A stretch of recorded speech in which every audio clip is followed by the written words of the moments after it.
settur í borgarstjórn Reykjavíkur þriðjudaginn 18. nóvember klukkan 12:02.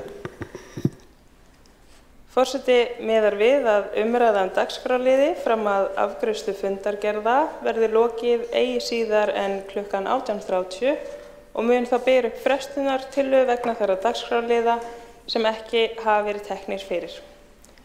Einnig mun forseti nýta heimild að umræða sé ekki lengri en 2 tímar með vísan í 25. grein samþykktar stjórn Reykjavíkurborgar og fundarsköp borgarstjórnar. Áður en gengið til dagskrár vill forseti minnast Helga Péturssonar eða Helga P. eins og hann var jafnan kallaður, fyrrverandi borgarfulltrúa og varaborgarfulltrúa, en Helgi lést 13. nóvember 76 ára að aldri. Helgi fæddist 28. maí 1949 í Reykjavík en ólst upp í Kópavogi. Foreldrar hans voru Kristín Ísleifsdóttir, húsmóðir, og Pétur Kristjánsson, bílstjóri. Helgi lauk kennaraprófi frá Kennaraháskóla Íslands 1970 og hann lauk BA-prófi í fjölmiðlun og fréttamennsku frá American University í Washington, D.C. 1983. Þá stundaði hann nám í stjórnmálafræði við Háskólann í Árósum á árunum 1973 til 1974 og nam markaðs- og útflutningsfræði við Endurmenntun Háskóla Íslands 2005. Árið 1965 stofnaði Helgi ásamt félögum sínum hljómsveitina Ríó Tríó, þar sem hann spilaði á kontrabassa, söng og fór með gamanmál áratugaskeið. Helgi vann sem gagnfræðaskólakennari fyrstu ár starfsævinnar, en síðar sem blaða- og dagskrárgerðarmaður, meðal annars við Dagblaðið, RÚV og Stöð 2. Þá starfaði hann sem markaðsstjóri samvinnuferða Landsýnar á 10. áratugnum og hjá Orkuveitu Reykjavíkur frá upphafi 21. aldar. Helgi var varaborgarfulltrúi kjörtímabilið 1994 til 1998 og sat í borgarstjórn fyrir R-listan 1998 til 2002. Hann gegndi formennsku í ferðamálanefnd, heilbrigðis- og umhverfisnefnd, samgöngunefnd og stjórn Strætó BS. Auk þess hann ætti sæti í borgarráði, menningarmálanefnd, stjórn Sorpeyðingar höfuðborgarsvæðisins BS, stjórn Innkaupastofnunar og stjórn hjúkrunarheimilisins Eyrar. Hann var fyrsti varaforseti borgarstjórnar og tíma skrifari. Eftirlifandi eiginkona Helga Birna Pálsdóttir, fædd 1953. Börn þeirra eru Bryndís, fædd 1977, Pétur, fæddur 1978, Heiða Kristín, fædd 1983 og Snorri, fæddur 1984. Barnabörnin eru 12. Áður en ég bið borgarstjórn að rísa úr sætum og minnast Helga Péturssonar, mun borgarstjóri Heiða Björg Hilmarsdóttir fara með nokkur orð.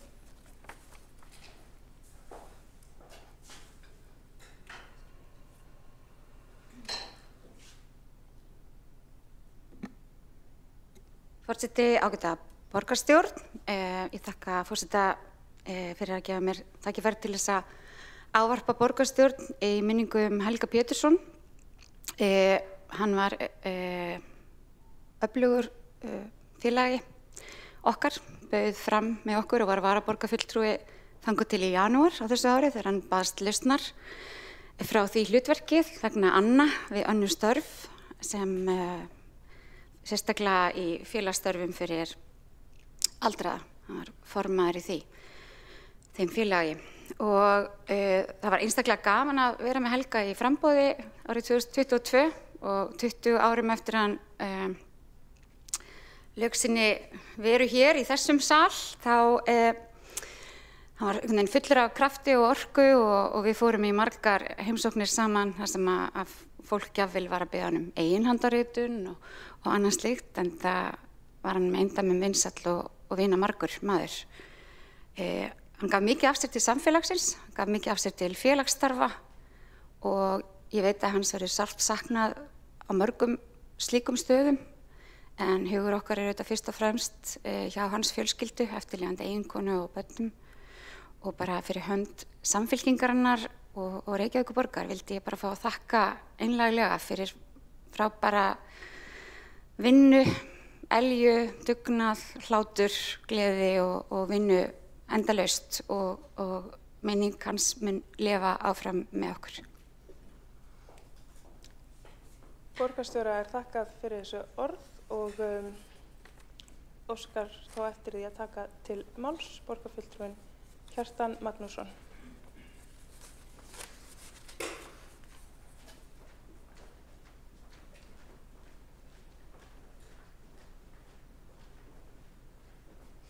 Forseti, góðir borgarfulltrúar.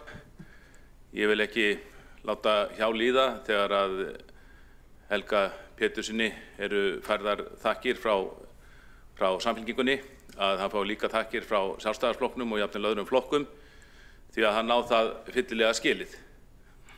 Við Helgi kynntumst sem andstæðingar í pólitík, vorum báðir í stjórn Strætó og síðan í samgöngunefnd, og það óhætt að segja að hafi gustað og jafnvel gneistað á milli okkar því að við áttum í mjög hörðum pólitískum átökum sem urðu jafnvel persónuleg og við tókumst á hér í þessum sal og á nefndafundum og síðan í blaðagreinum áttum í fleiri en einni ritdeilu. En einhvern veginn var það samt þannig að við héldum alltaf í húmórinn og urðum smám saman í gegnum þessi samskipti sem voru auðvitað harkaleg, þá urðum við vinir. Og það merkilega var að sú vinátta eldist við hverja raun. Því að Helgi, hann lagði alltaf áherslu á að við værum samstarfsmenn og það væru allir flokkarnir í borgarstjórn væru samstarfsflokkar, ekki bara sumir, þetta væri fjölskipað stjórnvald, og hann lagði sig mjög mikið fram að eiga gott samstarf við minnihlutann sem ég satt á í, og sem nefndarformaður manni að hann hélt jafnvel fram réttindum okkar þegar að embættismenn kom fyrir að embættismenn vildu skerða þau. Og var með sér svona áfram að fela minnihlutanum verkefni, stýrihóp og annað. Þannig að mér fannst mjög gott að vinna með honum og mér fannst hann svolítið svona setja kúrsinn því að samskiptin voru ekki svona við alla, að ég held ég hafi sagt að það getur aðrir í meirihlutanum lært af því hvernig Helgi kom fram, að hann taldi sig ekki hafa einkarétt á að beita valdi þó hann væri nefndarformaður og borgarfulltrúi í meirihluta. Nú síðan hætti hann hér í borgarstjórn og reist til Orkuveitunar, stóð sig vel þar. Ég kom þangað síðan seinna sem stjórnarformaður og það var ótrúlegt að eftir öll samskipti okkar Helga þá átti ég bara mikinn hauk í horni þar. Hann hvatti mann áfram, hann veitti manni upplýsingar sem jafnvel aðrir í Orkuveitunni vildu ekki veita mér, og allt var það í þágu fyrirtækisins og í þágu borgarstjórnar. Þannig að það er ástæða til að allir sem áttu í samskiptum við Helga á þessu tímabili þakki fyrir sig og vilja gera það. Og ég mun halda hans minningu í heiðri meðan mér endast dagar. Kjartani Magnúsinni, borgarfulltrúa, þakkað fyrir minningarorðin. Forseti biður borgarstjórn að rísa úr sætum sínum og minnast Helga Péturssonar með þakklæti fyrir störf hans í þágu borgarbúa.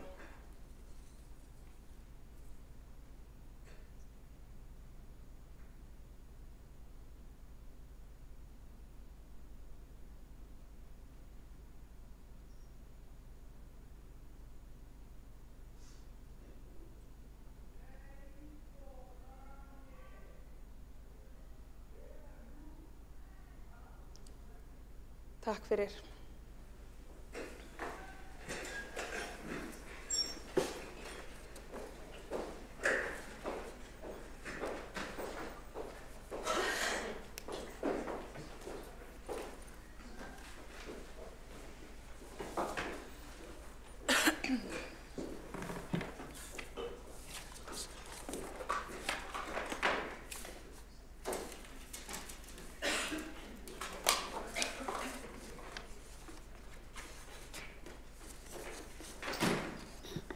Þá göngum við til fyrsta liðar á útsendri dagskrá. Það tillaga hækkun á þaki sérstaks húsnæðisstuðnings, samanber 6. lið fundargerðar borgarráðs frá 13. nóvember að beiðni borgarfulltrúa Samfylkingarinnar, Pírata, Sósíalistaflokks Íslands, Flokks fólksins og Vinstri grænna.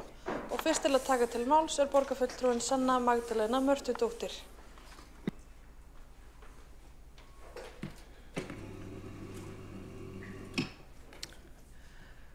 Forseti og öll sem að fylgjast með hér í dag. Leigjendur búa við alvarlega stöðu þar sem húsnæðiskostnaður óbærilega hár og ógnar fjárhagslegu öryggi fjölda heimila. Úttektir sýna að leigjendur greiða jafnvel 70% eða meira af launum sínum í húsnæði. Þetta hægt að lesa til dæmis í úttekt ÖBÍ frá árinu 2023. Húsnæði hefur verið fjármálavætt og litlar hömlur eru á leigusölum sem geta dregið til sín óhóflegt fjármagn frá leigjendum.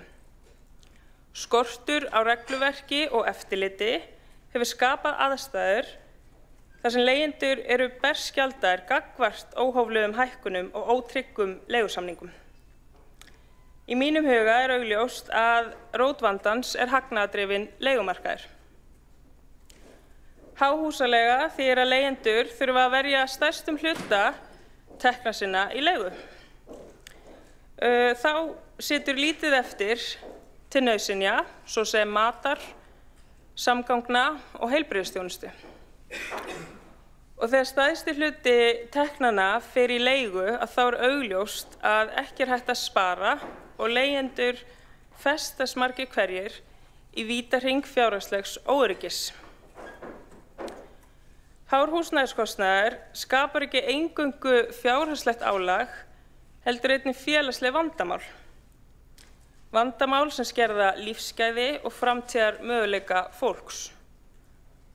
Og í samanburði við húseigendur þá eru leigjendur verr settir. Staða leigjenda í samanburði við húseigenda hún slæm á marga mælikvarða. Þar má nefna að leigjendur búa við minna húsnæðisöryggi. Það algengara að leigjendur búi ekki í því hverfi eða á þeim stað sem þeir myndu helst kjósa að búa á. Og þá líka algengara að þrengra sig leigjendur samanborið við húseigendur. Af því við vitum auðvitað að í þessari stöðu þá valið oft tekið að leigjendum sem verða að sætta sig við það besta sem finnst, sem að oft í stöðunni ekkert endilega það sem leigjendur myndi kjósa ef þeir gætu valið. En eins og ég sé þetta, þá vandinn hagnaðardrifinn og óregluvæddur leigumarkaður.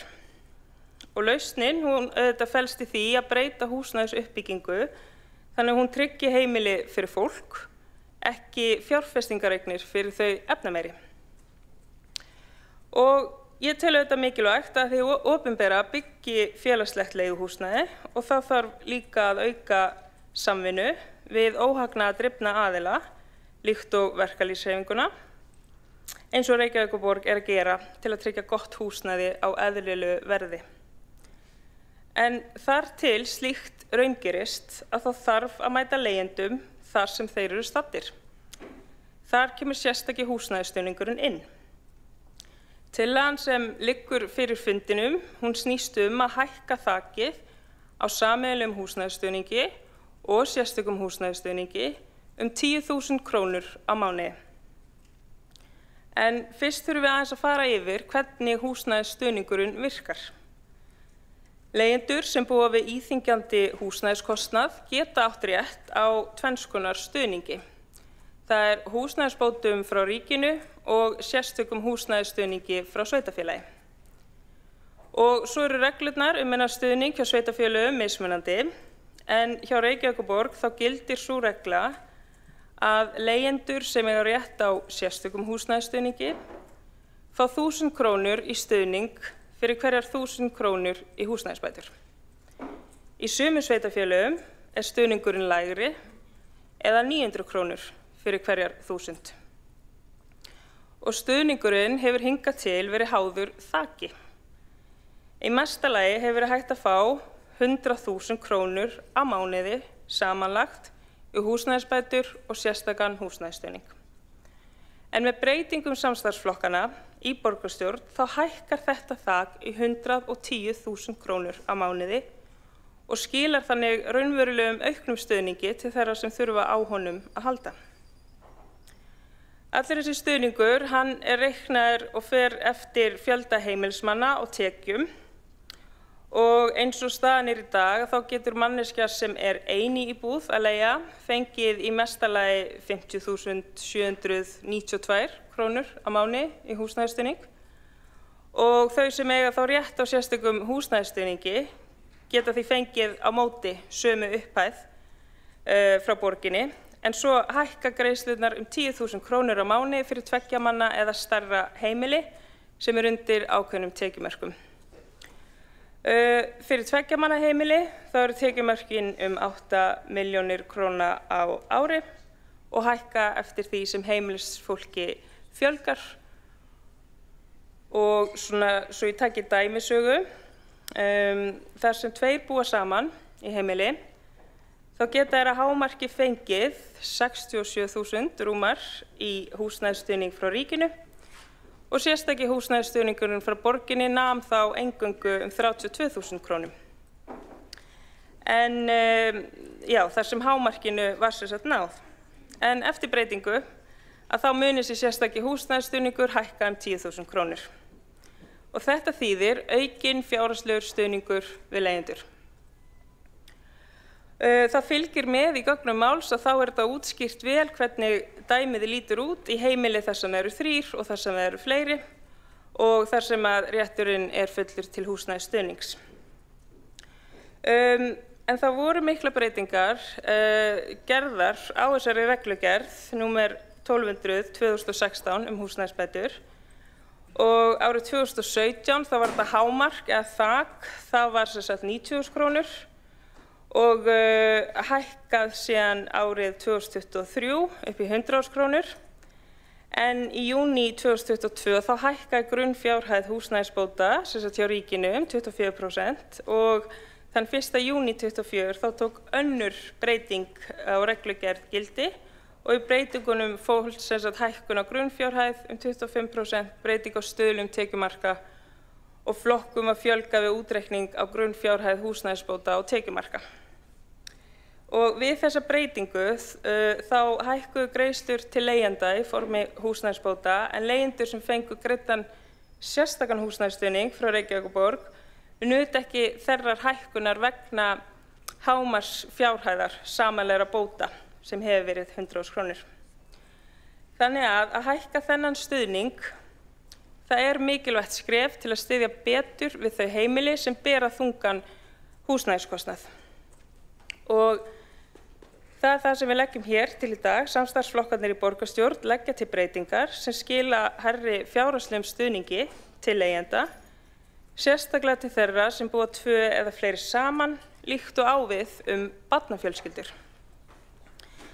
Frá og með áramótum að þá mun þessi stuðningur hækka til þeirra leigjenda og sem fá sérstakan húsnæðisstuðning. Og ég tel eðlilegt að þessi umræða hún komi fram í borgarstjórn á milli fyrri og síðari umræðu fjárhagsáætlun. Það kemur úr velferðarráði og núna lagt fram til staðfestingar borgarstjórnar. Tillagan fylgir með í gögnunum sem svohljóðandi með leyfi forseta. Lagt til að samþykkt verði að hækka fjárhæð samanlagðra húsnæðisbóta og sérstaks húsnæðisstuðnings sem fram kemur í 2. málsgrein 4. grein reglna Reykjavíkurborgar sérstakan húsnæðisstuðning úr 100.000 í 110.000 krónur. Breytingin taki gildi frá 1. janúar 2026. Áætlað að kostnaður vegna tillögunnar á ársgrundvelli verði 180 milljónir króna og óskar eftir að fjárheimildin endurspeglist í áætlun bundinna liða í fjárhagsáætlun 2026. Það vert að taka fram að í gögnum okkar sem fylgdu fjárhagsáætlun á síðasta fundi þá áætlað að 4.646 leigjendur í Reykjavíkurborg muni fá sérstakan húsnæðisstuðning á næsta ári og þar má einnig sjá skiptinguna á milli almennaleigumarkaðar og félagsbústaða og hversu há þessi upphæð er. En forseti, ég hef lokið mínu máli. Takk.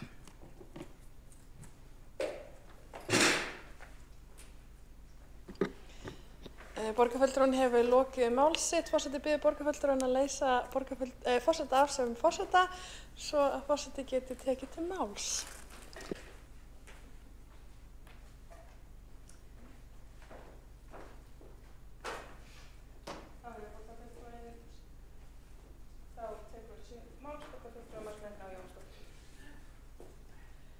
Þá tekur til máls borgarfulltrúinn Magnea Gná Jónsdóttir. Forseti, ágæta borgarstjórn, það er brýnt verkefni okkar að bæta stöðuna á húsnæðismarkaði. Bæði með skipulagningu nýrra lóða undir fjölbreytt húsnæði til kaups og leigu og með því að styðja við þá sem standa höllum fæti á leigumarkaði. Sérstakur húsnæðisstuðningur er mikilvægt öryggisnet fyrir þá einstaklinga á leigumarkaði sem standa hvað verst, fjárhagslega og félagslega. Stuðningurinn er hannaður til að tryggja að fólk með lágar tekjur, sérstaklega einstaklingar í viðkvæmri stöðu, geti búið við húsnæðisöryggi, átt þak yfir höfuðið, sem er grunnþörf hvers einstaklings. Á undanförnum árum hefur húsnæðiskostnaður hækkað verulega og langt umfram tekjur marga. Í því umhverfi skiptir sérstakar húsnæðisstuðningur miklu máli. Við höfum hækkað húsnæðisstuðninginn einu sinni á þessu kjörtímabili og ég tel engan ágreining hafa verið þá hækkun og ekki þessa heldur hér sem nú er lögð til. En það má velta því upp hvort að það eigi að vera ábyrgð sveitarfélaga að greiða sérstakan húsnæðisstuðning. Ríkið ber í dag ábyrgð á almennum húsaleigubátum en sveitarfélag á sérstakum húsnæðisstuðningi. Eins og ég sagði áðan þá er mikilvægi húsnæðisstuðningsins óumdeildur enda gegnir hann lykilhlutverki að tryggja húsnæðisöryggi lágtekjufólks. En við vitum að kerfið er ólíkt á milli sveitarfélaga. Sum veita rausnarlegan stuðning en önnur minni stuðning. Það er óskilvirkt kerfi og það er ósanngjarnt að húsnæðisstuðningurinn sé mishár eftir því hvar þú býrð. Það færi betur á því að ríkisvaldið og sveitarfélögin myndu finna sameiginlega lausn, annaðhvort með bættri samræmingu eða með því að ríkið tæki yfir húsnæðisstuðninginn. Til að tryggja það að jafnræði sé á milli íbúa þegar kemur þessum stuðningi óháð því hvað þeir búa. Og fyrir síðustu þingkosningar þá lofaði Samfylkingin því að leggja niður sérstakan húsnæðisstuðning sveitarfélaga og koma upp samræmdu kerfi á vegum ríkisins með samræmdu viðmiðum húsnæðiskostnað. Og nú fer sami flokkur fyrir ríkisstjórn landsins og það væri áhugavert að vita hvar þau áfram standa og tilefni er til að ýta eftir þessum breytingum. Ég hvet því meirihlutann til að fylgja því eftir að stuðningurinn færist yfir til ríkisins til þess að tryggja það að þessi samræmi í veitingu þessa stuðnings. En forseti, ágæta borgarstjórn, í grunninn snýst þetta fólk sem þarf að eiga öruggt skjól og ég mun því styðja tillöguna. Magnea Gná Jónsdóttir, borgarfulltrúi, hefur lokið máli sínu og tekur næst til máls borgarstjóri Heiða Björg Hilmisdóttir.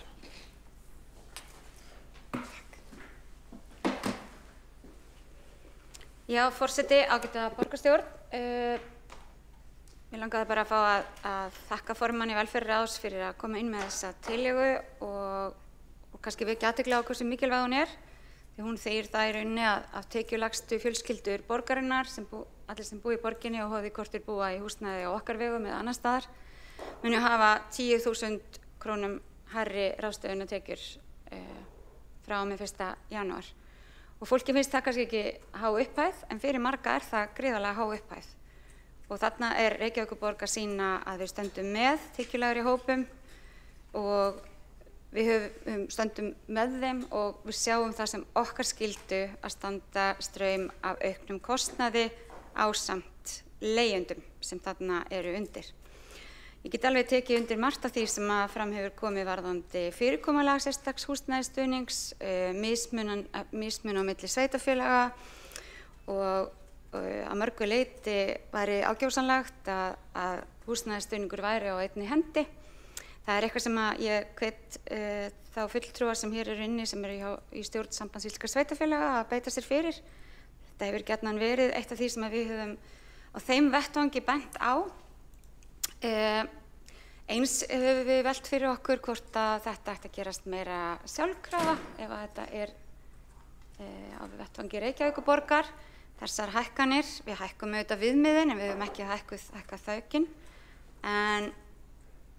En já, við höfum ekki kannski sett það inn þannig vegna þess að þetta eru auðvitað umtalsverðir fjármunir fyrir borgina og eðlilegt að borgarstjórn þegar hún kemur saman fjalli hvers vegna við erum að styrkja og styðja fólk sem er á leigumarkaði, er með lágar tekjur og háan húsnæðiskostnað og hvort að við ættum að gefa í. Og það er okkar niðurstaða og þess vegna langar mig að þakka sérstaklega auðvitað velferðarráði og formanni velferðarráðs fyrir að vinna að þessu og hvet okkur í borgarstjórn til þess að samþykkja þessa tillögu.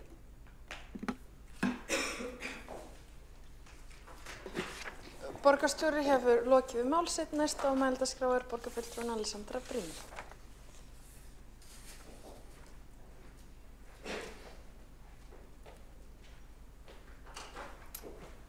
Forseti og borgarstjórn, já, ég ætlaði bara rétt svo að koma upp og segja að mér líst vel á þetta. Ég hef svona ákveðnar efasemdir svona það að húsnæðisstuðningur almennt geti farið beint út í bara leiguverðið og farið bara í rauninni til leigusala án þess að í rauninni auka framboð eða í rauninni hjálpa leigjendum mjög mikið. En sérstakur húsnæðisstuðningur er ekki þeim vanköntum búinn, þannig ég held að þetta sé bara eitthvað sem við þurfum að gera og ég styð þetta. Gott mál. Borgarfulltrúin hefur lokið við mál sitt. Ekki hafa fleiri óska eftir því að taka til máls undir þessari umræðu og við göngum þá til atkvæðagreiðslu fyrsta lið á útsendri dagskrá. Það er tillaga hækkun á þaki sérstaks húsnæðisstuðnings, samanber 6. lið fundargerðar borgarráðs frá 13. nóvember. Þeir sem eru samþykkir umræddri tillögu vinsamlegast gefi þess merki. Það vantar einn í salinn, það vantar 2 í salinn.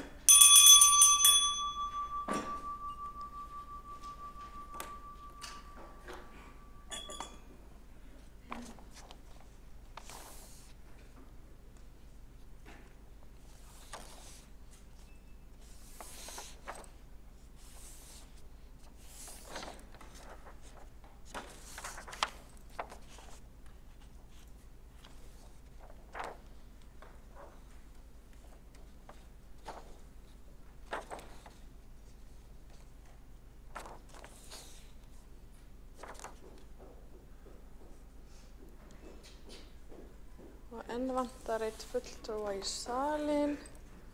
Borgarfulltrúinn Skúli Helgason, er hann á svæðinu?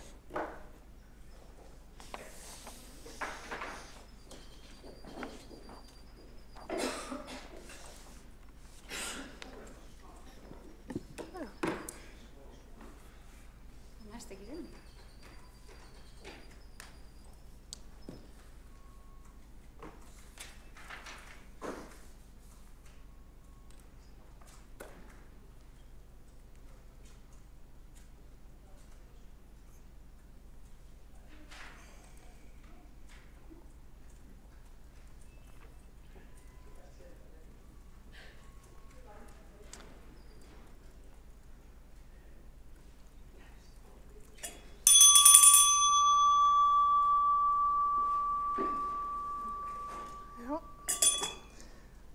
Og þá er salurinn fullmannaður og við göngum til atkvæðagreiðslu fyrsta mál á útsendri dagskrá. Það er tillaga hækkun á þaki sérstaks húsnæðisstuðnings, samanber 6.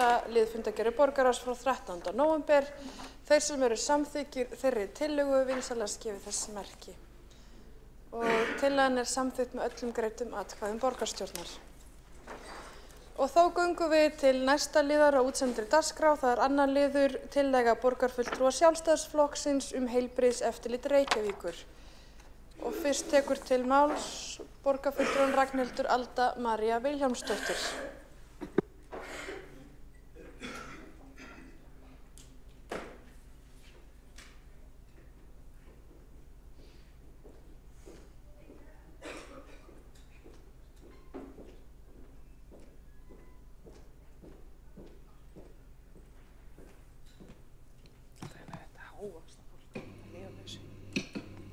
Hvenær megum við lágvaxnir bara vera með svona standardhæð? Nei, tjók. Ok.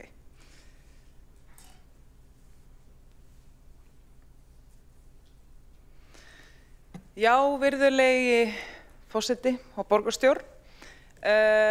Ég þarf raun og veru ekkert að tíunda hversu mikilvægt starf heilbrigðiseftirlitsins Við bara finnum það öll, við höfum mikið metnað gagnvart heilbrigðiseftirlitinu og við gerum mikla kröfur til heilbrigðiseftirlitsins sem að endurspegla þann metnað sem við höfum fyrir þessu embætti og það í raun og veru fjalla þessa tillögur. Þetta bara tillögur sem eru svona einfaldar þjónustu tillögur, koma svolítið inn á mitt sérsvið og ég bara vona innilega að fái góðar viðtökur. En við höfum öll verið í boðum og partíum og talað við veitingaaðila, hárgreiðslukonur eða einhvern sem hefur nú reynt að opna einhvers konar fyrirtæki og það gömul saga og ný að það afskaplega flókið.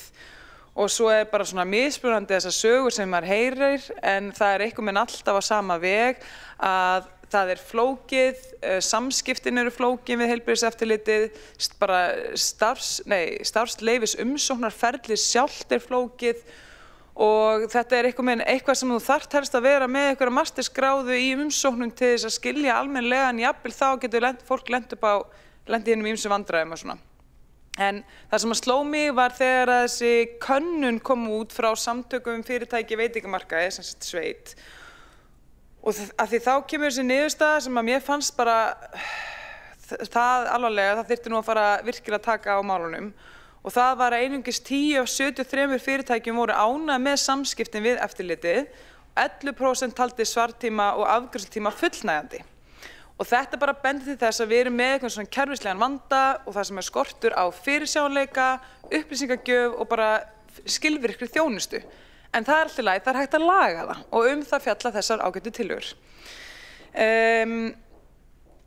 Ég ákvað þegar ég sá þessa könnun sjálf að ekki bara reiða mig á sögur, heldur bara prófa þetta. Ég bara prófaði að reyna að sækja starfsleyfi fyrir ímyndaðan veitingastað sem ég bjó til. Og ég man eftir því að þegar ég var að fara í gegnum þetta ferli, þá virkaði það svona nokkuð meginn þangað til ég kom að staðnum sem þarf að senda með hana fylgiskjölin og það bara algjörlega ómögulegt að finna út hvað fylgiskjöl það eiga að vera. Þannig að þá fór ég að skoða hvernig ferli hjá sýslumanni, þar allt mjög vel útskýrt, nákvæmlega hvað fylgiskjöli að fylgja og hvað kemur fram í þessum fylgiskjölum og þetta raun og verið gert þannig að jafnvel eitthvað svona lið eins og ég sem hefur nú aldrei reynt áður gat svona nokkuð meginn skilið hvers væri ætlast til af mér. Ég fór sjálfjafnvel og var að hugsa til þess að ég reyndi að hringja í skattinn vegna þess að ég kunni ekki að fylla út skattskýrsluna mína og fékk þar bara ítarlega leiðbeiningar frá góðri konu sem ég gat hringt í og ég gat líka hringt í sýslumann og ég gat hringt í skrifstofu borgarstjórnar eins og ég væri bara eitthvað maður út í bæ og spurt leiðbeiningar þeirra hluta af þessari umsóknarferli öllu saman. Í raun og veru var sá eini sem ég gat ekki hringt í sem sér þessar umsóknir heilbrigðiseftirlitið. Og ég fór að hugsa herðu, ok, við erum búin að setja stjórnsýslulög af því að þar liggur, þú veist, það þar sem okkar metnaður þegar við erum að ákveða bara hvar á þjónustustig opinbera stofnunna að vera. Og samkvæmt þessum stjórnsýslulögum sem sem sagt númer 37 sem var sett fram, sem sagt 700 grein stjórnsýslulaga, númer 37 árið 1993, þá það bara mjög skýrt að stjórnvöldum ber að veita aðilum nauðsynlega aðstoð og leiðbeiningar málin sem snerta starfsvið þeirra. Það sem sagt ekki ástæðulausu að þessar stofnanir eins og skatturinn og sýslumaðurinn og fleiri eru að svara í síman, eru með símatíma. Það bara vegna þess að þau líta svo á og þannig þau að uppfylla bara lagaskylduna. Og þess vegna erum við svolítið eftir á þegar að heilbrigðiseftirlitið svarar ekki síman eða þá bara einhver annar staður hérna hjá borginni. Það mætti náttúrulega skoða fleiri anga í þjónustu borgarinnar en allavega þá þetta góður staður til þess að byrja á. Af því að umsækjendur þessi starfsleyfi þau hafa greint frá því að þessi samskipti þau eru þung og tímafrek. Það erfitt að geta ekki hringt beint til þess að fá bara eftirlit, hringi beint í eftirlit til þess að fá ráðgjöf og útskýringar. Það boðið upp á að þú sendir tölvupóst að fá að hringja og svo kannski hringt í þig viku síðar. Og þetta bara rosa langur tími. Þannig að það rosa einfalt að bæta þetta, rosa einfalt að laga þetta og þess vegna leggjum við til hér í dag, sjálfstæðismenn, að það verður bara komin upp símatími hjá heilbrigðiseftirlitinu eins og hjá öðrum stofnunum og bara sjálfsagt í raun og veru að gera. Við teljum að þetta myndi bara bæta þjónustuna, þetta myndi draga úr svona þessum óþarfa töfum sem eru vegna þess að fólk veit ekki hvers ætlast til að þeim og myndi líka draga úr töfum sem verða þar af leiðandi til vegna rangra eða ófullnægjandi umsókna vegna þess að fólk að fá leiðbeiningar hvernig það á að sækja með réttum hætti. Þannig að þetta ætti að vera til þess að stytta ferlið og bara vera til bóta fyrir alla aðkomandi. Annað sem við höfum mikið heyrt af við örugglega öll hér í þessum sal að það kemur fyrir að það ber mikið á milli túlkana starfsmanna heilbrigðiseftirlitsins á lögunum í sambærilegum málum. Þannig að hafa einstaklingar sem hafa kannski prófað hafa sótt starfsleyfi í borginni með eins veitingastaði og svo kannski allt inn í öðrum sveitarfélögum bara benda á að það bara mjög mismunandi eftir í hvaða starfsmanni maður lendir á hvernig lögin eru túlkuð. Og þetta náttúrulega ekkert endilega eitthvað sem á við alla en þetta eitthvað sem að koma upp aftur og aftur og við erum að heyra marga sögur og þá erum við bara komin í eitthvað sem eru bara gæðamál. En þar fyrir utan að þá það bara andstætt 11. grein stjórnsýslulaga jafnræði, þar sem að kveðið á að sambærileg mál eigi að hljóta sambærilega meðferð. Og að því sögðu, alls þar sem með einhverjar þjónustustofnanir, að þá þessi mannlegi brestur að fólk mannlegt og það túlkar hlutina þess öðruvísi. Það alveg eðlilegt. En flesta þjónustustofnanir hafa fundið leiðir til þess að koma í veg fyrir þessi túlkun verði of mikið mismunandi. Það einfaldlega með að fara í úttekt og skoða nákvæmlega á hvaða stöðum það að gerast þar sem að fólk að upplifa hlutin öðruvísi, túlkun öðruvísi og þjónustan verður þar af leiðandi öðruvísi í eftirlótamálum sem sambærileg.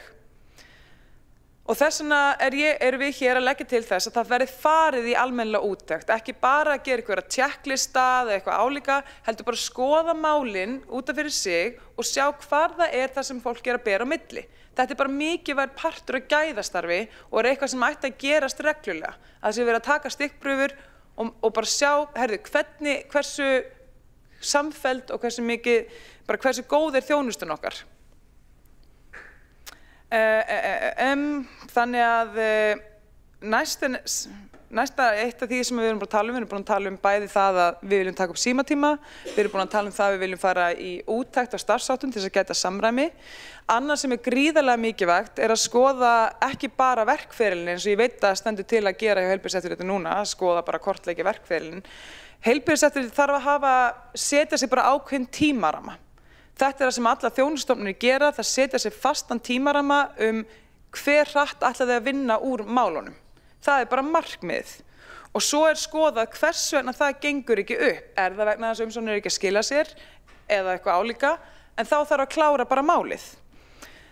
Þannig að sem við höfum líka verið að heyra í þessu að önnur embætti sem koma að útgáfu starfsleyfisumsókna að benda á að eitthvað lendir í töfum hjá heilbrigðiseftirlitinu, það veldur svo töfum annars staðar, hjá sýslumanni eða hjá skrifstofu borgarstjórnar og það veldur líka önnum á þessum stöðum. Þannig að það sem gáfulegt að gera í þessu og það sem flestar þjónustustofnanir gera það setja sig bara ákveðinn tímaramma. Þetta bara markmið, við ætlum að klára mál á þessum tíma og þetta einhver raunhæfur tímarammi sem við teljum okkur geta náð. Og svo bara farið að finna út úr hvað sem veldur því að þetta tekst ekki og hvernig hægt að ná þessu markmiði. Þetta gengur lengra en það sem kemur fram í úrbóta áætlun sem var kynnt í heilbrigðisnefnd einhvern tímann fyrir ekki svo löngu síðan.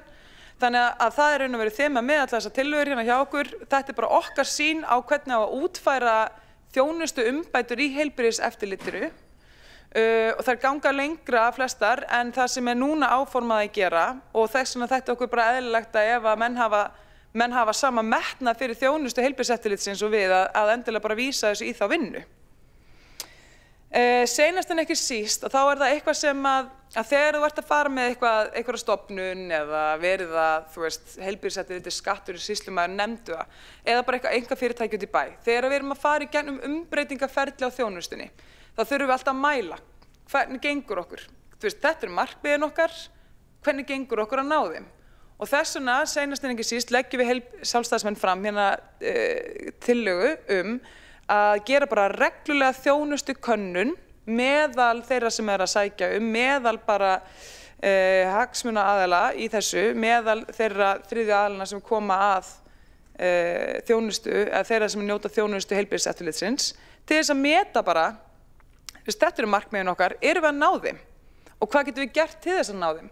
Og hvernig getum við einfaldað ferlið, hvernig getum við bætt okkar þjónustu, hvernig getum við gert hlutina þess öðruvísi, af því að það einfaldlega líka þannig að eins og ég sagði upp af þessari ræðu, við höfum öll mikinn metnað fyrir góðri þjónustu hjá heilbrigðiseftirlitinu. Þess vegna gerum við svona mikla kröfur til heilbrigðiseftirlitsins og það bara góður hlutur. Það frábært, það leið og þú hættir að gera kröfu til einhvers eða hættir að hafa eitthvað metnað fyrir þeim sem að þú ert í raun og veru búin að gefast upp, en við erum ekki þar í þessum sal. Við höfum bara mikið metnað fyrir störfunum okkar og þess vegna erum við alltaf að reyna að finna leiðir til þess að gera þau betur. Og það raun og veru bara það sem þessar 4 tillögur snúast Þetta bara ég að taka bæði einreynslu, nýta menntunum mína í eitthvað fyrir ykkur, nýta þekkinguna sem ég fengi frá hagsmunaaðilum úti í bæ, frá veitingaraðilum sem maður tala við, nýta klára fólkið okkar einn hóp og það sem við höfum öll talað í mötuneytinu og bara búa til 4 þjónustu tillögur það.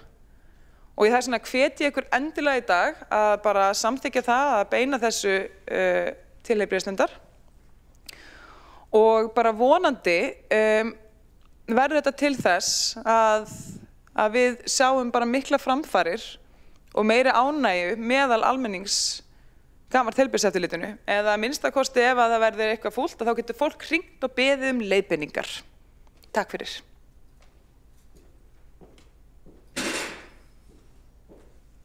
Borgarfulltrúinn hefur lokið mál sitt. Næstur á mælendaskrá borgarfulltrúinn Hjálmar Sveinsson.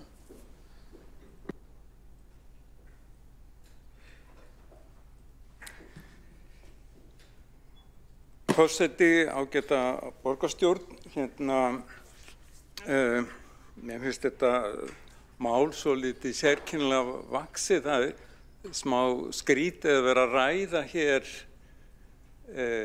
vinnubrögð og jafnvel símatíma inn á ákveðnu fagsviði sem á að vera sjálfstætt. Heilbrigðiseftirlitið á að vera ákveðin svona eldvarnarveggur milli heilbrigðiseftirlitsins og pólitískra skoðana og pólitískrar pólitískra átaka, þannig að, já, mér finnst það sérkennilegt að hafa þetta sem umræðu í borgarstjórn og ætla ekki að hafa neitt mjög langt mál það, en ég vil þó nefna það að það nú fyrsta lagi rangt sem að kemur fram að það sé geta hringið heilbrigðiseftirlitið, það hægt en það ekki eins og var sem að þótti gefa stilla að það væri alltaf eitthvað starfsfólk sett við tiltekið borð og látið svari síma á tilteknum tíma dagsins. Nú þetta að hringja og fá samband við heilbrigðisfulltrúa. Í sumar mun þó hafa verið einhver brögð að því vegna misskilnings í þjónustuveri að það sem að fólk fekk þá upplýsingar að slík síntöl væri ekki möguleg, það rangt. Og ég hvet alla til þess að fara inn á heimasíðu heilbrigðiseftirlits Reykjavíkur. Það eru mjög góðar upplýsingar og þar hægt að sjá hvernig hægt að leita eftir vefaðstoð, spjalla við vefinn. Það einn liður sem heitir spurt og svarað og þar gefið dæmi mjög algengar spurningar og svör við þeim. Hægt að senda inn línu. Og svo ábendingargátta sem hægt að senda inn ábendingar. Og líka varðandi hraða á afgreiðslu heilbrigðiseftirlitsins þá það nú reyndar þannig að heilbrigðiseftirlitið fundar vikulega og afgreiðslan yfirleitt nokkuð hröð. Og ég má til með að nefna það að það rauninni gerð könnun sem að umsækjendur geta fyllt út í umsóknarferlunni starfsleyfi og sú könnun hefur gefið þá niðurstöðu að 70% umsækjanda telji að umsóknarferlið sé einfalt og gott. Og hérna, þetta og það svo sem rétt sem kom fram hjá frummælanda að, já, ég man ekki hvort það kom nákvæmlega fram með þeim orðum, en heilbrigðiseftirlit og heilbrigðisnefndir í stöður í sjálfskoðun og nú fer einmitt fram vinna við að hvernig má auka þjónustu heilbrigðiseftirlitsins, hvernig má bæta verkferla og það hefur verið í gangi þó nokkuð tíma. Hérna, sko þetta sprettur af þetta mál, ástæðan fyrir því að komi hér í borgarstjórn, sprettur ákveðnu uppnámi í sumar að mínu mati, þegar vegna umsóknar að hefja starfsemi framleiðslubakaríss í fjölbýlishúsi, þar sem að umsækjandi virtist nokkuð tregur til að fara til leiðbeiningum bæði heilbrigðiseftirlits og byggingafulltrúa. Og mér fannst þetta mál í sumar aðeins bera votta því að pólitíski fulltrúar nýttu sér þessa ónauðsynlegu uppákomu til að fleyta sér áfram í pólitíkinni. Auðvitað gagnrýn umræða nauðsynleg og á henni heldur engin skortur í sjálfri heilbrigðisnefndinni. Það að sjálfstæðismenn mjög öflugan, ef átt hingað til mjög öflugan fulltrúa, lögfræðinginn Söru Ókaris sem að hefur mikla þekkingu á hinum ýmsu sviðu borgarinnar og líka á atvinnulífinu, fyrirtækjalífinu. Þannig að það engin skortur þar á gagnrýnum athugasemdum og málefnalegum líka umræðum sem að hérna engin skortur á eins og segi. Nú þetta sem kom upp í sumar það var einhverju leyti byggt á misskilningi það að heilbrigðisfulltrúar tækju bara einhverjar geðþótta ákvarðanir og það verið misjafnt frá heilbrigðisfulltrúa til heilbrigðisfulltrúa og síðan loksins var þetta tiltekna bakarí opnað sem var mikið gleðiefni að uppfylltum skilyrðum byggingafulltrúa og heilbrigðiseftirlitsins og tók til starfa og hvað svo? Jú, það komin kæra frá íbúum hússins sem algjörlega á móti þessari starfsemi og hérna þannig að það oft, málin oft flóknari heldur en virðast vera í fyrirsögnum fjölmiðlana. Ég ætla líka að taka fram að vegna greinar sem að birtist í Mokka í september undir fyrirsögninni Alda kalda bistró, það var fullyrt að það verið veitt 10 starfsleyfi fyrir veitingastaði í Reykjavík á ári en 100 í Kaupmannahöfn. Það aðeins ónákvæmt. Staðreyndin svo að á hverju ári afgreiðir heilbrigðiseftirlit Reykjavíkur vel á 300 starfsleyfi fyrir ýmsa starfsemi, auðvitað, ekki bara veitingastarfsemi, fyrir utan bæði skráningar og tilkynningar starfsemi fyrirtækja.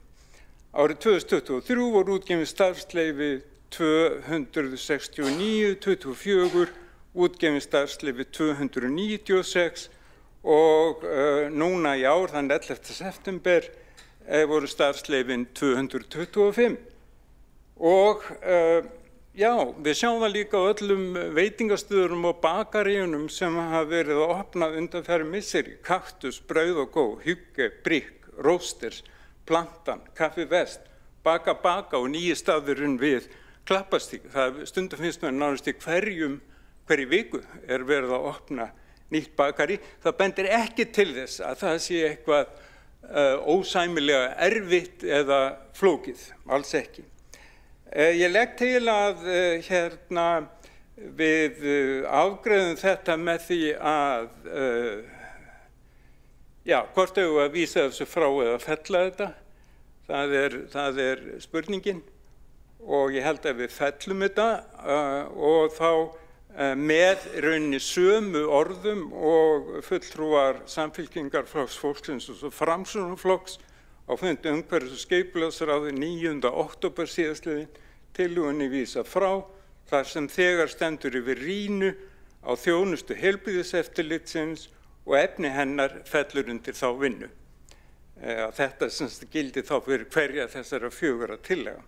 Svo var það bókun Söndru og Kares, fulltrúa Sjálfstæðisflokksins.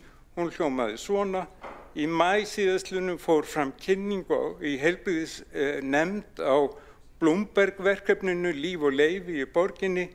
Við þá kynningu bókaði fulltrúi Sjálfstæðisflokksins eftirfarandi: leggjast skal áherslu á að ávallt sé unnið að því að bæta ferla og þjónustu við íbúa fyrirtæki í borginni og því óskað eftir að stafrænt leiðtogi útbúi áskorunarramma fyrir verkefnaráð eins og fram kemur í glæru sem fjallar næstu skref og það í kjölfæri kynnt fyrir nefndinni.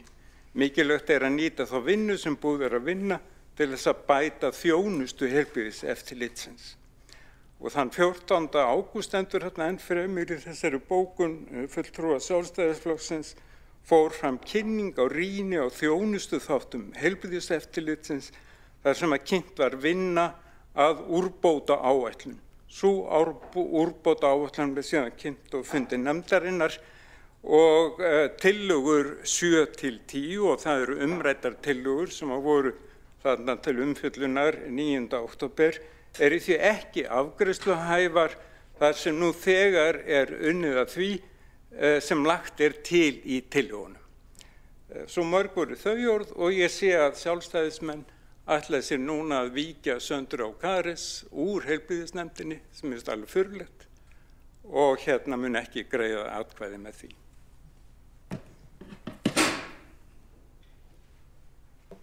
Borgarfulltrúinn hefur lokið við mál sitt. Forseti var ekki viss hvort það var verið að koma með málsmeðferðartillögu frávísun. Ef svo þá ekki komið málsmeðferðartillögu frávísun, þá var það komið á hreint. En borgarfulltrúinn Ragnhildur Alda María Vilhjálmsdóttir óska eftir að veita andsvar.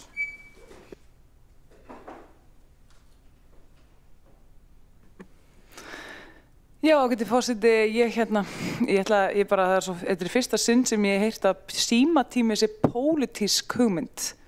Þetta sé eitthvað svona hægri vinstri atriði, hvort það sé hægt að hringja beint í heilbrigðiseftirlitið eða ekki. Ég bara tók ekki eftir að það væri einhvers staðar á stefnuskrá hjá Samfylkingunni að vera almennt móti símatímum. Það er alveg eitthvað nýtt fyrir mér. En ég ætla bara að leiðrétta nokkur hluti líka leiðinni. Fyrsta lagi að því að vera að vitna í þessa frábæru grein sem ég skrifaði í Morgunblaðinu, Alda Kata Bístró, að þá til þess að leiðrétta misskilninginn sem átti sér stað þarna, að þá hjá borgarfulltrúunum, að þá var ég vissulega að tala veitingastæði eingöngu í þessari tölfræði sem þar var. Og þá líka nefnilega annað þegar maður að horfa á annars vegar afgreiðslu og samþykkt. Og það væri raun og veru kjarninn í greininni sem það að við viljum raun og veru vera auðvelda fólki að opna veitingastæði, sem að virka og freka vera með mjög öflugt eftirlit heldur en að vera bara með afgreiðslu sem endar alltaf á neikvæðan hátt. Borgarfulltrúinn hefur lokið við að veita andsvar og svarar þá andsvari borgarfulltrúinn Hjálmar Sveinsson. Já, nei, símatími hefur stranglega tekið ekki með harða pólitík að gera, en það sagði það aldrei. Það er misskilningur eða útsnúningur hjá borgarfulltrúanum. Borgarfulltrúinn hefur lokið við að svara andsvari, óska eftir að veita annað andsvar, svo ekki. Þá tekur næst til máls borgarfulltrúinn Þórdís Lóa Þórhallsdóttir.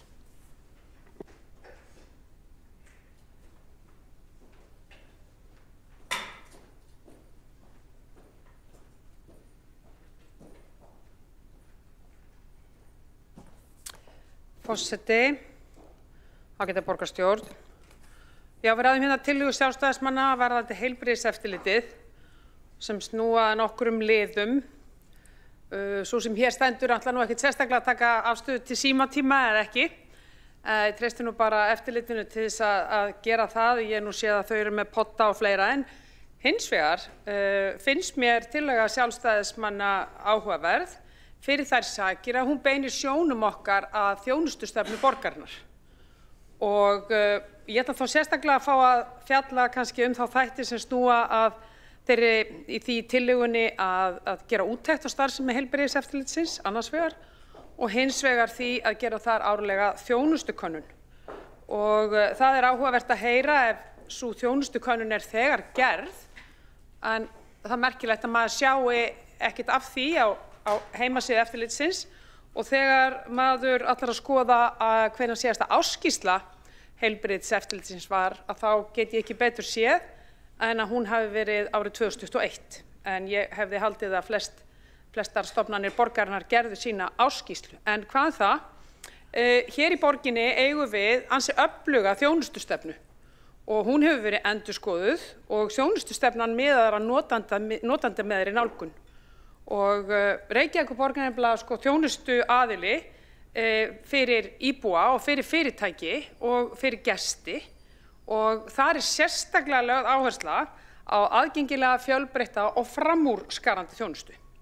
Og hún á að vera samræmd yfir alla borgina og þá hefur það ekkert að gera hvort að það eru sjálfstæð batteri eins og heilbrigðiseftirlitið eða sjálfstætt batteri eins og hjúkrunarheimilið Róflaugarstaðir eru eða einhver annar starfsemi. Það á bara við alla starfsemi Reykjavíkurborgar sem eru undir kennitölu Reykjavíkurborgar, algjörlega óháð einhverju laga umgjörð sem sannarlega eftirlitið. Það alveg skýrt í stefnunni að leiðarljósin eru þjónustulund, framúrskarandi þjónusta og aðgengileg og markmiðin eru fagmennska, notendumiðuð þjónusta og skilvirkni. Og mér finnst eðlilegt að heilbrigðiseftirlitið innleiða fullum krafti þjónustustefnu borgarinnar. Ég heyri það hér á máli borgarfulltrúa Hjálmars Sveinssonar að það greinilega verið að gera það, þannig að mér þætti gaman að sjá kannski meira það, hvernig það gengur og ég tek undir með þjónustukannanir. Þær eru nefnilega hollar og góðar, líka til þess að taka á mýtum, því að ég heyrði ekki betur á hérna í máli borgarfulltrúans að yfir 70% notenda væru ánægð. Það frábært og þá mikilvægt að það sé kynnt og að fólki hérna úti viti það og ef að það verið að kvarta yfir þjónustunni að þá það allavega að vitum við það að það þá ekki algild regla, heldur það frekar algilda reglan að fyrirtækin séu ánægð. Það bara mjög mikilvægt að við fáum að heyra það. Þannig að ég veit ekki hvernig, ég hef ekkert séð varðandi þjónustukannanir eða yfir höfuð neitt slíkt, þannig að ég styð það að það verði gerð úttekt á eftirlitinu og að þjónustukannanir séu gerðar og ef það eru gerðar þær séu þá birtar og ekki síst kannski það rætt í árlegri ársskýrslu því að ég veit ekki betur en að heilbrigðiseftirlitið sé einmitt eitt af þessum stofnunum borgarna sem ætti að gefa út ársskýrslu þar sem einmitt farið yfir þessa fínu tölfræði sem borgarfulltrúi Hjálmar Sveinsson fór hér áðan. Þannig að mín skilaboð hérna í þetta mál við eigum frábæra þjónustustefnu, hún miðar að notandameðri nálgun, hvort sem það fyrir íbúa eða fyrirtæki og ég hvet bara eftirlitið til þess að innleiða það að fullum krafti ef það ekki þegar hafið og ef það þegar hafið þá vil ég gjarnan heyra frá því. Takk fyrir.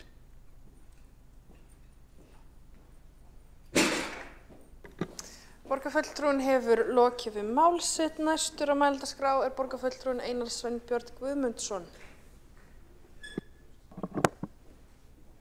Já, ég þakka borgarfulltrúnum fyrir sín ágætu orð og ég endurtek það eins og ég segði örugglega til þess áðan að þú veist gagnrýnin umræða hefinu góð og hún fer stöðugt fram í heilbrigðiseftirlitinu.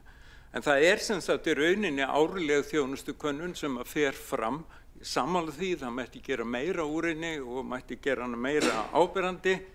Og svo var það líka þessi orð sem ég vitnaði áðan í bókun Söndru og Karis þennan áskorunarramma sem og þetta stafrænt leiðtogn, þetta orð sem ég skil ekki sko.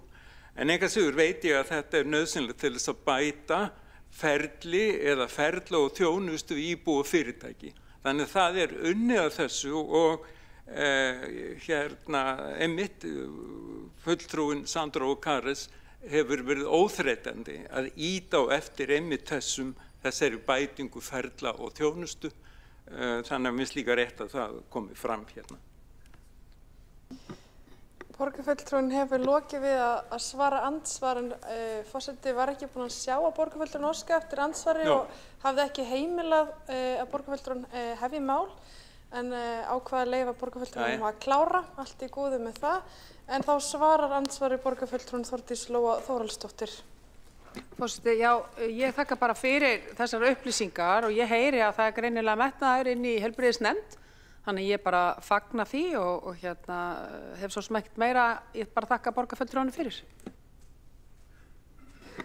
Borgarfulltrúinn hefur lokið að svara andsvari og þá tekur til máls borgarfulltrúinn Einar Sveinbjörn Guðmundsson.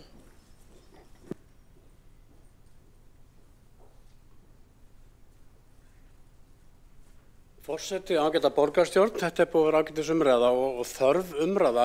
Ég get alveg tekið undir að vissan hátt tillögu borgarfulltrúa Ragnhildur Öldu Maríu, en einhver síður það er svona á vissan hátt, en samt ekki, vegna þess að hér finnst mér vera svolítið svona hugmyndafræðilega séð þetta fjallar bætingu á þjónustu sem er alveg algjörlega það sem að þarf til í þessu málaflokki eins og mörgum öðrum, en á sama tíma er tillaga símatíma ákaflega gamaldags hugmynd í rauninni.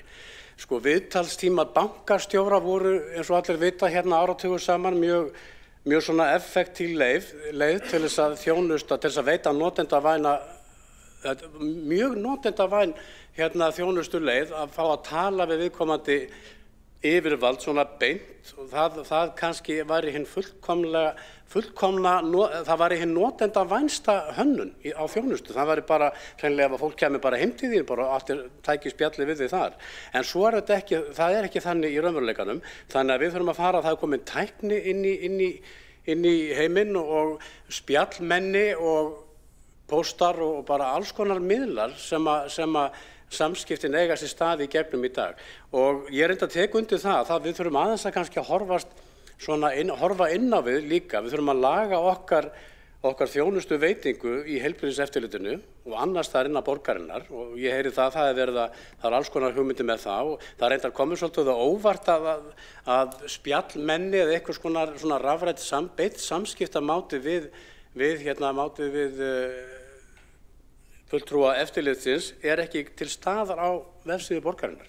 Og mér finnst það mjög miður að allir þessi tími sem hefur liðið í stafrænni umbreytingu að þetta skuli ekki hafa verið komið í gagnið ennþá.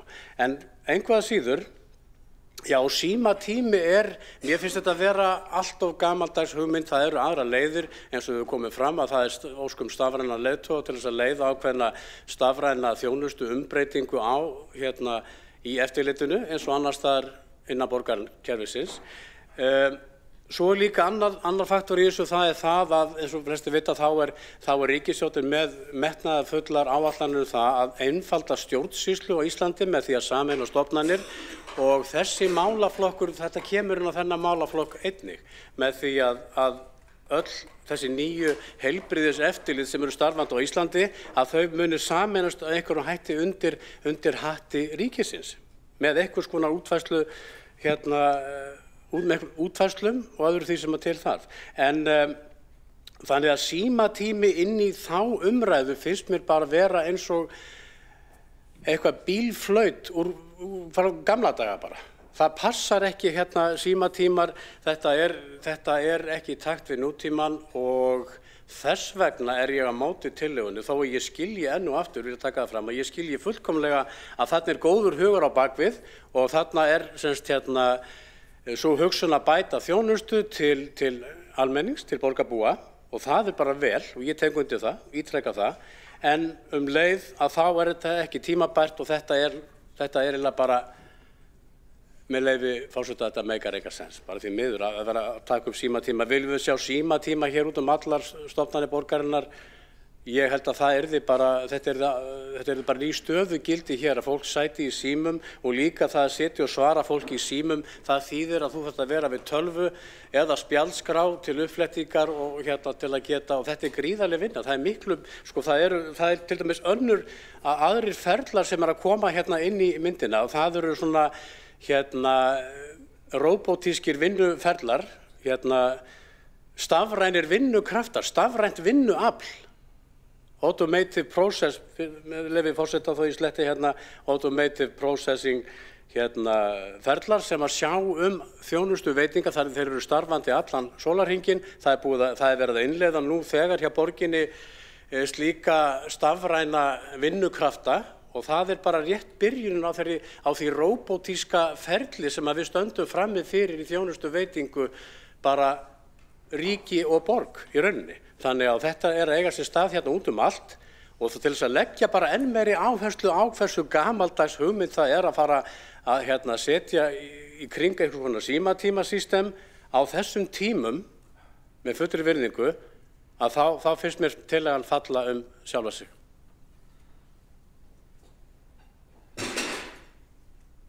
Borgarfulltrúinn hefur lokið mál sitt. Næst á mælendaskrá er borgarfulltrúinn Ragnhildur Alda María Vilhjálmsdóttir.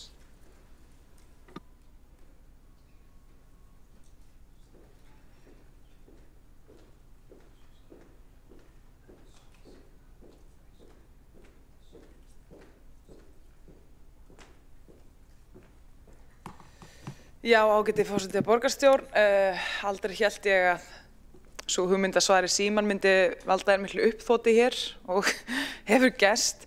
Menn kalla þetta gamaldags, kannski er ég bara svona íhaldsum að vilja geta náð í fólk. En það sem við höfum heyrt hérna frá borgarfulltrúnum til dæmis Hjálmari Sveinssyni að það sem hann í svona nokkuð meini ræðu sinni vildi nú meina að þetta væri allt saman vitleysa og enginn væri að tala svona og hvernig hann sýndu annað og svo framvegis. Það vildi svo til að áður en að ég fór og kokkaði saman þessar tillögur, þá bara hringdi ég í veitingamenn. Ég hringdi í alls konar veitingamenn. Veitingamenn úr öllum flokkum. Ég var ekki að hringja bara í vini mína. Ég hringdi bara í fólk út allt. Og vitið þið, það er svo frábært að veitingamenn eru með beina símatíma. Einhver peð út í bæ geta hringt beint í þá, ekkert mál. Og bara leyst málin að fengi snöggar upplýsingar hvernig hlutunum er háttað. Og ég hringdi líka í sveit og ég bara hringdi út allan bæ, krakkar mínir. Það er það sem ég gerði. Og ég fékk bara að heyra nákvæmlega og ég spurði bara hvað finnst ykkur þurfa að laga? Þetta var bara mín þjónustukönnun, bara hvað finnst ykkur þurfa að laga? Hvað finnst ykkur skipta máli? Hvað er það sem að stoppa ferli hjá ykkur? Hvað er það að lenda í? Hvað er ganga vel og hvað mætti ganga betur? Svo eftir ég var búin að gera þetta og skrifa niður hjá mér hvaða væri sem fólk væri helst að nefna í þessari mínu þjónustukönnun minni, þá fór ég að skoða nákvæmlega hvað er heilbrigðiseftirlit að gera. Ég líkt og borgarfulltrúi Viðreisnar, oddviti Viðreisnar, lenti því að ég sá ekki neina þjónustukönnun. Ég frétti að því að hefði verið eitthvað þjónustukönnun en ég vissi hins vegar líka að hún var ekki að tækla þau atriði sem ég vildi sjá. Hún var ekki að tækla þessa sýn sem ég var að leggja fyrir á þjónustu heilbrigðiseftirlitsins. Af því að ég var bara með ákveðin markmið eftir að hafa talað við alla þessa veitingamenn og þau voru.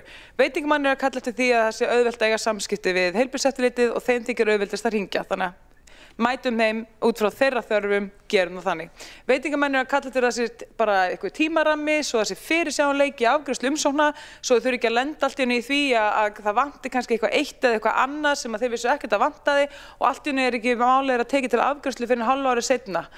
Og þess vegna fannst mér svolítið skrautlegt að hlusta hérna á þessa ræðu hjá borgarfulltrúa Samfylkingarinnar sem var nánasta í að því að þetta væri nú allt bara uppspunnið fyrir rótum og allt bara mætti leita í eitthvað eitt mál með hugge.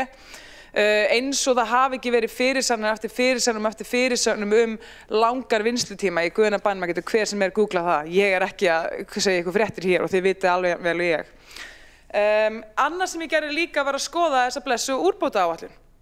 Ok, hvað kemur fram þar? Er það nákvæmlega það sem ég vil sjá? Af því ef það er nákvæmlega sem ég vil sjá, þá get ég bara að pakka saman og einbytt mér að ykkur öðru. Enda nóg að gera hér, nóg að hlutum að bæta úr. Herru, kemur í ljós að það vantar í þessu úrbótaáætlun nákvæmlega sem sagt hvernig á að fara að skoða samræmi milli starfsfólks. Það er ekki útfært í úrbótaáætlunni. Það er ekki útfært nákvæmlega hvernig á að bæta samskipti við umsækjendur. Það er ekki tekið fram sérstaklega þar. Og ef að þessi gögn einhvers staðar ættu nú að vera fyrir, þá er það bara mann á milli inn í nefndinni. Þannig að ef við erum líka að tala fyrir það að stjórnvöld séu gegnsæ og þessu auðvelt að sjá hvað er verið að gera, þá svo sannarlega er það ekki þannig. Þannig að það sem mun gerast núna náttúrulega er að borgarfulltrúinn Hjálmar Sveinsson mun koma henni upp og eins og eiginlega alltaf þegar ég legg til einhverja þjónustutillögur eða einhverja aðra tillögur sem raun og veru varðandi allt mun raun og veru bara lýsa því yfir þetta sé allt saman uppspinn frá rótum. Það ekkert nýtt. Þannig eru oftast okkar körp hér í borgarstjórnarsalnum. Mér þykir orðið svolítið skemmtilegt og einn daginn mun ég enda hérna að standa upp og segja að þú veist að það hafi verið gaman að karpa við hann Hjálmar, vestan trúði mér aldrei. En allavega, það sem ég var að leggja til hér og við sjálfstæðismenn, þetta raun og veru bara byggt á því að tala við fólk, að geta hringt beint í það og tala við og spurt hvað það sem ykkur finnst vanta. Hvað vitið að vera að gera, þú veist, og hvað finnst ykkur mikilvægt að setja áherslu á. Þetta bara niðurstaða þjónustukönnunar sem ég gerði. Mér finnst eiginlega svolítið, þú veist, fólk getur haft ýmsar skoðanir á símatíma. Það bara allt í góðu með það. En þannig sem ég hef almennt litið á að þegar þú ert að búa til þjónustuferil eða ert að útfæra einhverja þjónustu, vart bara almennt einhverju, skilur. Þá hugsaðu ekki með þér hvað finnst mér skipta máli eða hvað finnst mér vera gamaldags eða hvað finnst mér vera nútímalegt og svo framvegis. Það máli koma inn í myndina. En aðalega gerur þetta út frá því hvað hentar þjónustu þeganum. Og það var bara það sem kom svo skýrt fram með þessari, þú veist, að menn vildi geta hringt með beinum hætti. Það var bara þannig. Varðandi afgreiðslutímann, þetta líka eitthvað sem kom fram í samtali við annað fólk sem hefur sem hluti af þessari keðju, umsóknarkeðju. Þetta kom í samtali við fólk sem að starfa hjá sýslumanni og víðar. Þannig að þess vegna var ég að leggja fram þetta. Aftur, mér finnst svo skrítið að þessi verið að tala þetta sé eitthvað svona pólitíska tillögur, þetta svo basic þjónustu tillögur. Það allt í lagi að þú veist, ef að meirihlutinn hér vill fella það bara fínt fyrir mér, ég meina, þá það bara einfaldlega, auðvitað hef ég það mikið metnað fyrir þessu og ég myndi vilja sjá það samþykktar, en mér finnst það bara senda mjög skýr skilaboð til veitingamanna ef að þetta fellt hér, það ekki einu sinni vísað í vinnu. Því að þegar talum á sama tíma hér, tala borgarfulltrúar meirihlutans það að það sé vinna í gangi og það sé vera að skoða, það sé vera að vinna, það sé og svo framvegis. Akkur ekki senda þetta þá bara í þá vinnu, sko. En allavega, sko, eftir mín símtöl við veitingamenn, þá veit ég nákvæmlega hvað þeir eru að kalla eftir og hvað þeir vilja. Af því ég hringdi bara í það. Það var einfalt. Blessaði símatíminn. Ég veit að ef þetta verður fellt hér, þá verður það ekki vinsælt meðal veitingamanna, skiljið. Það bara einfaldlega þannig. En bara gott og vel, ef þetta bara skilaboðan sem þessi meirihluti vill senda þessu fólki í fyrirtækjabransanum, þá það bara allt í lagi. Ég get ekkert stoppað það. Ég hins vegar vildi senda þau skilaboð að við sjálfstæðismenn, við værum að hlusta á þau, við stæðum með þeim og við vildum móta þjónustu heilbrigðiseftirlitsins þannig að hún hentaði fyrir alla. Okkur finnst það bara að vera win-win deal.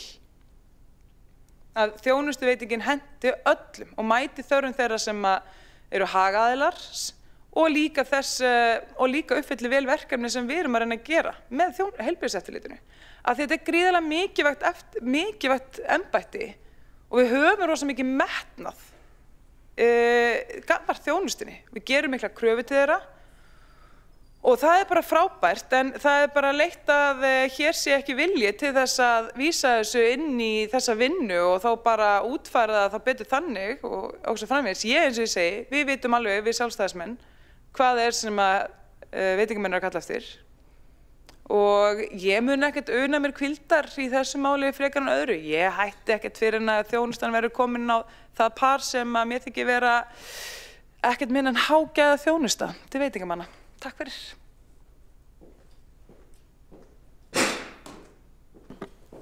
Borgarfulltrúinn hefur lokið við mál sitt, ekki hafa fleiri óska eftir því að tjá sig undir þessu máli, en það andsvar undir þessar ræður sem borgarfulltrúinn Hjálmar Sveinsson. Já, ágæta borgarstjórn, ég ætla bara að minna á það að heilbrigðisnefnd skipuð pólitískum fulltrúum og það hefur verið fulltrúi sjálfstæðisflokksins í nefndinni sem hefur verið mjög ötul, mjög samskuðsum, sett sig mjög vel inn í öll mál og ég las fyrir ykkur hennar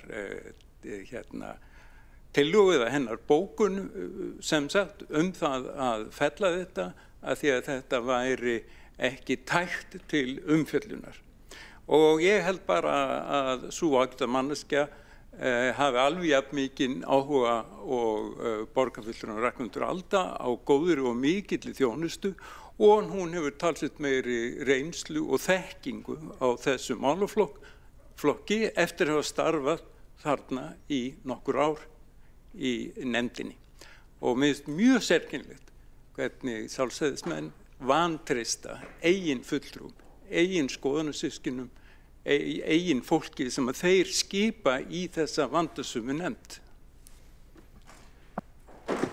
Borgarfulltrúinn hefur lokið að veita andsvar. Er ósk eftir að svara andsvari? Nei. Svo er ekki. Forseti biður borgarfulltrúa að tjá sig ekki nema með leyfi forseta. Andsvar með undir þessa ræðu er lokið og næsta máldagskrá er borgarfulltrúinn Alexandra Brím.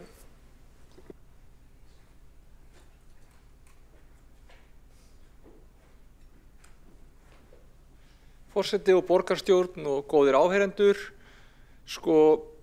ég er ekki í sjálfu sér mótfallin því að það væri farið í gegnum bara hvernig þjónustuveitingin er hjá heilbrigðiseftirlitinu. Ég held ekki hins vegar að það ætti að vera með þeim hætti að borgarstjórn sé sjálf að ákveða svona þjónustan að vera og það að vera svona og svona. Afsakið orðalagið. Ég held að það sé frekar þannig að, í fyrsta lagi, þetta er sjálfstæð stjórnsýslueining sem er erfitt fyrir okkur að vera eitthvað með puttana í beinlínis. Það er kannski þess vegna sem ég hallast að því að fella þetta. Ég er samt alveg sammála því að það þarf að vera einhver flötur á því að eiga það samtali ef að þjónustuveitingin er ekki góð og fólk er óánægt með hana. Þannig að ég er alveg opinn fyrir því að við skoðum það hvernig við viljum fara í umbætur á þessu. Við þurfum líka að hafa það í huga að núna er mikil umræða sameiningu heilbrigðiseftirlita bæði á höfuðborgarsvæðinu og jafnvel víðar. Þannig að það að fara í eitthvað svona núna þegar að kannski er mjög stutt í að það verði hvort þið er kollverpun á því er svona mögulega ótímabært, ég veit það ekki. Ef ég ætti að fara í eitthvað svona þá myndi ég sennilega vilja bara opna á samtalið við heilbrigðiseftirlitið það bara hvað er á döfinni hjá þeim, eru þau bara að fara inn í eitthvað stærra samstarf hvort þið er, þannig að allar breytingar sem við myndum fara í núna myndum hvort þið bara fletjast út og þá hvort við ættum ekki frekar að bjóða þeim upp á að fara inn í, ef að það er viljið fyrir því og ef að það myndi ekki bara fletjast út, að skoða hvort það ættum ekki bara setja það inn í samskonar þjónustumbreytingaferli og hefur gefist vel annar staðar í ferlinu hjá okkur. Það er að segja bara með því að fara í einstaklingsmiðaða þjónustu út frá þjónustustefnunni, út frá stafrænu umbreytingunni og bara sjá hvar eru flöskuhálsar og hvar er þetta að gera betur.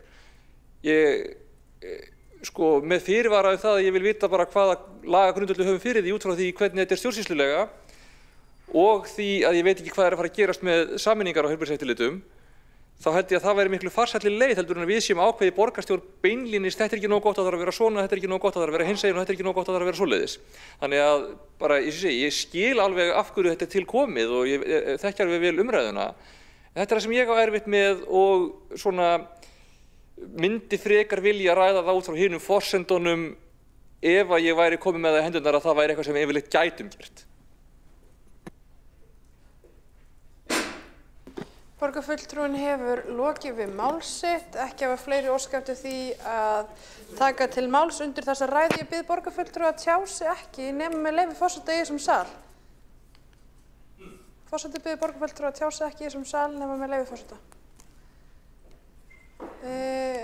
Og tekur þá til máls borgarfulltrúinn Dóra Björt Guðjónsdóttir.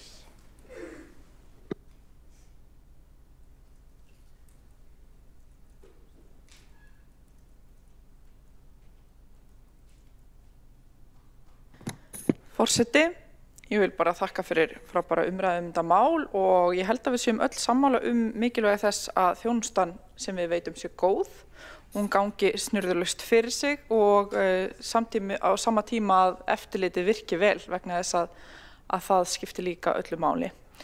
Mér finnst þessi tillaga margt bara fín, það eru auðvitað spurning hvort það er að vera símatímar eða ekki, það er kannski ekki eitthvað sem á endilega erindi í dag, það er bara svona kannski eitthvað matsatrið en auðvitað viljum við að starfsemi heilbrigðiseftirlitsins virki vel.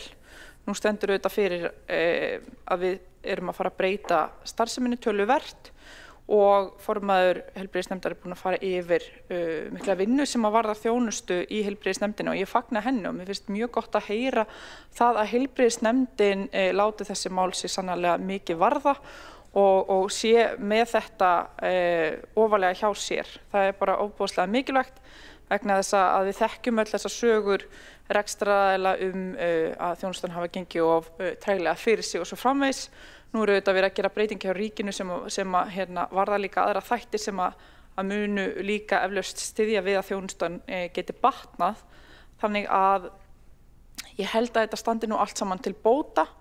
Í ljósi þess að formaður heilbrigðisnefndar hefur lagt fram svona yfirlit yfir að það sé verið að vinna þessum málum nú þegar, að þá teljum við nú endingu að sé kannski eðlilegra að lagt sé til að vísa þessari tillögu frá sökum þess að það er hinn svona eðlilegi ferill máls þegar eitthvað er í farvegi vegna þess að sjálfsögðu vilji til að vinna þessum verkefnum svo mikill vilji að okkar góða fólk þegar að því og ég fagna því og þessi umræða sýnir bara að það áhugi fyrir því að þetta sé gert vel og það sé haldið áfram á þessari braut að það séu gerðar þjónustukannanir, að það sé byggt á þeim þjónustukannanum gerðar umbóta áætlanir, það mjög mikilvægt og ætla því að gera þetta að okkar tillögu og hef nú gert grein fyrir hvers vegna. Borgarfulltrúinn hefur lokið við mál sitt og nú hafa ekki fleiri óskað eftir að taka til máls um þessum lið. Og borist hefur málsmeðferðartillaga frá borgarfulltrúanum Dóru Björt Guðjónsdóttur að vísa tillögunni frá. Og við byrjum á því að ganga til atkvæðagreiðslu og það vantar fólk í salinn.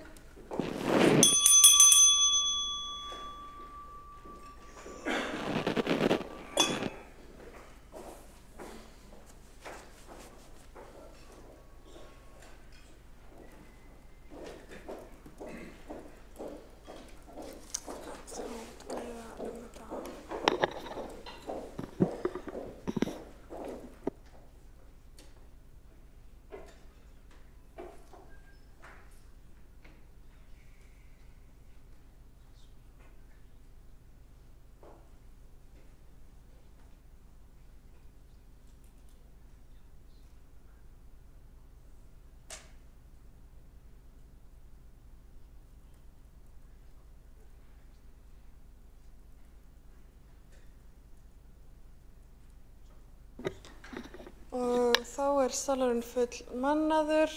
Það hefur borist ósk að greitt sé atkvæði hvern einn lið undir tillögunni í sitt hvoru lagi.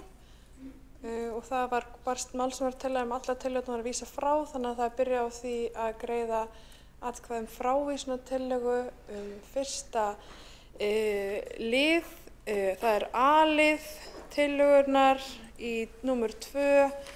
Á útsendri dagskrá tillögu borgarfulltrúa Sjálfstæðisflokksins heilbrigðiseftirlit Reykjavíkur A-liður og það greitt atkvæði að vísa tillögunni frá. Þeir sem eru samþykkir því að vísa A-lið tillögunni frá vinsamlegast gefi þess merki og þeir sem á móti kunna vera frávísuninni og það tillagan frávísunin samþykkt með atkvæðum meirihlutans. Á móti eru Viðreisn og Sjálfstæðisflokkur og Framsókn situr hjá. Og þá göngum við til atkvæðagreiðslu B-lið sömu tillögur. Þeir sem eru samþykkir frávísun á B-lið vinsamlegast gefi þessi merki og það meirihlutinn og þeir sem á móti kunna vera frávísun. Ég bið borgarfulltrúa að fylgjast vel með og það eru Sjálfstæðisflokkurinn og Viðreisn. Framsókn situr hjá og þá göngum við til atkvæðagreiðslu C-lið. Sömu tillögu, þeir sem eru samþykkir því að vísa C-lið frá vinsamlegast gefi þessi merki og það samþykkt með atkvæði meirihlutans, þeir sem á móti kunna að vera og það Sjálfstæðisflokkur og Viðreisn og Framsókn situr hjá. Og þá það D-liður, síðasti liður tillögunnar. Þeir sem eru samþykkir því að vísa honum frá vinsamlegast gefi þessi merki og það meirihlutinn og þeir sem á móti kunna að vera og það Sjálfstæðisflokkurinn og Viðreisn og Framsókn situr hjá.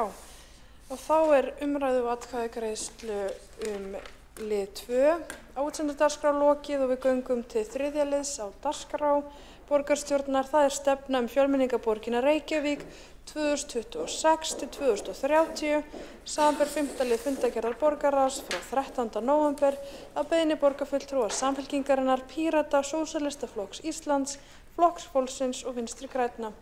Og fyrst til að hefja mál borgarfulltrúin Sabine Leskov.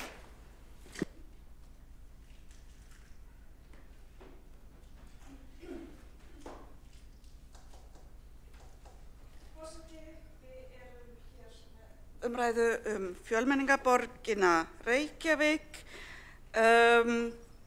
Þetta afrakstursvinnu sem var sett í gang fyrir ári síðan, dróst aðeins bæði vegna meirihlutasluta en líka vegna þess að við vorum ekki með starfsmann.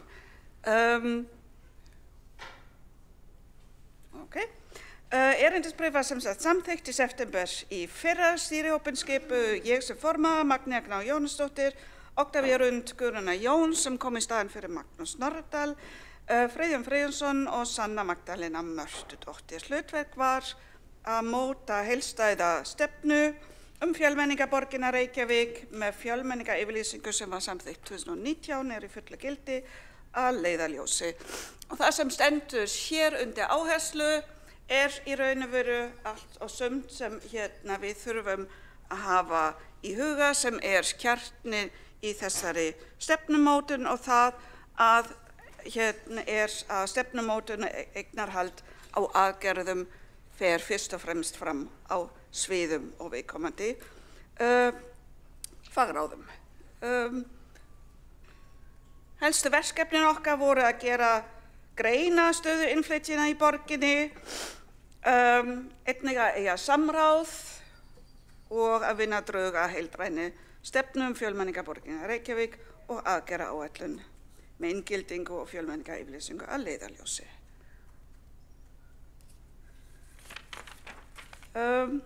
Og þetta allt og sumt. Þessi stefna að líta inn á við og við komum okkur saman í mjög góðu samtali. Ég ætla að þakka öllum fulltrúum aftur fyrir sitt innlegg. Þetta það sem við komum okkur saman og það að borgin leggur sig fram við að taka vel á móti nýjum íbúum. Reykjavík vinnur eftir inngildandi nálgun. Þetta hugtak sem hefur svolítið verið til umræðu og við lögðum okkur mikið fram að greina nákvæmlega hvað við erum að meina með því sem að virða það að fólk sé fjölbreytt og við gerum alltaf ráð fyrir fjölbreytileika og erum með jákvæða sýn á hana. Við leggjum til að Reykjavík vil leggja sig fram við að virkja allt fólk til þátttöku, það snýst málið, gerir fjölbreyttum hópi fólks kleift að taka þátt í ákvarðanatöku á eigin forsendum, skapa öruggt umhverfi og stuðla að velinn allra. Íbúar Reykjavík með fjölbreyttan tungumála og menningarbakgrunn upplifir sig sem hluti af borgarsamfélaginu og þeir fá tækifæri til að vera virkir þáttakendur og borgin leggur sig fram vera þjónandi forystu og vinnustað sem mæti þörfum fólks af ólíkum uppruna. Það ekki mjög flókið og vonandi ekki umdeilt. Það var mikið hugur í hópnum að við myndum sameinast þetta. Það sem mjög mikilvægt að við erum að horfa á þessi 4 hlutverk. Borgin gegnir hlutverk sem stjórnvald, við tökum ákvarðanir, við viljum vera í fararbroddi þegar kemur að jafnræði, mannréttindum og samvinnu við íbúa, við tökum ákvarðanir, allt þetta skiptir máli. Við erum atvinnurekandi, við vinnum þar markvisst gegn mismunun og vinnum með virkum hætti að því að starfsfólk njóti styrkleika sína á starfsstöðvum borgarinnar og lítum á fjölbreytni sem styrkleiki. Við erum þjónustuveitandi, ég held það skýrasta hlutverk, en mjög mikilvægt einmitt að víkka sýn og einblína ekki einmitt bara á þjónustu hlutverk borgarinnar gagnvart þessum hópi íbúa. Við erum samstarfsaðili og verkkaupi, mjög mikilvægt og mikla ábyrgð sem hvílir á okkur hér í þennan hóp. Aðgerðaáætlun í raun og veru mjög einfalt. Við erum að skila af okkur þennan ramma, þetta leiðarljós, og boltinn fer á sviðin. Boltinn og það sem við samþykkjum með þessari stefnu að sviðin taka ábyrgð, hver fyrir sig, hver út frá sínum forsendum. En samþykkja sem sagt að sviðin kynni sér þessa stefnu og greini hvernig þessi málaflokkur snerti starfsemi þeirra í þeirra hlutverkum sem atvinnurekandi, þjónustuveitandi eða samstarfsaðila. Svo skila sviðin tímasetta aðgerð í tengsl við þessari stefnu og taka það mið af þeim áherslum sem koma fram. Innleiðingaráætlun fyrir þessa aðgerð fara svo til samþykktar í viðkomandi fagráði og Mannréttindaskrifstofan og Mannréttindaráðið fylgir þessu eftir.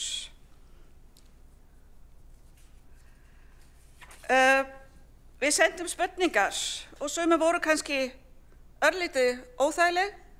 Við spurðum, sviðið með stefnu?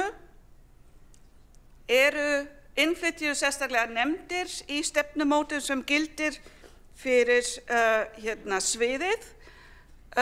Og það vandar töluvert á að sviðin hafa farið í gegnum greiningu hvað þetta varðar. Þetta vinnugögn sem liggja fyrir og mikla greiningar á fyrirliggjandi stefnumótun. Það var spurt, einhver sem hugsa þessi mál, sem kann á þetta, sem hefur þekkingu, gögnum safnað starfsemi sviðsins? Hvaða tölfræði vandar og hvaða áherslur vilja sviðin sjá. Þannig að þetta spurningar sem við spurðum og fengum svör en verða grundvöllur fyrir áframhaldandi vinnu á sviðunum. Ég ætla ekki að fara í allum smáatriðum í alla ábendingar sem við erum að senda til sviðana. Þetta afrakstur samtals. Við tókum samtal við sviðana, við sviðsstjóra, við fagfólkið þar og mest af þessum ábendum hlutina sem koma frá þeim, eitthvað sem sviðin vilja vinna meira með. Þessa áherslu taka með við hvað sviðin sett. Sumir með mjög sterka sýn og nú þegar gildandi stefnumótun og við hvetjum þau að sjálfsögðu áfram en með ákveðna viðbótar ábendingar og þau mjög markvisslega. Mannréttindaskrifstofan fær sem sagt áfram fær eftirfylgni með þessari stefnun. Kannski ætla ég að örstutt að staldra við örfáum dæmum Við teljum mjög oft, eins og ég bendi á, að þetta snýst fyrst og fremst þjónustu. Þjónustu sem innflytjendur nýta sér, íslenskukennslu í skóla og svo framvegis. En það sem riggjast ekki í þessari stefnu að það allsstaðar. Það líklega ekkert meira innflytjendamál en fjármál borgarinnar. Ég held að það 2 ár síðan í fjárhagsáætlana umræðu að það kom fram talan að 80% af öllum nýjum útsvarsgreiðendum fólk af erlendum uppruna. Við þurfum að þekkja þennan hóp betur. 80% nýra útsvarsgreiðenda fólk af erlendum uppruna. En hvar vinna þau? Með hvers konar lífeyrisréttindi koma þau hingað? Við teljum kannski að þessi stóri hópur Evrópubúa flytur bara allt með sér, það bara ekki svo. Þannig í öllum langtíma sviðsmyndum þurfum við að hafa þetta í huga. Hvaða gagnasöfnum við þurfum undir fjármálaáhættusvið líka innkaupamál, líklega ekkert meira innflytjendamál en innkaupamál þar sem við erum með keðjuábyrgð, þar sem við erum að móta nýja stefnu í innkaupamálum. Ég gæti haldið mjög lengi áfram umhverfismál. Ég man Hjálmar Sveinsson borgarfulltrúi var fyrir nokkrum árum með svona viðburðaröð á Kjarvalsstöðum og bað mig að koma og tala innflytjendur og skipulagsmál og ég hugsaði hvernig ósköpum tengist þetta en við nánari skoðun kemur einmitt í ljós aftur ekkert meira innflytjamál en skipulagsmálin, hvar býr fólk. Húsnæðismannvirkjastofnun komst nýlega að því að þeir voru að vanmeta leigumarkaðinn helming vegna þess að þeir voru ekki að skoða þennan hóp. Innflytjendur nýta útivistar, nærumhverfi sitt öðruvísi og svo framvegis. Eins og sagði, ég ætla ekki að fara inn á öll smáatriðin. Skólafrístundasvið með mjög sterka stefnu í þessa málaflokki, en einnig höfum við hér fullt af ábendingum og svo framvegis, en bara hlakka til að heyra frá öðrum borgarfulltrúum. Borgarfulltrúinn hefur lokið mál sitt. Næsta mælendaskrá borgarfulltrúin Sanna Magdalena Mörtudóttir. Forseti og borgarstjórn, ég þakka borgarfulltrúanum Sabine Lefskov fyrir utanumhald og eftirfylgni við þessa stefnu og öllum sem sátu í hópnum, og ég vona að afurð þessara stefnu verði svo að við getum að Reykjavíkurborg svona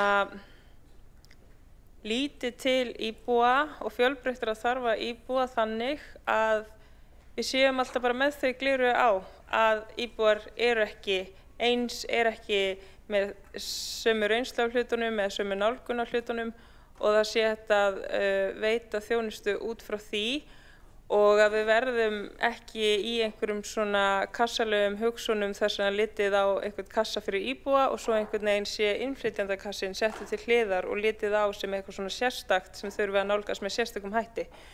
Við erum auðvitað fjölbreytt íbúar Reykjavíkurborgar og það eðlilegt að öll svið og stofnanir borgarinnar vinni út frá þeim forsendum. Mér finnst þetta mjög góð nálgun sem sett fram í stefnunni og aðgerðaáætlun hvernig nálgast þetta, og núna þetta þá fyrri umræða þessara stefnu í borgarstjórn sem að verður vísa þá til samráðsgáttar, og ég vona að við fáum umfjöllun stefnuna og áherslur hennar þar. Takk fyrir. Borgarfulltrúinn hefur lokið mál sitt. Næsta málendaskrá borgarfulltrúinn Skúli Helgason.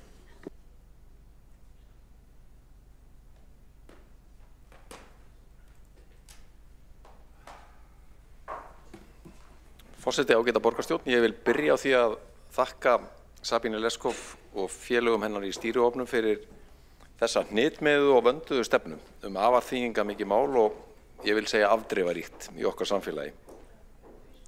Málefni innflytjenda, útlendinga, fólks af erlendum uppruna og eða fólks með fjölbreyttan tungumála og menningabakgrunni eru mikið í þjóðfélagsumræðunni hér á landi, eins og í líklega flestum ef ekki öllum löndum hins vestræna heims og víðar, og því miður verðum við að viðurkenna að mál hafa þróast með þeim hætti að grunnt á fordómum og rasisma.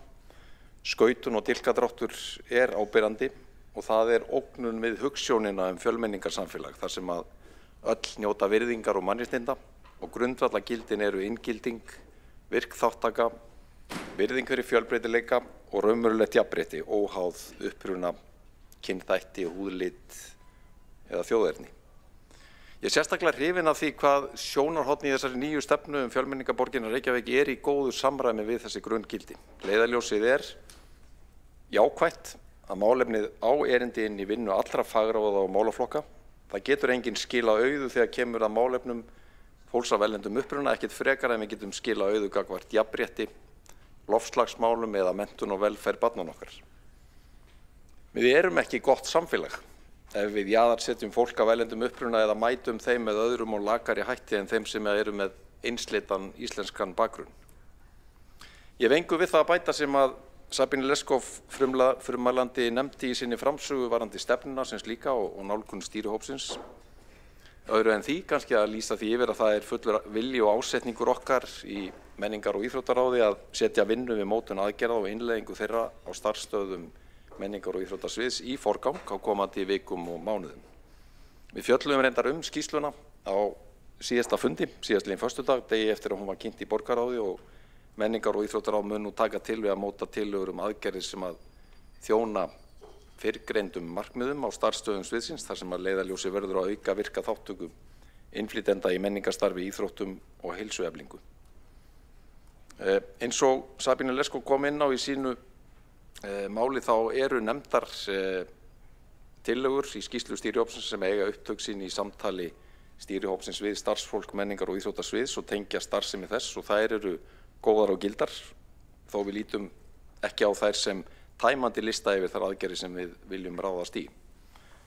Ef ég fer aðeins í stuttu máli yfir þær þá í fyrsta lagi lagt til að leita verið leiða til að auka þátttöku aldraðra innflytjenda og flóttafólks í íþróttum og heilsueflingu. Við erum með uppbrettar ermar á hverjum degi á sviðinu og í ráðinu gagnvart því að auka þátttöku yngstu kynslóðarinnar í íþróttum, listnámi og annarri skipulagðri frístundastarfsemi, sérstaklega í hverfum þar sem þáttakan hefur verið undir meðallagi.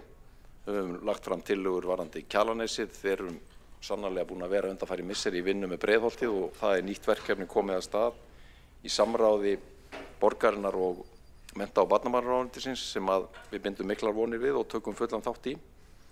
Við höldum þessu starfi áfram en tökum opnum örmum þessari áskorun að horfa sömulegis til þátttöku eldri kynslóðarinnar meðal innflytjenda og flóttafólks í íþróttum og annarri heilsueflingu. Önnur tillagan felur í sér að við leitum leiða til þess að auka þátttöku innflytjenda í menningarstarfi, bæði þá sem listamenn og notendur samanberið mitt menningarstefnu borgarinnar sem að gerði inngildingu að algjöru grundvallagildi í sinni vinnu á sínum tíma. Við munum byrja á því að kortleggja stöðuna í málaflokknum með tilliti til þessa hóps og hvernig megi betur kynna þá farvegi sem að eru til staðar varðandi það að gera sig gildandi á menningarsviðinu, bæði sem skapandi listamenn og notendur. Við erum með öflugan menningarsjóð sem að hefur góðu heilli vaxið á okkar vakt undanfarin ár. Við erum með styrktarsamninga, við erum með borgarhátíðir og farveginir eru ýmsir en örugglega þarf að kynna þá betur og einmitt á fleiri tungumálum til þess að þeir nái út allt samfélagið. Í þriðja lagi svo lagt til að stutt verði frjáls félagasamtök innflytjenda og annarra með því að styðja þau í gegnum gjaldfrjálsa fundaaðstöðu Borgarbókasafns og Hinshússins eða gegn vægu gjaldi þar sem því verður við komið og við munum sömulegis rýna þennan þátt. Forseti ágæta borgarstjórn, ég stoltur af því að tilheyra borgarstjórn sem að vinnur svona gott verk, svona vandaða og skýra stefnu og skora á okkur öll að setja hann í forgang, móta jafnskýrar og hnitmiðaðar tillögur aðgerðir á öllum fagsviðunum og innleiða þær svo fljótt sem verða má. Til hamingju með þessa góðu vinnu. Skúli Helgason, borgarfulltrúi við lokið máli sínu og tekur þá næst til máls Þórdís Lóa Þórhallsdóttir, borgarfulltrúi.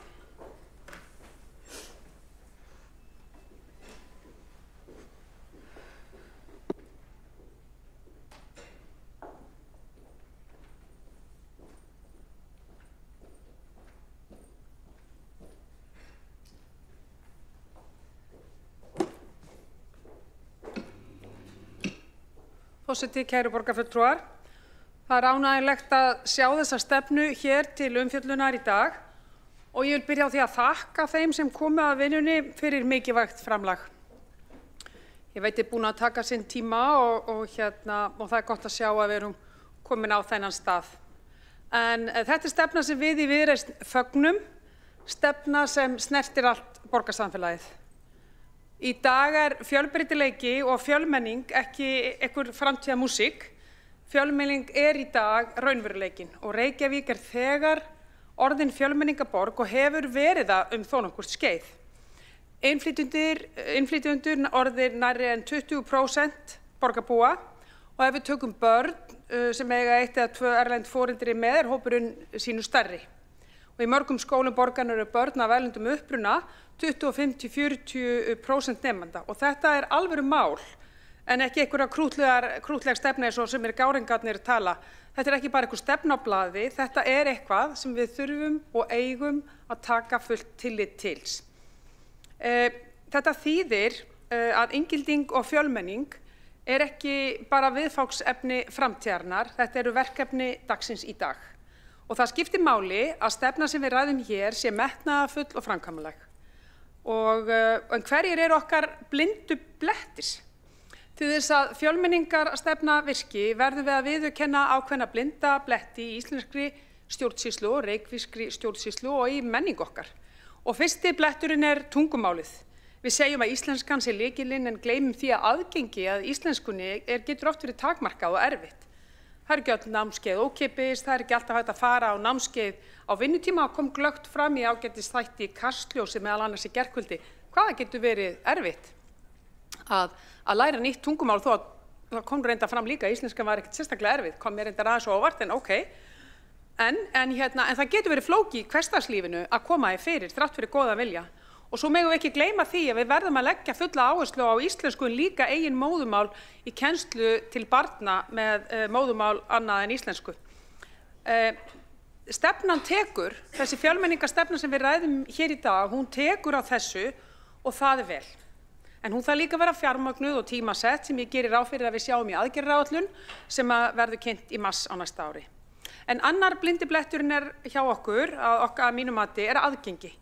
Og stefnan segir réttilega að rafræn þjónusta skuli vera aðgengilega á öðrum tungumálum en við vitum hins vegar að stór hluti upplýsinga og samskiptina borgarinnar eru nánast einvörðungu á íslensku þegar kemur eitthvað á dýptina. Margar umsóknir eru hálf óæskiljanlegar fyrir nýbúa eða nýja íbúa og fólk sem á erfitt með stafræna lausnir lendir gjarnan í blindgötu og það á við alla algjörlega sama hvaðan við komum. Við þurfum ekki bara að þýða, við þurfum að endurskoða allt kerfið okkar og búa til raunverulegt aðgengi og með stefnan taka ágætlega á því með því að fókusera svona á innri þættina. Og það eru nokkrir þættir í stefnu sem eru virkilega góðir og við í Viðreisn styðjum heilshugar. Og ég vil sérstaklega nefna nokkur atriði og draga þau fram og það eru meðal annars skýr skilgreining á inngildingu. Það mikilvægt að borgin noti hugtakið rétt. Að inngilding ekki bara að bjóða velkomin heldur að gera ráð fyrir fjölbreytileika frá upphafi. Og þarna stefnan mjög skýr og fagleg. Mér finnst einnig gott að sjá fjórþætt hlutverk borgarna dregið fram.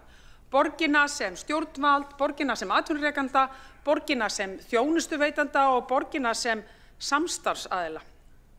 Á hverju sviði síðan, eins og borgarfulltrúi Sabine Leskov fór yfir áðan, á hverju sviði eru síðan sett fram skýr markmið og þau eru að fjölga starfsfólki með fjölbreyttan bakgrunn, tryggja íslenskunám á vinnutíma og efla samráð við foreldra barna af erlendum uppruna og að gera úttekt á tungumálanótkun í stafrændi kerfum. Þetta gott starf og við í Viðreisn styðjum það. Og svo það áherslan á börn og ungmenni. Það gleður mig að sjá að borgin ætlar sérstaklega að huga að ungmennum á aldrinum 16 til 18 ára og stefnan leggur áherslu á menntun, valdeflingu og virkni. Það afar mikilvægt. Fyrir þennan aldurshóp legg ég þó sérstaklega áherslu á að við vinnum einnig með stjórnvöldum.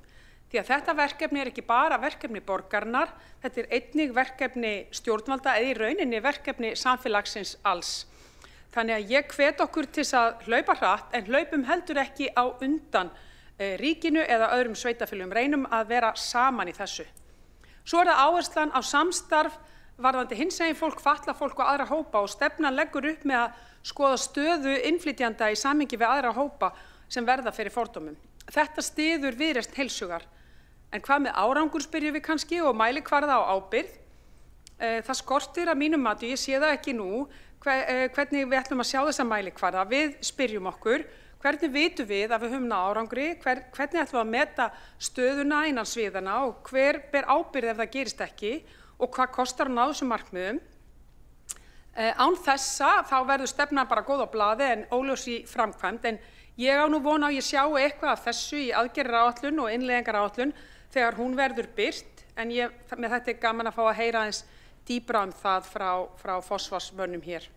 En svo viljum við einnig benda á að það ekki vitlaust og væri bara ágætt að fá árlega í framtíðinni og kannski verður það okkar innlegg inn í innleiðingaráætlunina ef það ekki þegar búið að stilla henni upp, að við fáum árlega framvinduskýrslu, skilgreind tímamarkmið fyrir hvert svið og skýrar fjárhagslegar forsendur. En leið að við horfum inn á við þessari stefnu, inn í rekstur og menningu borgarinnar, það langar mig líka að taka sjónarhornið ansi vítt. Ég vil aðeins tala út núna frá stærri mynd. Fjölmenning ekki mannréttindamál eitt og sér. Fjölmenning líka hagvaxtarmál, þar sem fjölbreytt vinnuafl styrkir borgina og samfélagið. Fjölmenning líka lýðheilsumál, þar sem virk þátttaka minnkar félagslega einangrun og fjölmenning sannarlega lýðræðismál þar sem þátttaka jaðarsettra hópa eru mælikvarði á heilbrigt samfélag. Og við sjáum fjölbreytileika sem framtíðarauð, ekki sem byrði. Og við í Viðreisn munum áfram vinna því að borgin nýti þann auð til fulls.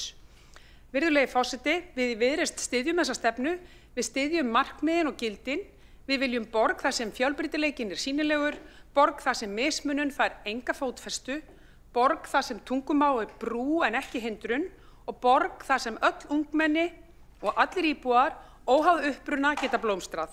Þetta Reykjavík sem við í Viðreisn viljum sjá til framtíðar. Til hamingju með stefnuna. Takk fyrir. Þórdís Lóa Þórhallsdóttir, borgarfulltrúi hefur lokið máli sínu, einn borgarfulltrúi hefur óskað eftir að veita ansvar, Sabína Lefskov. Já, ég þakka borgarfulltrúa Þórdísi Lóu Þórhallsdóttir kærlega fyrir hennar stuðning og hversu ítarleg hún hefur kynnt sér þessa stefnu og góða greiningu. Ég tek undir að eftirfylgni mun skipta mestu máli, þess vegna var lagt áherslu að áætlanagerð fer fram á sviðunum sem þurfa að skilgreina hvernig þetta fellur inn í þeirra kjarnasafnssemi, en að sjálfsögðu þarf líka þá að greina hvað kostar aukalega eitt sem við höfum verið til að minnst mikið verið að skoða hvort við þurfum stuðning í afleysingu þegar fólk sækir íslenskukennslu á vinnutíma. En eftirfylgni verður árlegt og í höndum mannréttindaráðs og skrifstofunnar. Sabína Lefskov, borgarfulltrúi hefur lokið að veita ansvar, svarað ansvari Þórdís Lóa Þórhallsdóttir, borgarfulltrúi. Forseti, takk fyrir það. Já, ég fagna því að heyra það, því að það sem ég finnst áhugavert í þessari stefnu hvað hún fer inn á við og tekur á okkar eigin menningu og okkar eigin umgjörð og spyr og krefjandi spurninga. Og ég fagna því bara mjög og mér finnst gott að heyra að við fáum reglulega svona stöðumat á því að við þekkjum öll frasan að menningin gleypir bara börnin sín í hádegismati eða hvaða breytingar í, ég veit ekki, kvöldmati eða hvernig var þetta. Einhverjir aðrir borgarfulltrúar að kunna þennan frasa betur en ég. En allavega við vitum það að breyta menningu getur verið flókið. Ég held að sé gríðarlega mikilvægt að við breytum og þróum okkar menningu innan borgarinnar og við höfum sýnt að undanfarið að við getum það alveg. Þannig að ég fagna því að það eigi að fylgjast vel með því og hlakka til að sjá það gerast. Þórdís Lóa Þórhallsdóttir, borgarfulltrúi hefur lokið að svara ansvari, telst á ansvörum lokið undir þessari ræðu og tekur næst til máls Magnea Gná Jóhannsdóttir, borgarfulltrúi.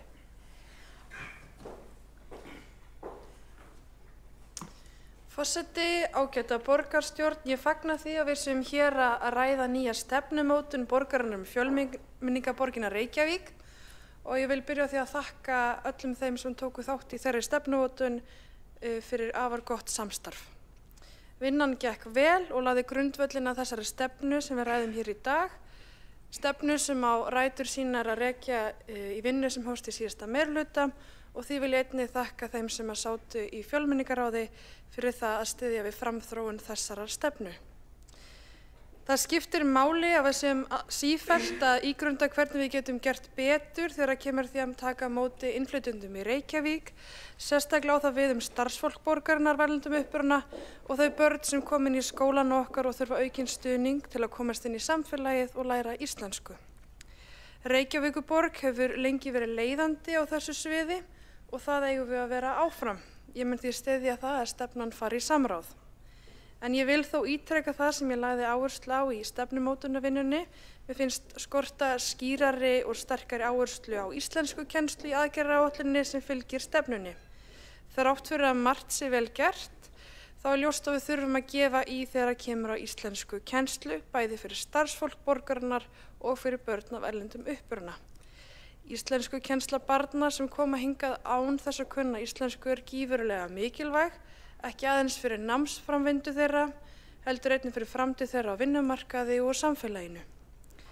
Þau íslenskuver sem við rekum ná því miður ekki nægilega vel utan allan hópinn. Ekki pláss fyrir öll þau börn sem þurfa í slíkri kennslu að halda. Íslenskuverin einungis 4 á meðan Reykjavíkurborg rekur 38 grunnskóla.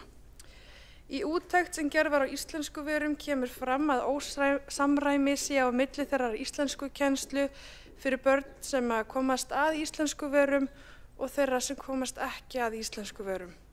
Einnig kemur fram að skerpa þarf tilgang íslenskuvera og bæta umgjörðinni í kringum ísat-kennslu. Í úttektinni kemur þá fram með leyfi forseta, tilvitnun hefst, almennt skortur á mati og eftirliti með íslenskukennslu fyrir nemendur íslensku sem annað mál, tilvitnun lýkur. Jafnframt bent á að skortur aðgengi að viðeigandi námsgögnum. Ég hefði því viljað sjá aðgerðir í stefnunni sem beinast að því að efla íslenskukennslu barna sem ekki tala íslensku og ég vona að þeim verði bætt við eftir samráðið í aðgerðaáætlunarkaflann sem snýr á skóla- og frístundasviði. Svo velti ég því fyrir mér hvort ekki hefði verið betra að fá stefnuna hingað til umræðu og samþykktar eftir að samráði hefði lokið, þannig að við gætum tekið upplýsta umræðu stefnuna sem byggir á líka þeim athugasemdum sem koma úr samráðinum, en ég geri nú ráð fyrir að þetta komi aftur hingað inn að loknu samráði. Enn og aftur vil ég þakka fyrir samstarfið og ég hlakka til að sjá hvað kemur úr samráðinu. Magnea Gná Jóhannsdóttir, borgarfulltrúi við lokið máli sínu. Einn borgarfulltrúi hefur óskað eftir að veita andsvar, Sabine Lefskov. Já, forseti, þetta rétt hjá borgarfulltrúi Magnea Gná Jóhannsdóttir. Stefnan fer í samráð og þá yfirleitt tekið aðra umræðu. Í borgarstjórn við erum að tala umfangsmikla stefnumótun til lengri tíma. Það kemur þá bara í ljós hversu mikla breytingar eru, hvort við fáum bara fulla umræðu hér aftur eða bara samþykki undir fundagerðum, en ég ger ráð fyrir þetta kemur þá á einhvern hátt aftur inn. Varðandi íslenskukennslu get ég ekki tekið meira undir að þetta sé mjög mikilvægt, en það kannski misskilningar sem við þurfum að skýra betur, að við erum alls ekki að benda á þessi nýja aðgerðir sem við erum með og leggjum til að þeir koma í staðinn fyrir áherslu sem eru nú þegar til staðar og það mikið stefna og vilji í gangi hjá skóla frístundaráði að bæta íslenskukennslu fyrir börn af foreldrum stanslaust, sama gildi fyrir mannauðsstefnu borgarinnar. Sabine Lefskov hefur lokið við að veita ansvar, svarar það ansvari Magnea Gná Jóhannsdóttir, borgarfulltrúi. Forseti, ég þakka borgarfulltrúunum fyrir ansvarið. Það sem ég hefði viljað sjá væri samt aukin áhersla á íslensku, þó að ég viti það og ég kom fram í ræðu minni að við erum að gera margt vel, þá samt ýmislegt sem má betur fara eins og kemur í nýlegri úttekt á íslenskuverum borgarinnar og alveg tilefni til þess að gefa í. Þannig ég hefði viljað sjá að við myndum setja aukna áherslu á íslenskukennslu í þessari aðgerðaáætlun af því að við vitum það að við getum gert betur. Magnea Gná Jóhannsdóttir, borgarfulltrúi hefur lokið við að svara ansvari, veitir þá ansvar öðru sinni, Sabine Lefskov, borgarfulltrúi. Já, ef fólki finnst að það kemur ekki nógu skýrt fram að metna okkur fyrir börn af eldri uppruna þegar menntun gífurleg, þá þurfum við greinilega að skarpa á þetta. Sabine Lefskov, borgarfulltrúi hefur lokið við að veita ansvar öðru sinni, svarar þá ansvari öðru sinni. Telst það ansvörum lokið undir þessa ræðu og tekur þá til máls Friðjón R. Friðjónsson, borgarfulltrúi.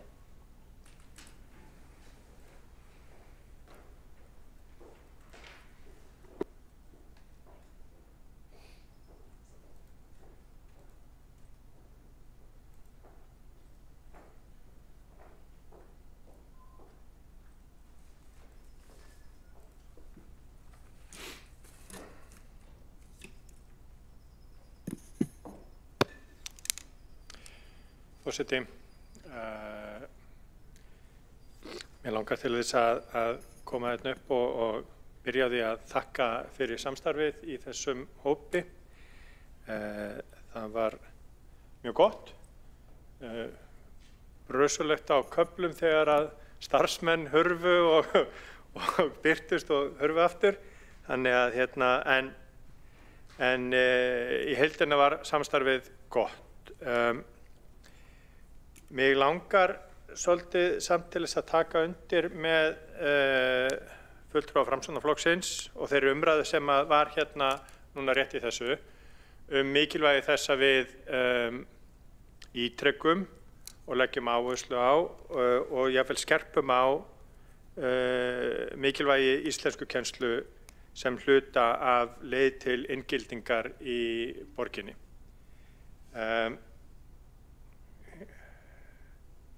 Ég held að það kemur auðvitað bara fram í samráðinu og það kannski verður tilefni til þess að koma með athugasemdir inn í því ferli, inn í samráðsgáttinni og vonandi koma það frá einhverjum aðilum þess efnis. En ég held að við mættum gera meira, mættum standa okkur betur og það er ekki bara borgin, heldur bara við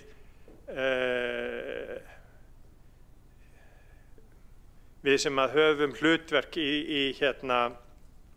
í samfélagsumræðu og tækifæri til þess að taka ákvarðanir í þessum málaflokki. Það var alveg skýrt að umfjöllun í fjölmiðlum í gær kvöldi var þannig að það var mjög áhugaverð umfjöllun í Ríkisútvarpinu í Kastljósi í gær og líka ákveðnum ummælum frá formanni Flokks fólksins á sama miðli stuttu síðar sem benti á hvernig Ísland ekki að standa sig þegar kemur að íslensku kennslu og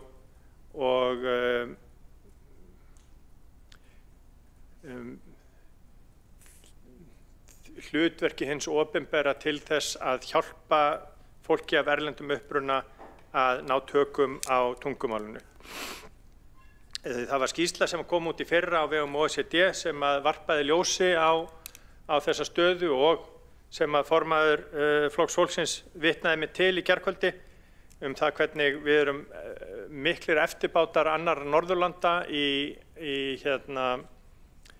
því að bjóða fólki af erlendum uppruna tungumálanám og ég er nú í þeirri stöðu að hafa svona smá innsýni inn í þetta mál vegna þess að kona minn jú af erlendum uppruna og við fórum í gegnum þetta ferli fyrir 20-25 árum síðan.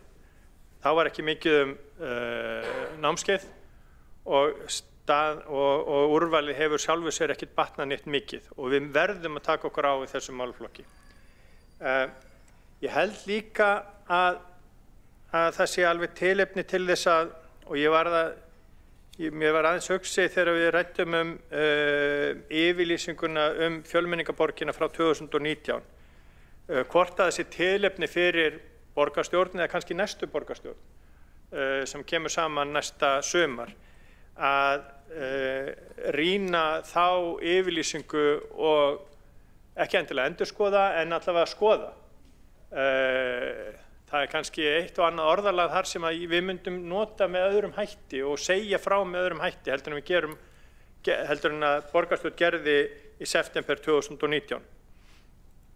Þó að megin inntak yfirlýsingarnar það að hvernig við viljum að innflytjendur séu virkir þátttakendur í samfélaginu með aðgang að öllu því sem borgin hefur fram að færa og þeir þekki réttindi sín.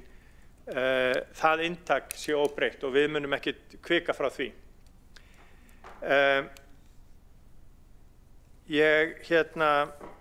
Mér langar síðan bara að lokum að þakka fyrir samstarfið. Það verður gaman að fylgjast með og áhugavert að fylgjast með hvað kemur út úr samráðsgáttinni og hvaða athugasemdir koma.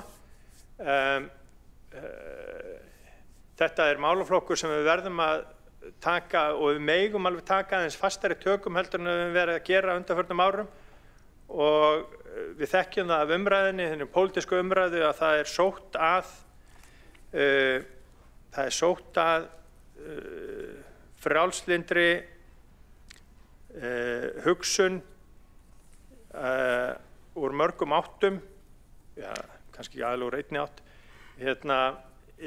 þessa dagana og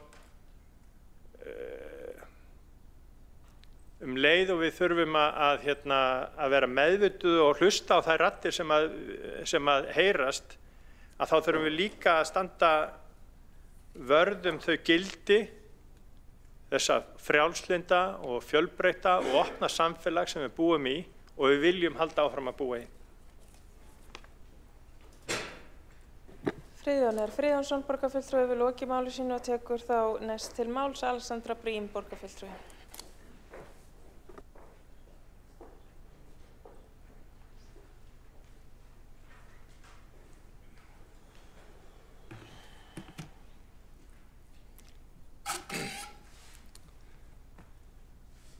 Forseti, borgarstjórn, aðrir áheyrendur. Ég vil byrja á að fagna þessari stefnu fjölmenningarborgina Reykjavík og þakka þeim sem að hennu störfuðu.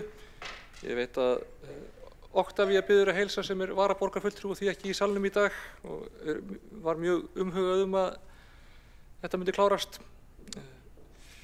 En jú, þessi stefna, ég held að það hafi sjaldan verið meira aðkallandi en nú að setja okkur skýra stefnu í þessum málaflokki, að segja bara mjög skýrt hvað okkur finnst og fyrir hvað við viljum standa.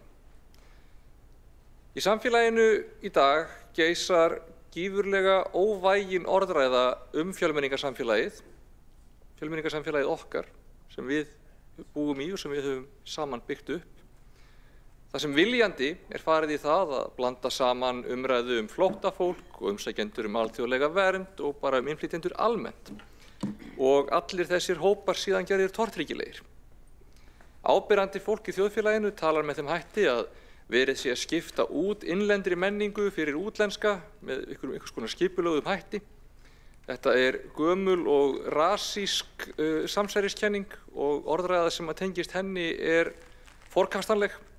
Við sem erum með rödd í samfélaginu, sem höfum einhvers konar opinbera stöðu eða hlustað á, verðum að taka bara mjög skýra afstöðu gegn því að svona tal fá að taka sér bólfestu hér á Íslandi. Það mjög mikilvægt. Það ekki þannig að bara ákveðin típa eigi rétt á því eða geti verið Íslendingar. Það ekki þannig að bara afkomendur innfæddra Íslendinga geti verið Íslendingar þegar framlíða stundir. Það heldur ekki þannig að menning sé eitthvað fast og óbreytanlegt sem þurfa að vernda fyrir breytingum og áhrifum til þess að varðveita hana. Öll menning síbreytileg. Öll menning túlkuð á hverjum tíma af þeim kynslóðum sem uppi eru hverja stundina og því samhengi sem að þær kynslóðir lesa sína menningu í gegnum. Íslensk menning í dag, með Ice Guys og GTRN og venjulegt fólk og bannað að hlæja, keimlík menningunni sem ég man eftir úr æsku með Latta og Ómari Ragnarsinni og Spaugstofunni og fóstbræðrum, en hún ekki óbreytt, þetta ekki nákvæmlega sama menningin. Þegar ég var barn átti ég frænku og frænda sem voru ættleidd erlendis frá og ég á þau reyndar enn að. Það auðgaði líf mitt og ég vil ekki til þess hugsa að þau hefðu ekki verið í minni fjölskyldu. Í dag á ég lítinn 6 ára frænda, litla 1 árs frænku, þau eru hálf lettnesk og þau auðga sannarlega líf okkar allra í fjölskyldunni. Í dag transfólk sjálfsagður og eðlilegur hluti af samfélaginu. Það var ekki þannig þegar ég var barn. Ég mjög ánægð með þessa þróun sem orðið okkar samfélagi og okkar menningu. Í dag úrvalið á mat og afþreyingu svo miklu fjölbreyttara og áhugaverðara en ég man eftir. Og á móti kemur að við erum að takast á við risastór áhrif þess að við erum komin inn í ólgusjó samfélagsmiðla og internets með sínum kostum og sínum göllum. Og við verðum fyrir orðræðu sem búin til erlendis, jafnvel af einbeittum skítadreifurum, afsakið orðbragðið, sem dreifir úr sér, sem tækifæri sinnaðir aðilar hér á landi og annar staðar taka upp á arma sína í leitað völdum og áhrifum og jafnvel bara peningum. Þess vegna þessi stefna fjölmenningu mikilvægt innlegg í umræðuna, ekki síst vegna þeirra stöðu sem Reykjavíkurborg hefur. Við erum risastór vinnuveitandi, við erum stærsti vinnustaður landsins, við erum þjónustuveitandi, við erum verkkaupi og við erum líka opinbert stjórnvald sem þarf að vinna að heilindum að þjónustu við alla íbúa, sem þarf að gæta að réttindum allra, sem þarf að skipuleggja borgina þannig að það sé góð félagsleg dreifing í hverfum borgarinnar. Það enn mikið verk að vinna þó að árangur hafi vissulega náðst á síðustu árum. Og það gífurlega mikilvægt að það sé skýrt og að því sé treyst að við tökum þetta hlutverk alvarlega. Að við ætlum að vera fyrir alla íbúa, ekki bara þá sem hafa ákveðin húðlit eða ákveðin móðurmál eða ákveðina ættartölu. Það skiptir máli að þessi áhersla á fjölmenningu sé ofin inn í allt sem við gerum, öll hlutverkin okkar, ekki bara einhvers konar eftir á viðbót. Inngilding og jafnvel fullgilding þurfa að vera kjarnagildi. Það er ekki nóg eða sanngjarnt að krefjast þess að fólk sem hingað kemur aðlagist okkur bara. Við eigum líka að aðlagast þeim og ekki bara því að það er sanngjarnt, það er líka bara gott. Við verðum betri fyrir vikið. Óendanlegur fjölbreytileiki í óendanlegum samsetningum.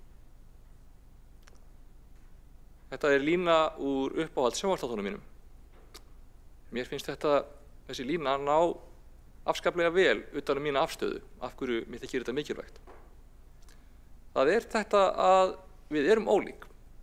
Við hugsum ekki öll eins, við lítum ekki öll eins út, höfum ekki sömu gildi eða sömu nálgun eða sama sjónarhorn. Það er þetta sem gefur lífinu lit, það sem gefur okkur ný sjónarhorn og nýja þekkingu.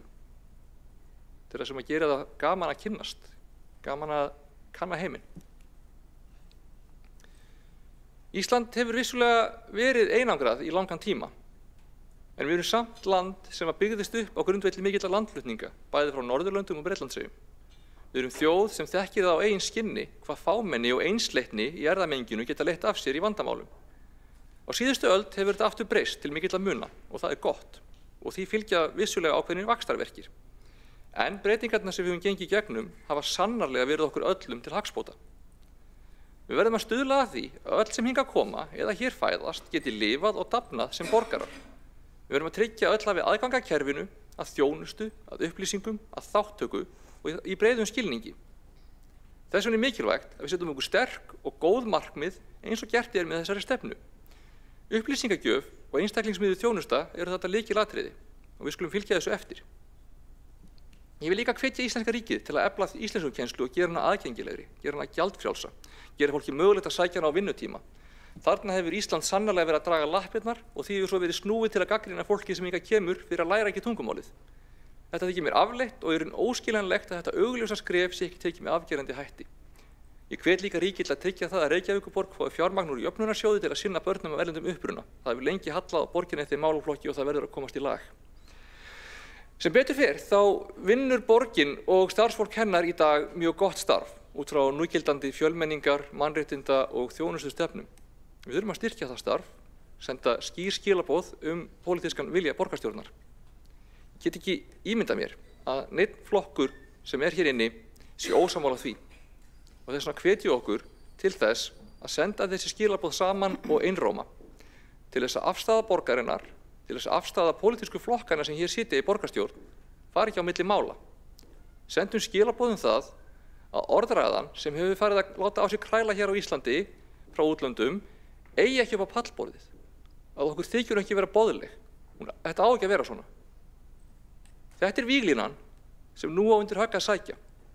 Þetta er fólkið sem hefur upplifað sig hatað og jaðarsett, sem líður eins og enginn vilji stíga fram fyrir skjöldu með þeim. Ef við getum einhvern tíma verið sammála, sýnt það hvar borgarstjórn vill standa, hvar Ísland vill standa, hvað það er sem við ætlum að verja, hver erum við, og vona ég að það geti verið hér. Takk fyrir. Alexandra Brím, borgarfulltrúi, við lokið máli sínu og tekur þá til máls Árelía Eydís Guðmundsdóttir, borgarfulltrúi.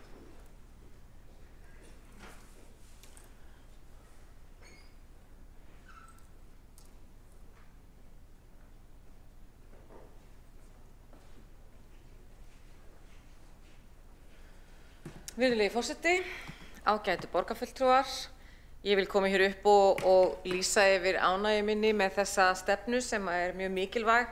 Ég hef alltaf verið, síðan ég kom hingað, mjög stolt af menntastefnu borgarinnar sem beri heitið látum draumana rætast og finnst í rauninni að við eigum að taka þessa stefnumótun og gera hana eins stóra, eins breiða, eins háleita eins og mögulegt er því að í borg það sem að er ákveðið það sem kraumar menningarsamfélag, þar verður líka nýsköpun og og gott að búa og gott að vera, þannig að megi draumar allra sem hingað koma rætast.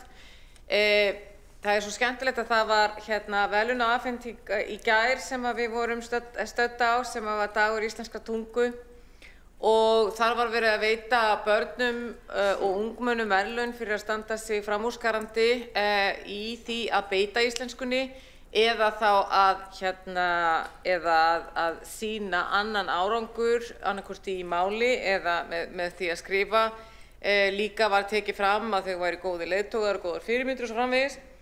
Og svona fljótt á litið þá var sem sagt fólk frá, eða börn réttara sagt, frá mjög mismunandi menningarlegum bakgrunni sem að þarna var verðlaunað, og það sýnir okkur að þegar að fólk lærir tungumálið og kann að beita tungumálinu, að þá það komið með þær rætur sem þarf til þess að blómstra í okkar samfélagi.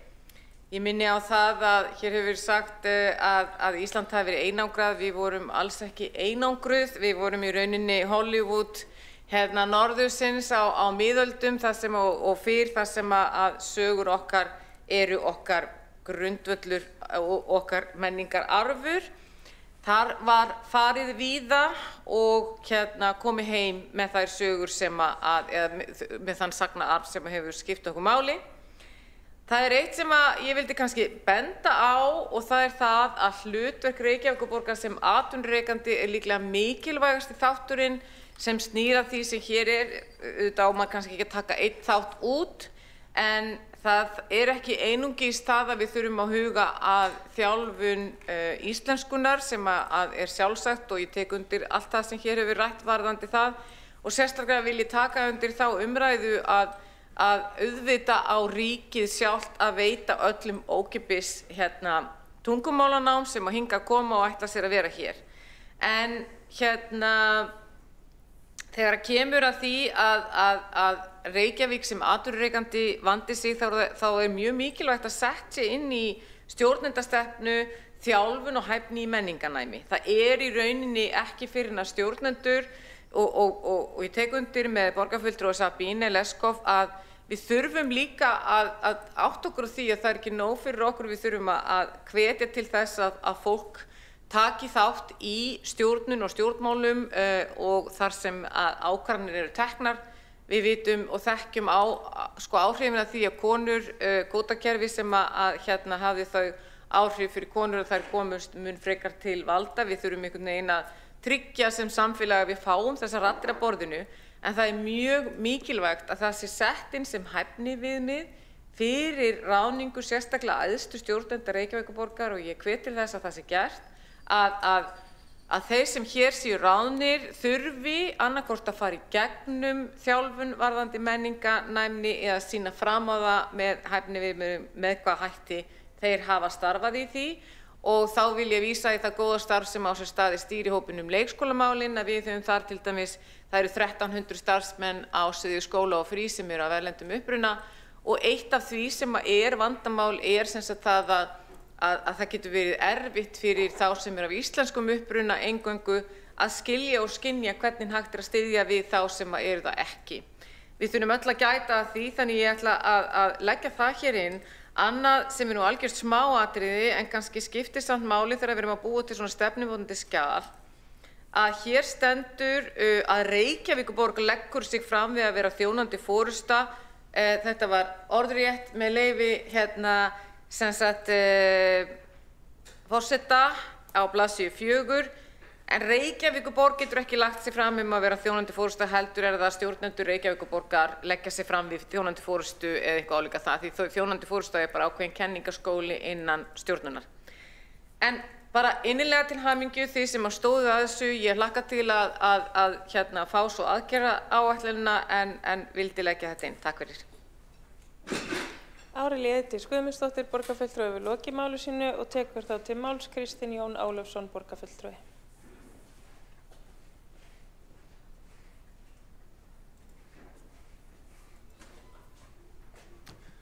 Forseti, ágæta borgarstjórn og aðrir áheyrendur.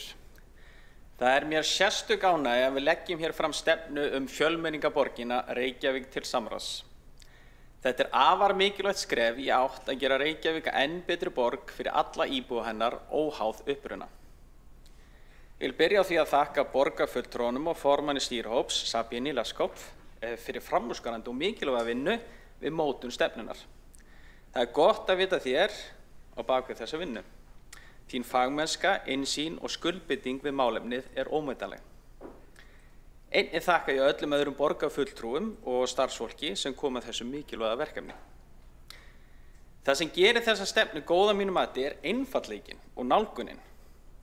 Reykjavíkurborg gegnir mörgum hlutverkum sem stjórnvald, atvinnurekandi, þjónustuveitandi og samstarfsaðili. Í öllum þessum hlutverkum þurfum við að setja upp það sem við getum kallað fjölmenningargleraugun, líkt og við höfum gert með kynjagleraugun. Mikilvægt að fjölmenning sé vofin í alla starfsemi og öll hlutverk borgarinnar. Þetta ekki viðauki við starf okkar, heldur hluti af kjarnanum. Einn af styrkleikum stefnunar að hvert svið borgarinnar tekur eignarhald á sínum hluta. Þetta ekki stefna sem situr í skúffu. Þetta lifandi plagg sem verður innleitt í daglega starfsemi. Sviðin munu sjálf setja fram aðgerðir og tímasetningar sem tryggir að stefnan verði í raun hluti af starfseminni og tryggir eignarhald á réttum stað. Á sviði menningar og íþrótta munum við leggja sérstaka áherslu á að auka þátttöku fólks með fjölbreyttan tungumála og menningabakgrunn í menningu, íþróttum og heilsueflingu. Við munum styðja við frjáls félagasamtök, innflytjenda og annarra með því að styðja þau gegnum gjaldfrjálsa fundaraðstöðu í Borgarbókasafninu og hinu húsinu eða gegn vægu gjaldi þar sem því verður við komið. Ég hef mitt persónulega orði vísa mikilli grósku í þeim efnum.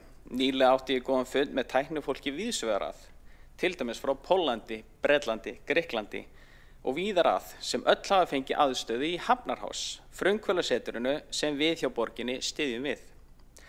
Þar eru meðal annars listafólk, viðgerðaraðilar og tæknifólk sem koma víða að og skapa eitthvað nýtt saman í borginu okkar. Í skólamálum leggjum við áherslu að efla menningarnæmi og fjölmenningarhæfni starfsfólks og hæfni til að vinna með öllum börnum með áherslu á inngildingu. Við munum styðja og valdefla foreldra af öllum uppruna í hlutverki sínu sem skólaforeldrar og skapa vettvang fyrir aukna félagsfærni og tengslamyndun barna. Þjónustu- og nýsköpunarsvið mun vinna stafræn inngildingu með því að tryggja öll rafræn þjónusta og þjónustugáttir séu aðgengilegir á fleiri tungumálum. Þá munum við gera úttekt á tungumálanótkun og hvernig mismunandi hópar upplifa aðgengi að rafrænum upplýsingum.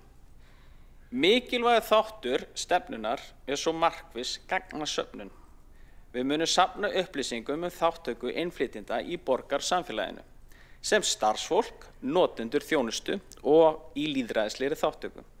Þessi gögn munu hjálpa okkur að meta árangur og bæta þjónustuna.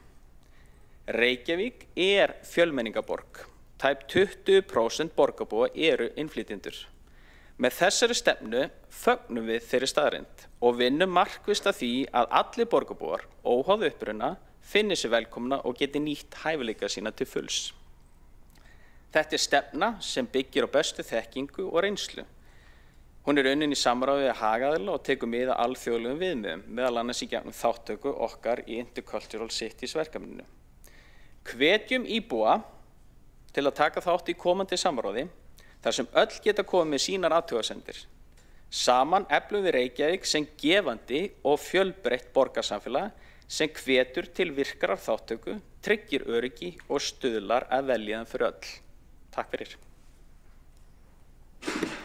Kristín Jón Ólafsson, borgarfulltrúi, hefur lokið máli sínu og tekur þá til máls Helgi Ás Grétarsson, borgarfulltrúi.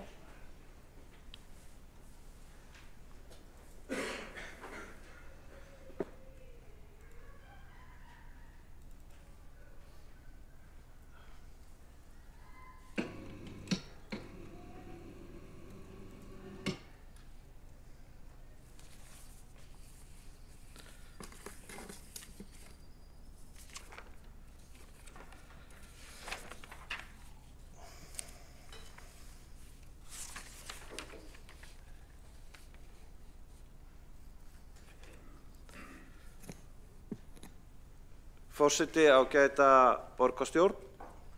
Ég tek undir það að fagnaðarefni að fyrir liggja drög, ég lít svo á að drög sé að ræða, að stefnu fjölmenningarborgina Reykjavík 2026 til 2030 og þakka fyrir þá vinnu sem liggur að baki þessum stefnudrögum. Ég segi stefnudrög vegna þess að ég skil tillöguna þannig að það er að leggja þetta í samráðsgáttina og þar geta íbúar tjáð sig einstök atriði stefnudragana. Og það sem ég vildi kannski taka fram almennt séð í umræðu útlendingamál, vegna þess að hér hafa hápólitískar ræður verið haldnar sem að tengjast ýmsum fletum löggjafar útlendinga, að það af hálfu hins opinbera eða ríkisins að setja stefnu hverjum sé heimilt að vera hér á landi og á hvaða forsendum. Það málefni ekki á forræði sveitarfélaga. Sú umræða öll því á landsmálavísu og það eðlilegt í þeim efnum að það séu skiptar skoðanir. Svo erum við með það verkefni sem sveitarfélag að þjónusta alla íbúa í okkar sveitarfélagi sem Reykjavík. Og eins og hefur komið fram að þá hátt hlutfall íbúa af erlendu bergi brotið og full ástæða fyrir borgina sem sveitarfélag að taka sitt þjónustuhlutverk alvarlega og stuðla að stefnum þannig að allir íbúar, meðal annars þeir sem eru á erlendu bergi brotið, geti blómstrað. Ég talaði þetta svona vegna þess að ég man það að því ég sat í fjölmenningarráði frá 2022 til 2025 og í byrjun maí árið 2024 þá var haldið áhugavert fjölmenningarþing í hinu húsinu og það voru svona skipt í hópa og þetta var dagskrá frá morgni til eftirmiðdegis og í umræðum ákveðna þætti stöðu útlendinga hér í borginni þá kom alveg skýrt fram það ekkert að því að vera stoltur Íslendingur, stoltur af íslenskri sögu, íslenskri menningu og að það skipti máli að sé lögð áhersla á að vernda þau gildi. Það ekkert að því. Það bara gott. Alveg eins og það gott og jákvætt að stuðla því að þeir sem að hinga koma fái tækifæri til þess að blómstra á eigin forsendum. Þetta fer ekki gegn hvort öðru. Þess vegna að mínum mati mjög mikilvægt að hafa í huga að hvar svo sem við erum stödd í heiminum að þá oft algengt í pólitískri sögu og í nútímanum að það séu átök á milli fólks sem að eiga ólíkan menningar bakgrunn og hafa ólíkar hugmyndir lífið. Þess vegna skiptir svo miklu máli, eins og svo sem hefur verið komið inn á henni umræðinni, að við eflum vitund okkar ólíka menningar og hugmyndir og svo framvegis. Ég persónulega hef verið það heppinn sem íþróttamaður í skák að ferðast heiminn og kynnst ótrúlega merkilegu fólki héðan og þaðan og sé þá að fólk í grunninn allt eins. Ég tel mig að hafa verið lukkuna pamfíll að því leyti. Einnig ég mjög ánægður að hafa verið í fjölmenningarráði á þessu kjörtímabili og kynnst ótrúlega öflugu fólki sem hefur komið hvaðanægna af á heiminum. Hvort sem að það Miðausturlöndum, Suður-Ameríku, Afríku og svo framvegis. Vegna þess að það allan að mín sýn, pólitíska sýn, að það einstaklingurinn. Það einstaklingurinn sem kjarninn í öllu sem að samfélagið ganga út á. Og einstaklingar, þeir finna hjarta og hlýju og tenginga við aðra einstaklinga. Einstaklingurinn, hann verður að finna hvað hentar sér. Þetta allavega mín almenna skoðun og ég vil svona pólitískt taka undir þær áherslur sem hér hafa komið fram að fókusinn á þessari stefnu ætti að vera að efla íslenskunám. Að þrýsta með ýmsum hætti að þeir sem hingað koma og ætla að dvelja hér langdölum að við höldum vörð íslenskuna með öllum ráðum. Með því einfaldlega að vera að segja þetta áhersluatriði. Þannig að mér finnst það vera eðlilegt að það yrði kannski settar ofar. Það sem mér finnst vera gott, ef ég má vera jákvæður sérstaklega í þessu skjali, þá hérna skjal sem mannus- og starfsumhverfissvið á blaðsíðu 6 og mér finnst að punktarnir sem koma þar fram eins og að auka með virkum hætti hlutfall starfsfólks með fjölbreyttan menningar- og tungumálabakgrunn í ábyrgðarstörfum, svo að gefa fólki tækifæri á að sækja íslensku námskeið á vinnutíma og fleiri undir þessum lið á blaðsíðu 6 og 7 eru punktar sem mér finnst vera mikilvægir. Almennt séð varðandi stefnudrögin að þá held ég að væri æskilegt að þau væri lesin vel yfir með tilliti til málfars og skýrleika og gera kannski sumt aðeins markvissara og fækka orðum. Til dæmis á blaðsíðu 6 þykir mér ekki nægilega skýrt varðandi hver séu markmið aðgerðaáætlanir og hvernig eigi að útfæra einstaka stefnuliði og þannig að það eru síðan punktar til 1-4 sem að mér myndi þykja allavega sérstaklega númer 2 og 4 að yrðu gerðir aðeins markvissari. En eins og ég segi, kannski, svo það kannski lykilatriði svona praktískt af því að ég líka í skóla og frístundaráði að það aðstæður í einstökum til dæmis grunnskólum og leikskólum eru mjög ólíkar. Í sumum hverfum tiltölulega mikil einsleitni á meðan í öðrum mjög mikil fjölbreytni.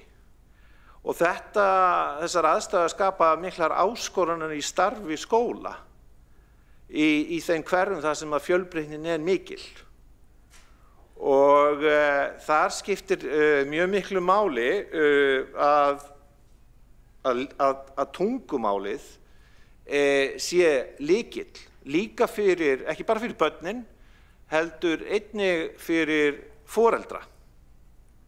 Og í tengslum við þetta þá skiptir gífurlega miklu máli að það sé verið að reyna að þróa aðferðir til þess að efla bæði börnin og foreldrana að börnin tæki virkan þátt í tómstundum. Það getur verið íþróttir, það getur verið tónlist, hvað svo sem annað. En það hefur verið áskorun víða fyrir að fá til dæmis foreldra á erlendu bergi brotið að taka þátt í foreldrastarfi í tengslu við íþróttafélög og svona. Og þetta eitthvað sem ég held að þyrfti að vinna markvissar í, vegna þess að eins og ég sagði áðan þá það allavega mín sýn að ef að tekst að virkja einstaklinginn, gera hann öflugan, gera hann sjálfstæðan, að hann sé óhræddur að gera mistök og hann fái upplýsingar, þá erum við að hjálpa fólki hvaðan sem það kemur af heiminum. Það mun engin opinber stofnun koma og rétta hverjum og einum allt upp í hendurnar. Þess vegna skiptir aðalatriði fyrir svona stefnumótun að við séum að búa til tækifæri fyrir fólkið sem hér býr og er að erlendu bergi brotið. Helgi Ás Grétarsson, borgarfulltrúi, hefur lokið máli sínu og tekur til máls Einar Sveinbjörn Guðmundsson, borgarfulltrúi.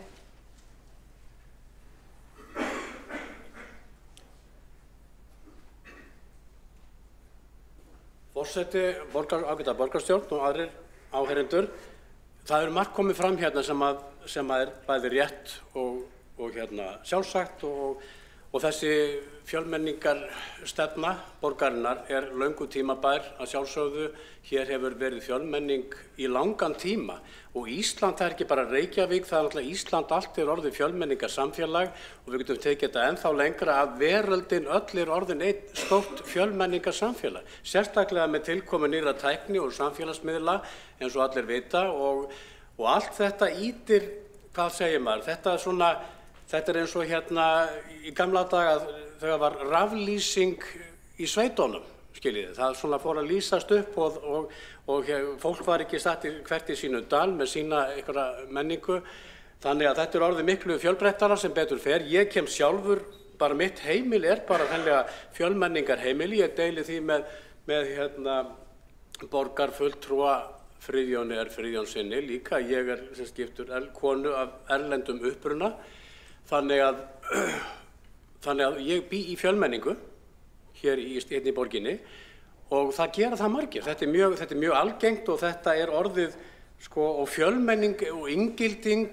Íslenskan undir, það talað að íslenskan eigi undir högg að sækja sem tungumál. Við vitum það öll bara í umræðunni, dagur íslenska tungu og allt þetta og fólk að hafa áhyggjur af því að eftir ákveðin tíma það verði bara að fara að tala ensku á Íslandi eða eitthvað annað, að þetta mun líklega ekki gerast, vonandi, en það líka skylda ekki bara á herðum Reykjavíkurborgar, heldur líka á herðum bara ríkisins og allra sveitafélaga á Íslandi og sérstaklega menningarstofnana hér í landinu. Ég hef oft að velta fyrir mér jafnvel þegar íslensk börn eru farin að flýja miklu meira inn á YouTube og aðra ensku mælandi samfélagsmiðla í staðinn fyrir það að horfa á barnaefni á RÚV sem að mér finnst persónulega þá með leyfi forseta að taka smá dítúr, svo ég sletti nú aðeins líka, í þessari umræðu og benda á það að menningar hlutverk ríkisútvarpsins og sjónvarpsins að það eitthvað sem að þurfi líka sem að þjóðfélagið í heild þarf að fara að skoða og endurskipuleggja frá grunni með tilliti til hvert hlutverk útvarpsins til menningarefnis meðal annars til barna. Því ef við náum ekki með íslensku barnaefni eða talsettu barnaefni í þeim fjölbreytileika sem í boði á sjónvarpsstöðvum í löndunum í kringum okkur, og ég bara hef skoðað þetta sjálfur og það alveg himinn og haf þarna á milli. Hversu lélegt úrval og hvar stundin okkar sem allir horfa í gamla daga, svo ég tala gamla tímana þó sé ekki að fara inn í símatíma eða eitthvað annað, en allavega og líka annað, svo ég tæki nú aftur gamaldags stimpilinn að í orðum fyrri ræðumanns, borgarfulltrúa Helga Ás Grétarssonar, þar sem hann talar útlendinga, að þetta orð svolítið, það felur í sér smá polariseringu fyrir leitinu til, að það gefur svolítið til kynna að þetta séu, ég ætla að fá að sletta aftur, þetta hljómar betur á ensku, flott fyrir allt, að svona us and them hugsun, það sem að vera að tala útlendinga og Íslendinga. Og mér finnst þetta að vera líka leifar á gömlu tíma og það má líka tala útlendingastofnun sem nú bara eins og stofnun á Íslandi sem að mætti gjarnan fara að skoða breytt nafn með tilliti til breyttra tíma og breyttra menningar og þetta kemur líka inn á hluti eins og virðingu að fjölmenning og það rétt sem að kom fram að vissu leyti í ræðu borgarfulltrúa Helga Ás Grétarsson rétt áðan að þetta hefur, hann minntist á það að útlendingar þyrftu að læra að bera meiri virðingu eða virðingu fyrir íslenskum menningu og hefðum. En þetta gengur í báðar áttir í rauninni og það kom líka fram í ræðu borgarfulltrúa Alexandru Brím áðan að við þurftum líka að huga því að bera virðingu fyrir menningu þeirra sem að hingað koma og ég get minnst á það að yngri bróðir minn fyrir áratugum síðan fór sem skiptinemi til Brasilíu á vegum AFS og þetta var fyrir tíma internetsins og þá var ákveðið fyrirbæri og í gangi sem var kallað kultúrsjokk og skiptinemar AFS voru varaðir við því og myndir á það að þeim, sérstaklega því lengra sem að nemar fóru sem skiptinemar, að þeim mun meira sjokk er það þegar menningin er hvað ólíkust þeirri menningu það sem að viðkomandi kemur frá.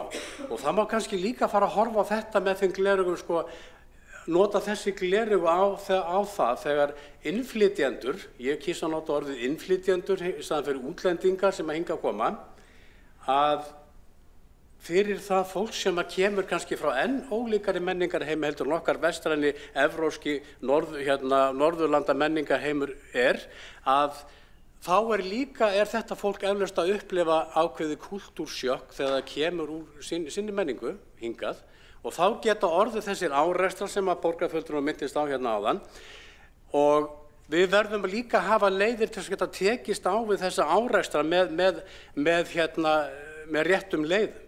Og það þýðir ekki heldur að stinga haustum í sandinn og einhvern veginn að heimta það að eins og hefur komið fram líka í umræðinu að vera í að því að það sé að þessi umræða getur hún er farin að nálgast inn á hættulega brautir og það var nefndur einhverjir aðilar varðandi það, ég held að við veitum öll hvað átti við það, en einhverja síður þá því að íslensk menning, fjölmenning, hún auðgar íslenska menningu. Ef við tökum bara matarmenningu eina á sér, ef við horfum á íslenska matarmenningu og berum hana sama við matarmenningu heimsins, að þá myndi ég nú segja það með fullri virðingu fyrir þorrablótum og hangikjöti og öllu þessu sem við þekkjum og sviðum eða hvað það er sem við þekkjum hér, að þetta stenst engan samaburð að því leytinu til hvað varðar fjölbreytni og annað við þá matarmenningu sem tíðkast og innflytjendur hafa komið hingað með til landsins í formi með því að stofna veitingastaði og annað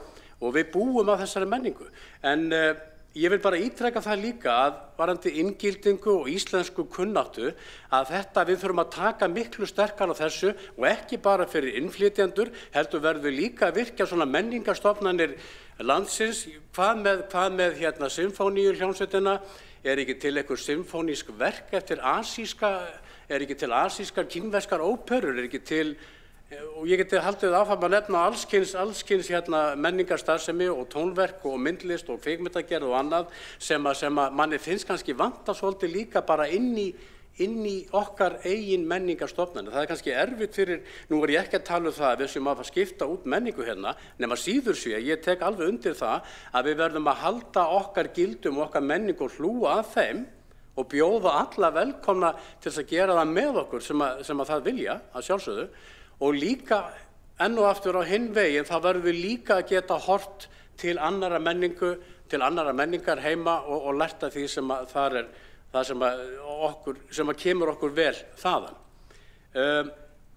Já, ég bara ítreka, við þurfum bara sem þjóðfélag verðum við að geta tekið þessi mál alla leið, ekki bara á prenti eða í orði eða hvað það er, og bara með íslensku kennslu því að bakvið tungumálið íslensku er ekki bara stafróf eða orð eða það er líka menning á bakvið þetta og við verðum líka að geta, og til þess að geta kennt innflytjendum íslensku með svona réttum hætti, að þá kannski þarf að nota eitthvað annað, það þarf kannski að tengja íslenskuna einhvern við eitthvað menningarfyrir bara hjá þeim sjálfum. Þannig að finna kannski einhver íslensk orð yfir eitthvað, ég veit það ekki, bara sem kannski þurfum við eitthvað nýsköpunar. Ég er mikill áhugamaður nýsköpun og mér finnst að við ættum kannski að fara að huga líka ákveðinni nýsköpun í því hvernig við getum nálgast það að inngilda fólk af erlendum uppruna inn í okkar þjóðfélag. Og bara enn og aftur íslenskan er það sem við verðum að fara að hlúa að, en eitt stutt varðandi íslenskuna. Ég reyndar, mér sjálfum finnst nú að íslenskan sé líka hafi nú gott að ákveðinu svona fjölmenningar inputi líka inn í okkar sem tungumál. Ég menna við berum íslenskuna sama við Norðurlandamálin að þá er hún ansið svona á unglingastigi kannski. Þetta er ákveðina hljóðmyndan, ég ætla ekki að fara út í nú mikið nördisma þó ég sletti aftur með leyfi forseta, að það er svona að það var þetta tökuorð og fleira. Mér finnst að það ætti að vera líka að það geti alveg gengið í báðar áttir það sem hvað þetta varðar, á þess að sé að fara að breyta hér orðabókum eða öðru, en allavega ég vil bara leggja áherslu á það að fjölmenning og þetta er það sem að það þarf meira til. Við þurfum að fara alla leið í þessu og þetta hefur bara, þegar upp er staðið, þá hefur fjölmenning fyrst og fremst með virðingu að gera og virðingu sem gengur í báðar áttir. Þannig við getum bara sem sammannlegt samfélag, þetta er bara mannleg menning sem að hér ræðir, sem að við erum að horfast í augu við. Við þurfum að gera allt þess að hlúa henni. Fjölmenningaborgin Reykjavík er fyrsti liður í því. Takk. Einar Sveinbjörn Guðmundsson, borgarfulltrúi við lokimáli sinni, borgarfulltrúi hefur óskað eftir að veita ansvar, Helgi Áss Grétarsson. Forseti, ágæta borgarstjórn. Mér fannst koma fram í máli borgarfulltrúans Einar Sveinbjörns einhver misskilningur mína orðnotkun. Það vill bara þannig til að árið 2016 voru sett lög sem heita lög útlendinga. Ég var að reyna að búa til aðgreiningu frá því annars vegar hver pólitíkin eigi að vera á landsvísu, hverjir megi að vera hér á landinu og hverjir ekki, sem er ekki verkefni Reykjavíkurborgar. Það er ekki verkefni Reykjavíkurborgar og er ekki undir okkar valdsvið. Það er einfaldlega þannig. Umræðan hins vegar hérna í borgarstjórnarsal fer síðan að einhverju leyti það atriði. Það sem ég var hins vegar síðan að leggja áherslu á, það er að þeir sem eru íbúar hér af erlendu bergibrotið, að það sé mikilvægt fyrir okkur sem sveitafélag að við gerum okkar besta til þess að hver og einn sem þannig máli komin eða þannig aðstæður að viðkomandi ná að vaxa og dafna. Það styrkir okkar samfélag. Á þessu munur og ég skammast ekkert mín fyrir það að segja þegar það er staðreynd að það eru lög útlendinga, þau heita það, þá segi ég það. Annars var ég ekki að tala stefnuna hér í þessu samhengi, annað en að það er náttúrulega skilgreint í þessum drögum að eiga að tala innflytjendur. Þannig að ég mótmæli og andmæli þeim svona tilfinninga hlöðnum fullyrðingum sem að borgarfulltrúinn setti hér fram mína ræðu. Helgi Áss Grétarsson, borgarfulltrúi hefur lokið að veita ansvar. Telst að ansvörin lokið undir þessu ræðu og tekur þá til máls borgarfulltrúinn Helgi Áss Grétarsson. Óskaði borgarfulltrúinn eingöngu eftir ansvari, tekur þá til máls borgarfulltrúinn Helgi Áss Grétarsson.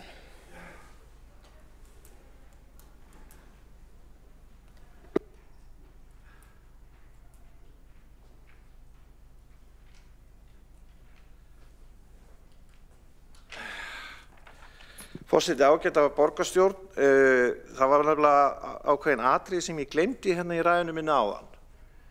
Og þannig mál með vexti að það maður upp í Breiðholti sem heitir Jóhannes Guðlaugsson, hann starfar í Suðurmiðstöð, frábær starfsmaður Reykjavíkurborgar ef ég má lýsa þeirri skoðun minni. Og ég vildi minnast þess að það hafa verið haldnar svona matarhátíðir. Og það var alveg frábært þegar þetta tókst svo vel til í fyrsta skipti. Ég held að það hafi verið vorið 2023, ég held ég sé ekki farið með rangt mál, eða var það 24, ég man ekki, ég held að þetta hafi allavega haldið tvívegis eða jafnvel þrívegis. Og ég vil bara minnast á þess að hátíð en það var frábært framtak. Þá bara fólk hvaðanæða sem er hérna í borginni að sýna hæfileika sína. Það var líka tónlistafólk frá Venezuela, Póllandi, hérna og þaðan og svo voru líka svona matar, hægt að bragðast hérna frá Eþíópíu og hvað svo sem er. Og ég myndi segja varðandi stefnudrögin að það ætti raun og veru að vera hluti af stefnunni hjá borginni að ýta undir og hafa það bara eitthvað fast að hafa hátíðir af þessum toga. Vegna þess að ég held að það sé eitthvað svona jákvætt og uppbyggilegt sem er gert með reglulegu millibili, hvort sem það fjölmenningaþing eða svona hátíðir eins og hafa verið haldnar í fjölskyldu húsdýragarðinum í Laugardal, að það sé eitthvað sem að eykur líkur á að bæði sýnileika og tengi fólk saman.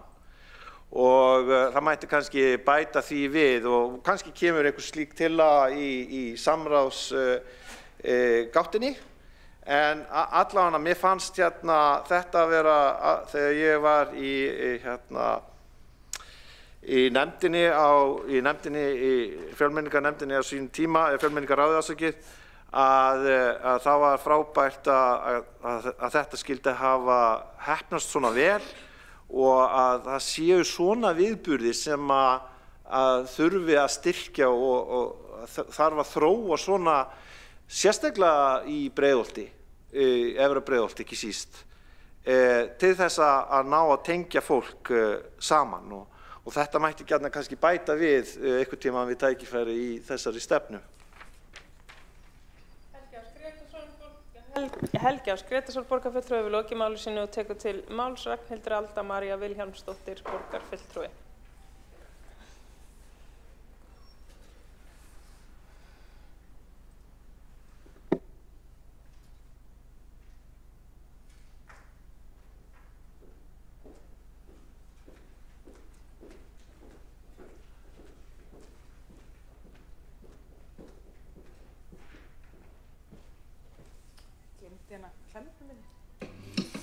Það er ekki eina ástæðan fyrir liðinast. Ágæti forseti og borgarstjórn, mér langaði nú bara að hrósa Sabíne Leskov og öðrum sem tóku þátt í þessari stefnumótun, bara til hamingju með hana þar og vegna þess að maður nú oft með leiðindi úr pontunni að þá kemur svona af og til að ég með skemmtindi. Og núna ætla ég alveg bara að segja að mér þótti flott þessi áhersla á að þetta yrði innleitt í daglegu starfi og daglegri vinnu starfsmanna. Það er nefnilega galdurinn við allt svona að þetta sé eitthvað sem verður bara hluti af þessum daglegu störfum og ég vildi nú bara hrósa öllum sem koma að þessari skýrslu og öðrum fyrir þessa áherslu því það er hún sem skiptir svo miklu máli og mér þótti þetta flott. Hér hefur verið svolítið vikið af ýmsum málum og ég ætla svo sem ekkert að tíunda það sem hefur komið fram hjá ræðumönnum hér undan og margir hafa bara átt margt gott til síns máls. En ég ætlaði að segja að það er annað sem að mér þótti mikilvægt í þessu og það er að hlutverk Reykjavíkurborgar er að vera aðgengileg öllum, sama hvaðan þeir koma og það er eitthvað sem mér finnst við eiginlega öll vera svolítið sammála og þessi stefna reynir svona að fanga og við erum með fólk hérna með alls konar uppruna sem talar alls konar tungumál og er bara alls konar og mér var hugsað til þess vegna sem ég var hérna eins og vitið fyrir með mína tillögur heilbrigðiseftirlitið en mér var hugsað til póst sem ég fékk frá einni konu sem er erlend og er erlendur bara ekki brotin og hún er að reyna að vera með svona matarvagn upp í Úlfarsárdal og ég held að kannski fleiri hafi fengið hennar póst. Og hún er að, en hún lendir í alls konar vandræðum vegna þess að hún er með hennar matarvagn en hún má ekki vera fyrir framan laugina þar sem að mest er svona eftirspurnin eftir mat þegar fólk er nýkomið úr sundi og svo framvegis, sem sagt í Úlfarsárdal. Og hún lendir rosa mikið upp á kant við kerfið þar sem henni er ekki svarað og það er svona, þetta var sama og aðrir svona oft tala Og það sem að eins og ég sagði, það sem þótti gott við þessa stefnu er að hún er að tala um að innleiða, þú veist, þessa næmni fyrir fjölbreytileikanum inn í dagleg vinnubrögð og það er það sem er frábært við hana. En það sem ég hefði viljað bæta við er líka það að almenn þjónusta borgarinnar, sama hvar hana ber niður, hún þarf líka að virka. Vegna þess að ef við ætlum að styðja við fólk frá fjölbreyttum uppruna, sama hvað það kemur, þá þurfum við að líka tryggja að borgin okkar sé aðgengileg, hún svari póstum, að íbúar sama hvað þeir koma eiga greiða leið að borginni og greiða leið að starfsfólki og svo framvegis. Allt þetta sem að hreldi hérna kollega minn að hugsa hérna fyrir í dag, en ég er að stríða þér. En allavega, ég vildi sérst bara hérna hrósa ykkur fyrir þetta. Mér finnst líka mikilvægt að hér sé allt á öllum tungumálum. Vegna þess að lykilatriði í að veita góða þjónustu er að veita hana á forsendum þeirra sem að þurfa hana. Og þó að íslenska sé á sannlega okkar móðmál og margt bara rétt og gott sem kom hérna fram hvað það varar, þá er allt í lagi að vera bara fjölhæfur Það er það sem ég finnst að ganga út á. En núna kæri ég mikið að hrósa fólki hérna mikið meira, fer mér ekki vel og þegar ég er leiðileg, þannig að ég ætla bara að hætta. Takk. Ragnhildur Alda María Vilhjálmsdóttir borgarfulltrúi hefur lokið máli sínu og tekur næst til máls borgarstjóri Heiða Björg Hilmisdóttir.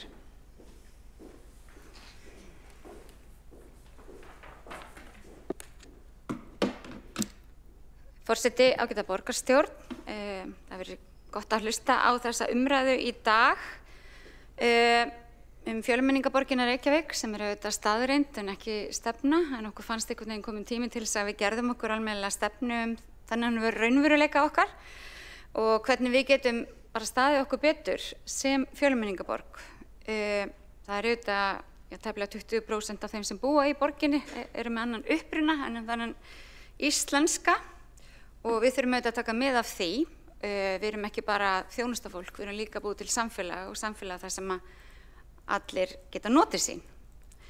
Ég ætla kannski að byrja á því að þakka stýrihópnum kærlega fyrir og þá sérstaklega formannum Sabine Leskopf að því ég held að það sé ákveðið afrek að koma svona flóknu máli fyrir á svona fáum blaðsum.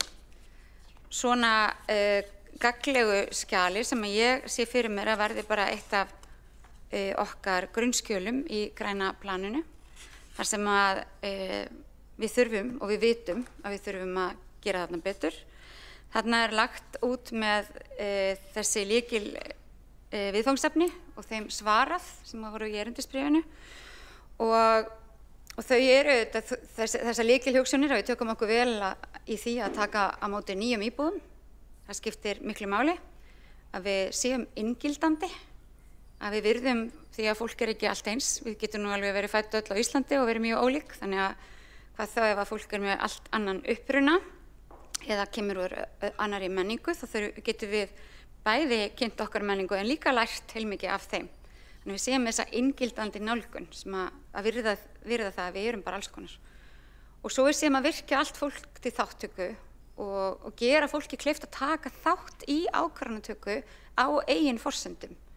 Við séum að skapa þetta örugga umhverfi þannig að fólk geti virkilega tekið þátt, geti mætt, tekið þátt í því að taka ákvarðanir. Það skiptir gríðarlega miklu máli og það eru þetta okkar hlutverk. Ég hef svona nokkru sinnum fengið ábendingar að þarna gætu við gert mun betur. Það líka mikilvægt að við virðum það og nýtum svolítið þessa fjölbreyttu menningu og þessa fjölbreyttu þekkingu og fjölbreytta tungumála þekkingu sem að núna komin hingað til lands. Það frekar nýtt að búi hér fólk sem að talar öll heimsins tungumál. Það ótrúlegt og það skapar auðvitað mikinn auð sem að við búum að í samfélaginu og við einhvern veginn horfum á það sem kost og sem virði og auðvitað við bara leiðum áfram þessa þjónandi forystu sem að við höfum auðvitað sett markið á í Reykjavíkurborg að við séum slíkur vinnustaður og við séum að mæta þörfum fólks, ekki bara þeirra sem að leita til okkar eða búa í samfélaginu okkar, líka þeim sem að vinna með okkur. Og það margrannsakað og meðal annars dóttir mín sem í Danmörku í háskóla þar í doktorsnámi, hún akkúrat að rannsaka ásamt mörgum öðrum í Copenhagen Business School virði þess að virða fjölmenninguna, virði þess að virkja fjölmenningu og fjölbreytileika í fyrirtækjum. Og mér sýnist þau svona flestir að komast að því að það góður business. Það betri árangur í þeim fyrirtækjum sem að passa upp á hlutföll þar sem að fólk sem fatlað eða á öllum kynjum eða með ólíkan uppruna eða mismunandi þekkingu kemur saman. Frekar heldur þess þar sem að vinnuhópurinn einsleitur. Og þetta eru rannsóknir og þetta spennandi og þetta er eitthvað sem að ég bara góðan trú á. Því að maður lærir og sér aðra hluti þegar maður vinnur með fólki sem ólíkt manni. Og maður getur fengið nýjar hugmyndir og þau geta fengið nýjar hugmyndir og tilverður einhver samsköpun sem maður verður líklega það besta. Og þess vegna finnst mér svo gott að fá svona stefnu sem einhvern veginn gengur bæði út á það að við mætum borgurunum okkar, við mætum starfsfólkinu okkar, við mætum samfélaginu okkar, við speglum það og við séum bara bæta það. Og þá alveg sama hvort við erum að tala kerfin okkar sem auðvitað eitthvað sem við getum beint búið til en líka því hvernig við bara stuðlum að því að samfélag okkar sé þannig. Og það auðvitað það sem skapar öryggi á fólki, sem skapar hamingju og það sem skapar einhvern veginn sjálfstraust hjá fólki. Það einhvern veginn að upplifa að það taki þátt, að sé með í samfélaginu og við séum að við höfum áhuga á þeim, bara hvað þau hafa að segja. Og ég held að það eitt af því sem við höfum bara lagt mikla áherslu á, til dæmis í velferðarstefnu borgarinnar og mannréttindastefnunni sem auðvitað hérna til grundvallar líka og hér erum við bara komið með enn eitt púsl sem við í rauninni höfðum ekki. Mér finnst nú líka ávarpa að þessi fylgja áskoranir,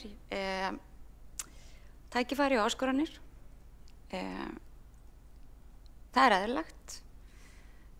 Það alls konar sem við þurfum að gera og ég sko mjög sátt við það að þessi markmið sem koma hérna fram aftast, í staðin fyrir að gera aðgerðaáætlun beint, að við séum með markmið fyrir aðgerðaáætlun sem verði síðan send til sviðana sem að vinni með sínum ráðum að aðgerðaáætlunum á hverju sviði. Þannig að það sé engin miðlægur hópur sem að senda út og við séum ekki ákveð eitthvað sem að ekki eitthvað sem við ætlum að gera. Að við virkilega bara förum þetta tilbaka, hugsum hvernig getum við gert þetta og að við gerum það með þeim hætti að við setjum fram aðgerðir á þessum markmiðum eitthvað sem við ætlum að gera. Og ég held að sé alveg ótal margt sem við getum gert. Við höfum stutt alls konar bókasöfn og menningarviðburði og við höfum gert svo ótal margt, en ég held að við getum verið miklu svona menningarnæmari, við gætum nýtt starfsfólkið okkar miklu betur, við gætum mætt fólki með miklu markvissari hætti og ég held að þó að við næðum bara kannski 2 aðgerðum á hverju sviði sem við ætlum virkilega að ráðast í, þá getum við náð mun meiri árangri sem borg. Þetta við erum auðvitað atvinnurekandi, við erum þjónustuveitandi, við erum samstarfsaðili, við erum verkkaupi, þjónustukaupi, við erum í svo mörgum hlutverkum sem borgin, en ég held að þetta sé í rauninni merkilegt að þetta sé fyrsta fjölmenningarstefnan okkar. Og þetta er alveg merkileg stund, sko. Við erum svolítið að horfast í augu við það. Við erum fjölmenningarborg og við þurfum að hafa það stefnu, hvernig við ætlum að vera slík. Þannig ég er bara ótrúlega glöð og meira langar bara að þakka öllum, bæði stýrihópnum aftur en líka öllum þeim sérfræðingum sem hafa komið að þessu og ég bara vona að við náum að enn bæta borgin okkar. Borgin í sókn, við erum með öfluga borg. Borgin okkar vinsæl, hingað flytur fólk frá mörgum löndum, líka frá öðrum sveitafélögum innan landsins, en við verðum bara miklu sterkari og meira spennandi borg ef allir fá sinn sess, allir fá sína rödd og sína framtíð. Ég held að allir sem hafa búið einhvern tímann erlendis tengi við það, að það skiptir máli að þú sért ekki bara gestur, að þú sért virkilega íbúi og það sé virkilega gert ráð fyrir því að þú takir þátt og hafir eitthvað málin að segja. Og ég vona að allir sem flytja til Reykjavíkur, allir sem að velja að búa í Reykjavík, sama hvaðan þeir koma, eða hvers kyns eða litar eða hvaða tungumál sem þeir koma, geti upplifa það þannig. Borgarstjóri Heiða Björg Hilmisdóttir hefur lokið máli sínu, einn borgarfulltrúi hefur óskað eftir að veita ansvar, Helgi Óskar Ytvarsson. Forseti, ágæta borgarstjórn. Það var margt flott sem kom fram í máli borgarstjóra og ég held að geti fallist á meira og minna allt það sem að hún hafði fram að færa. Ég vildi hins vegar benda á að ég lít svo á að þetta sé ekki í fyrsta skipti sem að Reykjavíkurborg að setja sér fjölmenningarstefnu. Það var þegar ég kom inn í fjölmenningarráð 2022 að þá var eitthvað sem hét stefna Reykjavíkurborgar í málefnum innflytjenda, flóttafólks og umsækjenda alþjóðlegan vernd og var í gildi 2018-2022. Ég leit alltaf svo að það væri fjölmenningarstefna. Ég vildi bara koma þeim punkti að framfæri. Helgi Ás Grétarsson, borgarfulltrúi við lokið við að veita ansvar og svarar ansvari Heiða Björg Hilmisdóttir, borgarstjóri. Já, forseti, ágæta borgarstjórn. Ég held einmitt að þarna liggi munurinn. Við erum hér ekki að tala málefni innflytjenda eða málefni fólk sem að sækja alþjóðlega vernd eða á flótta. Við erum hér að tala borgin okkar. Hvernig borgin okkar fjölmenningaborg, hvernig borgin okkar samsett af fólki sem kemur víða að. Við erum ekki bara með Breiðfirðingabúð og Eyfirðingabúð og áttagafélög, við erum komið miklu lengra, við erum búin að þróast lengra og við erum að viðurkenna það í þessi fjölmenningastefna á alveg eins við mig og aðra borgarfulltrúa eins og aðra íbúa. Þetta stefna fyrir okkur öll, hin stefna fjallaði svolítið þau, þessi fjallar okkur og hvernig samfélag við viljum móta, hvernig samfélag við viljum lifa í og stuðla því að verði til. Heiða Björg Hilmisdóttir, borgarstjóri við lokið við að svara ansvari, veiti það ansvar öðru sinni Helgi Ás Grétarsson, borgarfulltrúi. Forseti, ágæta borgarstjórn, ég þakka borgarstjóra fyrir svarið. Efnislegi, það er alltaf gott að vera með orðasalat í pólitík. Ég átta mig á því að stjórnmálamenn eru ansi lungnir í því. Ég hef hins vegar meiri áhuga á efnislegum veruleika og hinn efnislegi veruleiki sá að við sem stjórnvald, við sem sveitafélag eigum að hafa stefnur sem hjálpa fólki, íbúunum okkar að vera besta útgáfan af sjálfum sér. Og ég lít svo á að stefnan 2018-2022 hafði í öllum grundvallaratriðum þetta leiðarljósi, rétt eins og þessi stefnudrög hafa hér í dag. Ég vildi bara koma á því á framfæri. Helgi Ás Grétarsson, borgarfulltrúi við lokið við að veita ansvar öðru sinni, svara það ansvar öðru sinni Heiða Björg Hilmisdóttir, borgarstjóri. Já, forseti, ágæta borgarstjórn. Það þetta í rauninni alveg sama hverjar okkar tilfinningar eða skoðanir eru. Í rauninni liggur það bara fyrir að þetta borgarstefna, þetta stefna fjölmenningaborgina Reykjavík sem á við fjölmenningaborgina Reykjavík en ekki hvernig við mætum innflytjöndum, ekki hvernig við mætum fólki á flótta eða einhverjum svona sérstökum hópum. Þetta stefna fyrir borg, borg sem á við okkur öll og það bara ekki það sama og hitt. Og þess vegna ákvaðum við að endurnýja ekki hina stefnuna, heldur gera öðruvísi stefnu sem byggir á því að við erum miklu fróðari og meðvitaðri vona ég í dag heldur en við vorum þá og við erum líka farin að sjá að það aukin skautun og fólk að falla í þá gildru að tala okkur og þau og við og hin og við erum bara öll eitt og við græðum öll á því að horfa á hlutina þannig og auðvitað ganga allar stefnur borgarinnar út af það að allir geti notið sín og allir geti átt gott líf í Reykjavík og finni að þeir tilheyri. Heiða Björg Hilmisdóttir, borgarstjóri hefur lokið við að svara ansvari öðru sinni, telst að ansvörum lokið undir þessar ræðu og lokar umræðinni borgarfulltrúin Sabine Lefskov. Já, takk. Forseti, ég myndi þykja aðra og þriðja ræðu ef ég reyna út af tíma, en ég ná þessu. Forseti, ég þakka kærlega fyrir mjög góða umræðu hér, mjög mikið virkni og áhugi fólki, mjög fjölbreytt.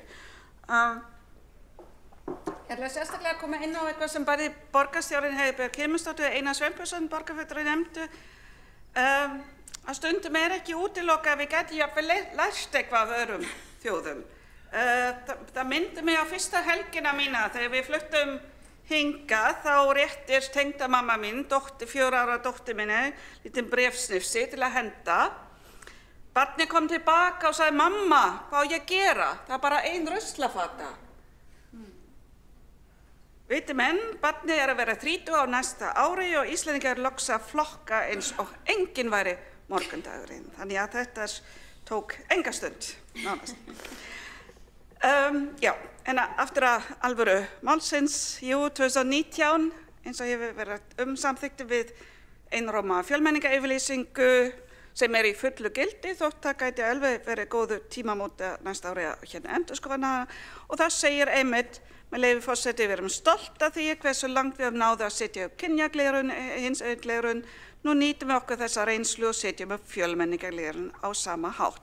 Fyrirliggjandi einfaldlega þýðing yfir á reykvísku, innanmáls þýðing eins og fínir menn í háskólanum kalla það. Forseti, þessi stefna horfir inn á við, hvaða ábyrgð ber borgin sem stjórnvald, sem atvinnureikandi þjónustuveitandi samstarfsaðili. Hún byggja á prinsippunum eignarhald á stefnunni á hverjum einasta stafstað í borginni. Hún teknokratisk, en hún samt róttæk. Vegna þess að þetta snertir allt og alla. Við getum ekki skipt borgarbúum í innlendan hóp sem við þekkjum og vinnum fyrir og útlendan sem bara svo óheppin að passa ekki við færni okkar eða þekkingu. Þessi stefna skyldar alla starfsemi okkar að svara þeirri spurningu hvernig yfir 20% borgarbúa og raunveruleika þeirra snertir þeirra störf. Ef svarið að við vitum það ekki eða höfum aldrei hugsað út í það, þá þurfum við að gera það sem allra fyrst. Ef persónuverndarsjónarmið segja að það sé flókið, þá þurfum við að finna leiðir, hugsa út fyrir boxið og kanna málin. Meta svo hvort við uppfyllum kröfurnar sem við gerum og setja fram aðgerðir sem ekki skilgreindar sem aukaverkefni heldur hluti af kjarnastarfsemi okkar. Vegna þess að ef okkar vinna sem stjórnvald, atvinnureikandi, þjónustuveitandi samstarf nær bara yfir 80% borgarbúa, þá vantar eitthvað í starfið. Þetta ljóma kannski tæknilega, en þetta stefna sem skiptir máli fyrir stóran hluta fólks í borginni. Hún segir að við öll hér í pólitíkinni, stjórnendur okkar og annars starfsfólk þurfa að setja upp innflytjendaglerun í sínum störfum. Enginn má komast upp með að segja að þetta komi þeim ekkert við eða sé aukaverkefni. 80% nýra útsvarsgreiðenda eru fólk af erlendum uppruna. Þeir fá engan afslátt fyrir að fá ekki aðgang að þjónustu eða tækifæri til starfsþróunar. Og það sem róttækt við þessa stefnu að málefni innflytjenda ekki einungis þjónustumál, ekki einungis velferð eða mannréttindamál, skóla eða íþróttamál, og ég nefni þau mál hér að vegna þess að það við komin að mörgu leyti mjög langt í hugsun. Nei, innflytjendamál fjármál, þeir upplýsingamál, þeir heilbrigðiseftirlitsmál, þeir húsnæðismál og samgöngumál, þeir útivistarmál, borgarhönnunarmál, menningarmál, lýðheilsumál og starfsmannamál. Hér í þessum sal þá tökum við stóra ákvarðanir, hörðu ákvarðanir. Hér við búa okkur undir stærstu framkvæmdir í Íslandssögunni sem fara eiga í gang á næstu 2 árum. Hér á að byggja Sundabraut, vinna samgöngusáttmála höfuðborgarsvæðins og setja kraft í húsnæðisuppbyggingu sem á sér enga líka og ferðaþjónustuna á einnig að vaxa. Ég fer ekki fram að mikið, en ég spyr, í þessum ákvarðanatökum þessi mál einhver staða í öllum þessum skýrslum og matsferlum og greiningum einhver sem segir á einhverjum tímapunkti, býtu, hver á eiginlega að vinna við þetta allt saman? Ætlum við að koma fjöllum þegar það koma 10, 20, 50.000 manns frá útlöndum til vinnu og ætlum við að gleyma að það kemur ekki bara vinnuafl heldur fólk? Eða finnst okkur í lagi að vera hér eins og Katar í aðdragandi heimsmeistarakeppnisins? Þá hefur Sabine Lefskov, borgarfulltrúi, lokið máli sínu og tekur þá til máls borgarfulltrúin Sabine Lefskov. Forseti, íslenska lykilega samfélaginu. Þetta setning sem við trúum á svo einlæglega og ég hef notað hana ótal sinnum. En ég hætt því. Vegna þess að á síðasta fjölmenningarþinginu hér í hinu húsinu þá koma til mín og sagði þetta var í trigger fyrir hana. Ég spurði nú af hverju og hún spurði mig blákalt á móti. Hvenær þarf maður einlega lykil? Hvenær þurfum við lykil?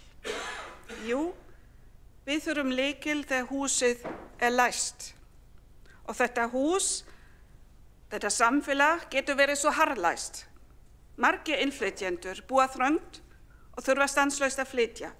vinna í störfum þar sem hvorki þörf né tækifæri til að læra íslensku, hafa aldrei komið inn á íslenskt heimili, mæta íslensku samfélagi yfirleitt einungis þegar ekki hjá því komist, hvort það sé félagsþjónusta, skólakerfinu eða heilbrigðiskerfinu og upplifa sig sem byrði þar. Þetta ekki samfélag sem ég vil hér.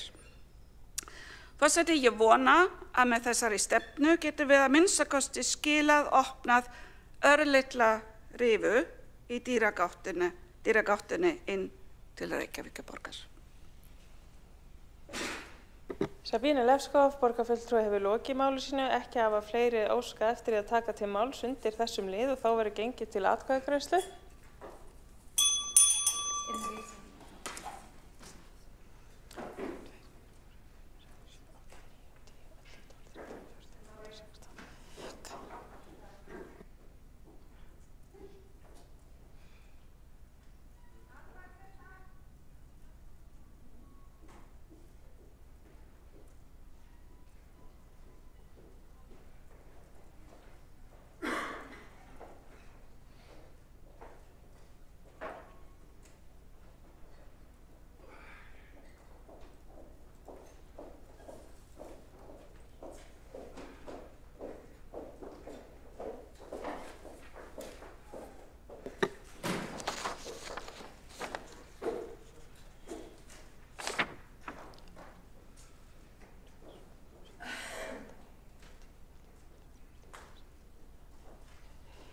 Það gengið til atkvæðagreiðslu þriðja lið á dagskrá borgarstjórnar, stefna fjölmenningarborgina Reykjavík 2026–2030, samanber 5. lið fundargerðar borgarráðs frá 13.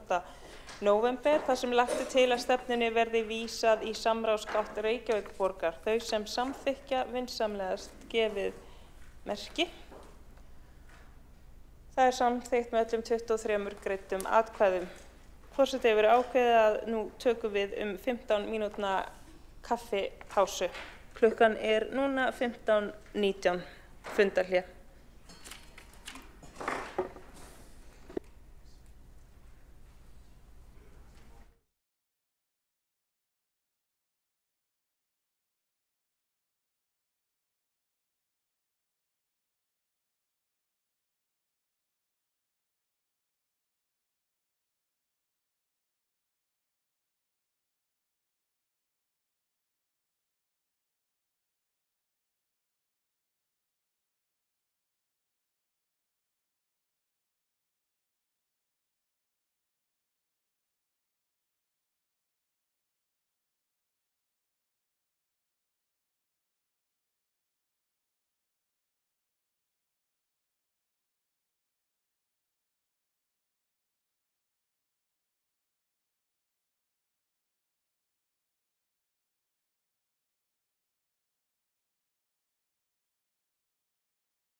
Fundi er framhaldið í borgarstjórn 15:35. Forseta hefur borist dagskrárbreytingartillaga að dagskrárliður númer 4 tillaga borgarfulltrúa Framsóknarflokksins uppbyggingu Gunnarshólma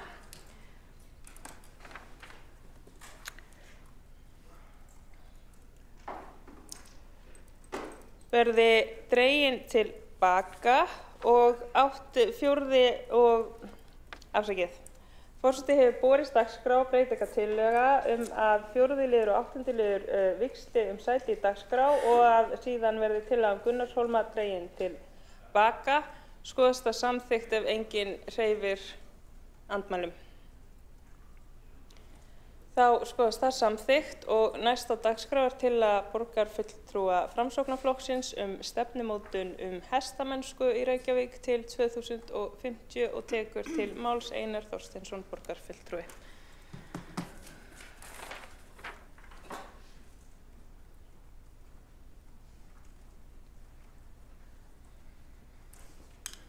Forseti, ágæta borgarstjórn, við Framsóknarfólk í borgarstjórn fórum í vettvangsferð í Víðidal í síðustu viku.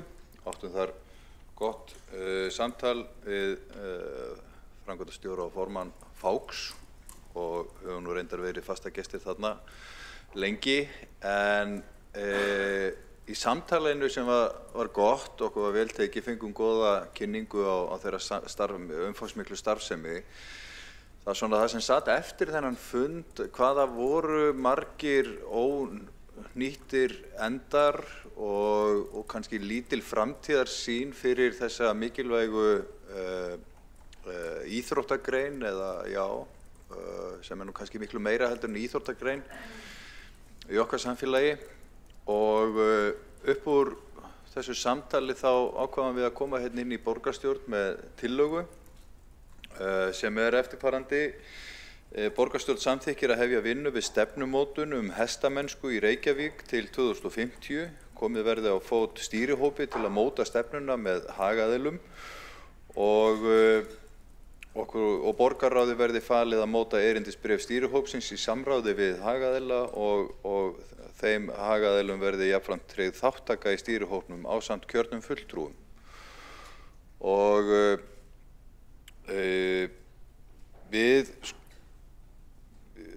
þetta hérna, ég held við gleymum því ofta að innan borgarmarkanna mjög kraftmikið hestasamfélag sem í grunninn einstakt í alþjóðlegu samhengi.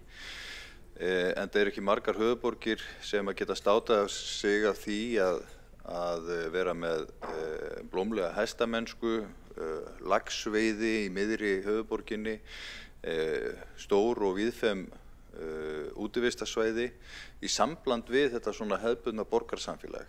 Og þetta dálítið einstakt. Þetta identitetsmál fyrir borgina að okkar mati að varpa ljósi á öll þessi gæði og hestamennskan einfaldlega mjög einstök hér í borginni. Og þess vegna held ég mikilvægt og vel til fundið að móta skýra stefnu hestamennsku í Reykjavík. Og þessi stefna, hún þarf að tryggja að hestamennskan og öll svo aðstaða sem henni fylgir eigi áfram tryggan sess í borginni og að aðstaða til hestaiðkunar verði vel skipulögð til framtíðar. Og við vitum að það mikilvægt að setja sér stefnum svona hluti vegna þess að það eru alls konar aðrir hagsmunir sem að við erum með stefnur eins og húsnæðisuppbyggingu og ýmsar aðrar íþróttargreinar eða starfsemi innan borgarmarkanna. Og ef við erum ekki með stefnu þessi mál, þá geta hagsmunir hestamanna samfélagsins orðið undir. Ef við byggjum ónálægt, ef okkur dettur í huga að fara að ganga inn á svæðið í ljósi einhverja annarra hagsmuna, þá höfum við ekkert í að vísa. Þannig að það til dæmis mikilvægt að skilgreina og varðveita reiðstíga og halda þeim við með fjármagni. Og ég veit ekki betur en að fjármagn til reiðstíga hafi verið skorið niður í þeirri í sjóði sem eiga að tryggja árlega smá fjármagn til reiðstíga viðhalds. Ekki mikið fjármagn, 5 milljónir minnum mig, en mér skilst að það hafi horfið úr áætluninni núna. Það þarf að tryggja það að tengingar við þessara stíga við útivistarsvæði séu skýrar og skipuleggja síðan framtíðarsvæði fyrir hesthús og æfingaaðstöðu og keppnishald til að mynda með því að kanna grundvöll fyrir þjóðarleikvangi hestaíþrótta í Víðidal. Hestamenn hafa lýst yfir áhuga sínum á því að koma upp slíkri aðstöðu og næsta landsmót í hestaíþróttum verður hér 2030 og það koma yfir 10.000 gestir á þetta mót og er mikið lyftistöng fyrir borgina. Og með þessu yrði stuðlað að því að skapa heildstæða og örugga umgjörð fyrir hestamenn í Reykjavík sem mætir þörfum þeirra sem eru í þessu bæði að atvinnu, að því þetta eru atvinnumanna íþrótt og við höfum heimsmeistara í þessu og getum verið stolt af þeim, en líka þeir sem eru bara frístunda iðkendur og þeim fylgir mikið barna- og unglingastarf líka. Íslenski hesturinn hefur sérstaka þýðingu fyrir Ísland. Hann er stór hluti af menningararfi þjóðarinnar og hefur stóru hlutverki að gegna í landkynningu Íslands, en líka Reykjavíkur. Og ég held að það séu vannýtt tækifæri til þess að leggja áherslu á það í ferðaþjónustu og samskiptum okkar við aðrar borgir. Þannig að það er mikilvægt að Reykjavíkurborg haldi áfram að vera vettvangur fyrir viðburði sem að tengjast íslenska hestinum, eins og landsmót hestamanna sem að dregur að ótrúlegan fjölda innlendra og erlendra gesta, styrkir ímynd borgarinnar á alþjóðavettvangi, og ef við setjum hér markvissa stefnumótun í gang, þá mætti efla þessa viðburði og skapa ný tækifæri fyrir borgina og hestamennskuna í heild. Og svona dæmi sem við getum tekið nýlegt er að á Reykjavíkurmeistaramóti Fáks í Víðidal í sumar var til dæmis sett heimsmet í fjölda skráðra keppenda á hestamannamóti og þá fór fjöldinn yfir 1000 og þetta bara þykir mjög merkilegt. Og svo er það þetta samfélagslega gildi. Hestamennskan hefur mikið lýðheilsugildi fyrir iðkendur á öllum aldri og þannig forvarnagildi fyrir börn og ungmenni. Það eru mikil tækifæri til þess að bæta og auka aðgengi barna að hestamennsku með bættri aðstöðu og umgerð í kringum hestamennsku í Reykjavík. Svona félagshesthús þar sem að börn og ungmenni geta komið og sinnt hest reglulega og gert þetta að hálfgerðum lífstíl. Og þannig væri hægt að fjölga iðkendum og styrkja samfélag hestamanna til framtíðar, af því að við vitum það að þetta er dálítið í fjölskyldum. Ef foreldrar eða á og amma er í hestum þá fylgja börnin oft með og ég held að það væri mikið virði fyrir borgin að hleypa fleirum að. Það er fullt af börnum og ungmennum sem að vilja, að þrífast ekki bara í handbolta og fótbolta eða dansi og eða einhverjum hefðbundnum íþróttum. Umgengni við dýr er mikilvægt skref í þroskaferli hvers barns og ég held að við ættum að auka tækifæri barna og ungmenna til þess að kynnast hestinum. Við leggjum til að borgarráði verði falið að móta erindisbréf stýrihópsins í samstarfi við hagaðila og ég held að það sé mikilvægt að í þessum hópi séu fulltrúar úr þessu samfélagi, hestamenn. Og við gerum ráð fyrir því að stýrihópurinn verði skipaður 5 kjörnum fulltrúum, 3 úr meirihluta og 2 úr minnihluta, auk hagaðila sem verði skilgreindir. Þetta kannski næsta skref er svona dálítið opið og ég bara held að við getum tekið þetta inn í borgarráð og unnið þetta saman. Við höfum mótað stefnu að minna tilefni og óska eftir góðum viðbrögðum við þessari tillögu. Takk fyrir. Einar Þorsteinsson, borgarfulltrúi, við lokið máli sínu og tekur næst til máls borgarstjóri Heiða Björg Hilmisdóttir.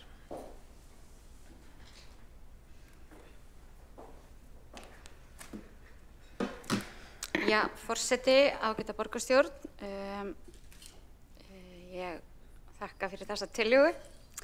Við erum með þetta höfuðborg íslenska hestsins og tökum það hlutverk vissulega alvarlega og erum stolt af hestinum og höfum viðurkennt og stutt við hestamennsku með ýmsum hætti. Það eru auðvitað 4 starfandi hestamannafélög á höfuðborgarsvæðinu og eitt það elsta á Íslandi, Fákur, sem var stofnað 1922. Þannig þetta er auðvitað löng og merkileg saga og sannarlega hluti af því sem við höfum hort til þegar við erum að horfa á svona tækifæri til samgangna, þó kannski ekki til og frá vinnu, af því að þú veist það gæti krafist þó nokkurs á vinnustað. En það eru auðvitað, það eru fjölmargir sem að iðka hestamennsku og Reykjavíkurborg hefur sannarlega mætt því, til dæmis í aðalskipulagi, þá er það skilgreint hvar það eru hesthúsasvæði á 2 stöðum, svona í nágrenni borgarinnar, í Víðidal og Alvandal. Og það er líka gert ráð fyrir mögulega framtíðar hesthúsasvæði á Kjalarnesi, samkvæmt aðalskipulagi. Þetta er heilmikið svæði og í rauninni er svona álíka, já, kannski örlítið meira enn fyrir gólfið. Það er talað að þessi svona opnu svæði til sérstakra nota séu það bil 20 ferkilometrar innan þéttbýlissvæða borgarinnar, svona 40% og hestasvæðin eru þar hluti af því.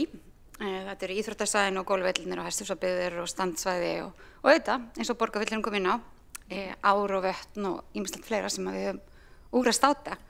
Þannig að við erum auðvitað mjög stolt af þessu. Hestamennskan kemur auðvitað líka inn í íþróttastefnuna að því leyti að hún tekur kannski ekki til almennt allra íþróttað greina, en það er lögð áhersla á fjölbreytta íþróttaiðkun, útivist og auðvitað bara samstarf íþróttafélög. Þannig að ég held að svona til þess að taka utan þennan ramma og skoða, þá held ég að veri rétt að bara vísa þessu til menningar og íþróttaráðs til þess að fara þetta höndum og skoða, því að ég gerir ráð fyrir því að ef við myndum samþykkja hér í dag að búa til stefnu íslenska hestinn, þá myndum við þurfa að búa til stefnu fótbolta og stefnu handbolta og stefnu skák. Tristi já, það kemur til að hérna úr salnum. Þannig að við þurfum einhvern veginn að hugsa það í heild, en vissulega íslenski hesturinn er eitthvað sem er mikil menning og hefur staðið með fólki sem hingað flutti í þessi rúmið 1000 ár og er einstakur á heimsvísu. Og við bara fögnum áhuga borgarfulltrúa á hestinum.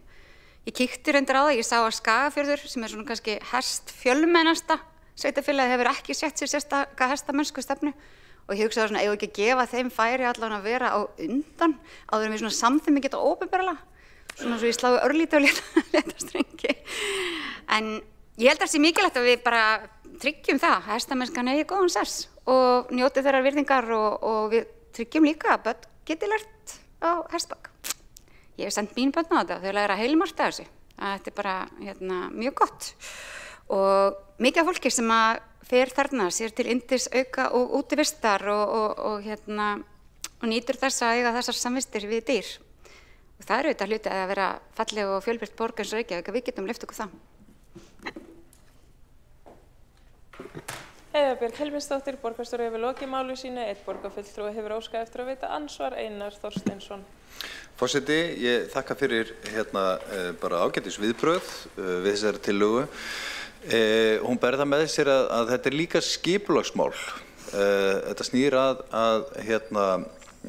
reiðstígum, uppbyggingarmálum í Víðidal, þar á meðal möguleikum á þjóðarleikvangi hestaíþróttana sem hefur svona aðeins komið óformlega inn til borgarinnar eða reyndar formlega en ekki orðið mikið úr enda mikil fjárfesting og er þá samvinnuverkefni við ríkið og fleira. Það getur verið að það sé önnur tillaga eða annar hópur sem að þyrfti að setja í gang til þess að koma því almennilega á rekspöl en ég held að það færi betur á því að hafa þetta borgarráðsskipaðan hópa því að þetta snýr fjárfestingu, þetta snýr ýmislegt fleira heldur en bara íþróttastarfið. Þetta er líka ferðaþjónustu mál og svona identitetsmál fyrir borgina. Þannig að ég ef ég mætti ráða þá væri betra að þetta yrði borgarráðsskipaður stýrihópur og við myndum þá að sannarlega hafa náið samstarf við menningar og íþróttaráð og sviðinu öll sem máli snertir. Einar Þorsteinsson, borgarfulltrúi, við lokið við að veita ansvar, svarar ansvari. Borgarstjóri Heiða Björg Hilmisdóttir. Já, forseti, ágætu borgarfulltrúar. Ég skil hvert borgarfulltrúin að fara og ef að menningar- og íþróttaráði finnst þetta að vera sér of aukið þá auðvitað hægt að senda þetta annað. En við erum með heilmikið pláss frátekið í skipulaginu fyrir hestamennskuna og þarfirnar eru skilgreindar út frá íþróttunum og það vantar nú ekki að við sem ekki að byggja upp mikið fyrir það. Ef að það kemur fram að einhver sérstak ósk mjög miklu uppbyggingu eða annað slíkt í samskiptum sviðsins við félögin, þá finnst mér eðlilegt að það komi þá til kasta borgarráðs. En ég held að fyrst og fremst, eins og ég les tillöguna, það fyrst og fremst verið að horfa á það að fólk geti notið hestamennsku, að hestamennska fái sinn sess, hann lyft hjá markaðsstofunni, hann haldið að tækifærum til þess haldið að gestum okkar. Og ég held að þetta sé fyrst og fremst bara eitthvað sem væri gott að fara yfir í menningar- og íþróttaráði og ég treysti þeim vel til að taka svona fyrstu höndum þetta. Heiða Björg Hilmisdóttir, borgarstjóri, hefur lokið við að svara ansvari. Þá tekur til máls Ragnhildur Alda María Vilhjálmsdóttir, borgarfulltrúi.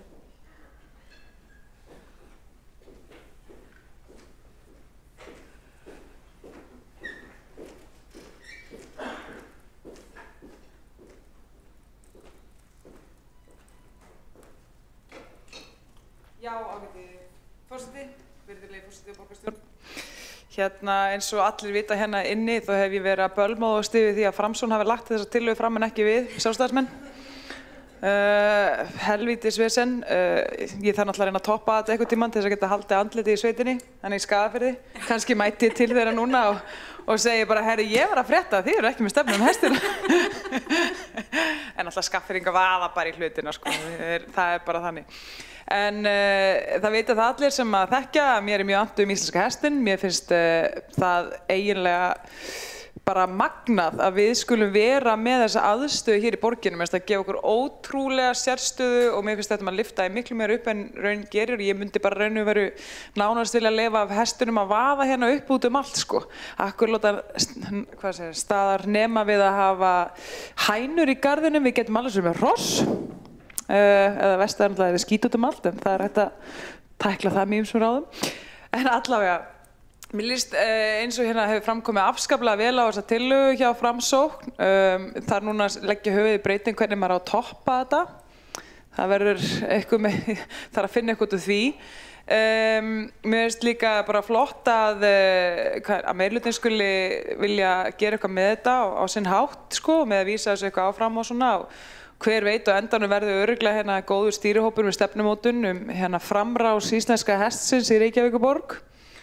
Að því sögðu þá vildi ég líka bæta við að eitt af því sem dettur í hug sem að ég þyrfti náttúrulega bara að koma með tillögu til þess að geta staðir svona nánast jafnfætis framsóknarmönnunum hérna að við ættum að gera meira úr þessu svona internationalt, sko. Það er að tala að við ættum að fá kannski markaðsstofu eða þessi apparöt til þess að lyfta meira upp hestamennskunni. Ég veit að það eru bara margir sem að ferðast hérna erlendis frá til þess að fara á hestamót og það er ekki bara út af ballinu, þótt að það sé afskaplega skemmtilegt fyrir þá sem að muna eitthvað eftir því. Allan eftir fyrir partí kvöldsins. Og þannig að ég bara mæli með þessa tillögu, líst vel á þetta allt saman og mælu með jafnvel ef að fólk vil skjóta, ég er hérna reið fyrir rass að það skoða einhverja svona útfærslur á því að lyfta þessu upp svona í alþjóðlegu markaðslegu samhengi. Hver veit, kannski gæti Reykjavíkurborg fara að skáka Skagfirðingum í hestamálum. Ég meina það er kannski seint gerast en það má reyna. Það má reyna. Allavega þá þakka ég bara fyrir þetta og hefur svo sem ekkert meira að bæta. Ragnhildur Alda María Vilhjálmsdóttir, borgarfulltrúi, hefur lokið máli sínu. Einn hefur óskað eftir að fara í ansvar. Heiða Björg Hilmisdóttir, borgarstjóri. Já, forseti, ágætu borgarfulltrúar, ég er ánægð að borgarfulltrúin Ragnhildur Alda Vilhjálmsdóttir áttaði sig á hvatningunni, skagfirsku hvatningunni. En allir gamli slefti, þá erum við auðvitað með gjaldskrá fyrir handsömun hesta sem eru lausir í Reykjavík og við erum með samþykkt hesta og hestamennsku og alls konar reglur hvernig skal fara með tað og moð og ýmislegt sem fellur til í hesthúsum. Þannig það eru mörg tækifæri fyrir borgarfulltrúann til að láta til sín taka í þessum málum sé áhugi fyrir því. Ég held að það sé bara frábært að við séum til í að skoða þetta saman. Borgarstjóri Heiða Björg Hilmarsdóttir hefur lokið við að veita ansvar, telst að ansvörin lokið undir þessar ræðu og tekur þá næst til máls borgarfulltrúi Magna Egna Jóhannsdóttir. Forseti, ágæta borgarstjórn, í dag leggjum við til að hafin verði vinna við stefnumótun hestamennsku í Reykjavík til 2050. Reykjavík er einstök. Fáar borgir geta státað sig af blómlegu hestasamfélagi innan borgarmarkanna samhliða líflegu útivistarsvæði. Hesturinn er ekki bara hluti af sögu okkar, hann er lifandi þáttur í daglegu lífi margra Reykvíkinga. Það er mikilvægt að borgin móti sér stefnu framtíð hestamennsku í borginni þannig að fólk geti stundað hestamennsku í borginni langa framtíð. En þá þarf skipulagið áfram að vinna með hestamönnum. Mikilvægt er að skilgreina og varðveita reiðstíga, tryggja tengingar þeirra við útivistarsvæði og skipuleggja framtíðarsvæði fyrir hesthús, æfingaaðstöðu og keppnishald, til að mynda með því að kanna grundvöll fyrir þjóðarleikvangi hestaíþrótta í Víðidal. Með stefnunni er hægt að forðast núning og ágreining sem stundum hefur komið upp reiðstíga og uppbyggingu innviða fyrir hestafólk. Stefnunni er ætlað að stuðla því að skapa heildstæða og örugga umgjörð fyrir hestamenn í Reykjavík, sem mætir þörfum þeirra sem eru atvinnumenn í hestaíþróttum, þeirra sem eru frístundaiðkendur, auk barna og ungmennastarfs. En til að fleiri börn hafi raunveruleg tækifæri til að stunda hestamennsku þurfum við að búa til aðstæður sem auka aðgengi barna að hestaíþróttinni. Það má ekki vera þannig að það sé bara börn hestamanna sem hafa tækifæri til að stunda hestamennsku. Hestamenn vita það og hafa sýnt vilja til að auka þátttöku barna í íþróttinni. Rekin eru samfélagshesthús þar sem börn geta nokkur verið saman einn hest, samfélagshesthús þar sem fólk deilir þekkingu, tíma og dýrum eru mikilvæg til að jafna aðgengi og fækka hindrunum fyrir þau börn sem annars hefðu ekki geta átt þess kost að stunda hestaíþróttina. Þessa auki býr það til brýr á milli kynslóða. Eins og kollegi minn sagði áðan, það eru tækifæri til að hleypa fleirum að. En hlutverk stýrihópsins væri meðal annars að horfa til þess hvernig við getum eflt barna- og ungmennastarf. Tillagan tryggir að rödd hagaðila heyrist frá fyrsta degi. Stýrihópurinn mun samanstanda af kjörnum fulltrúum og fulltrúum hestasamfélagsins og erindisbréf eru unnið í nánu samstarfi við þá sem best þekkja starfsemina. Þetta er grundvallaratriði. Því framtíð hestamennsku í Reykjavík á ekki aðeins að mótast á okkur sem erum í pólitíkinni, heldur hestasamfélaginu sjálfu. Stýrihópurinn fær einnig það hlutverk að horfa til nýrra tækifæri í viðburðahaldi innan borgarinnar. Með markvissi stefnumótun getum við styrkt viðburði sem tengjast íslenska hestunum, auk þess að kanna grundvöll fyrir þjóðarleikvöngum í hestaíþrótt og styrkja ímynd Reykjavíkur á alþjóðavettvangi. Kæra borgarstjórn, forseti, með þessari stefnumótun leggjum við til grunn að framtíð hestamennsku og tryggjum að hestamennska eigi áfram tryggt pláss í Reykjavík, þar sem reiðstígar eru varðveittir, aðstæður tryggð og þar sem börn og ungmenni hafa tækifæri til að taka þátt. Ég hvet ykkur öll til þess að styðja þessa tillögu og ég vona ef henni verið vísað til, til menningar- og íþróttaráðs og hún fái góðan framgang þar, þó ég taki undir með borgarfulltrúanum Einar Þorsteinssyni að það veri rétt að hún færi til borgarráðs, enda snertur hún ekki einungis íþróttarstarf, heldur líka skipulag hestasvæða sem á við umhverfis- og skipulagssvið, þannig að það færi vel á því að hún færi inn í borgarráð. En tillagan er fjárfesting í menningu okkar, í íþróttinni og síðast en ekki síst íþrótta- og lýðheilsustarfi. Takk. Magna Egna Jóhannsdóttir borgarfulltrúi við lokið máli sínu og tekur svo næstu til máls Helgi Ás Grétarsson borgarfulltrúi.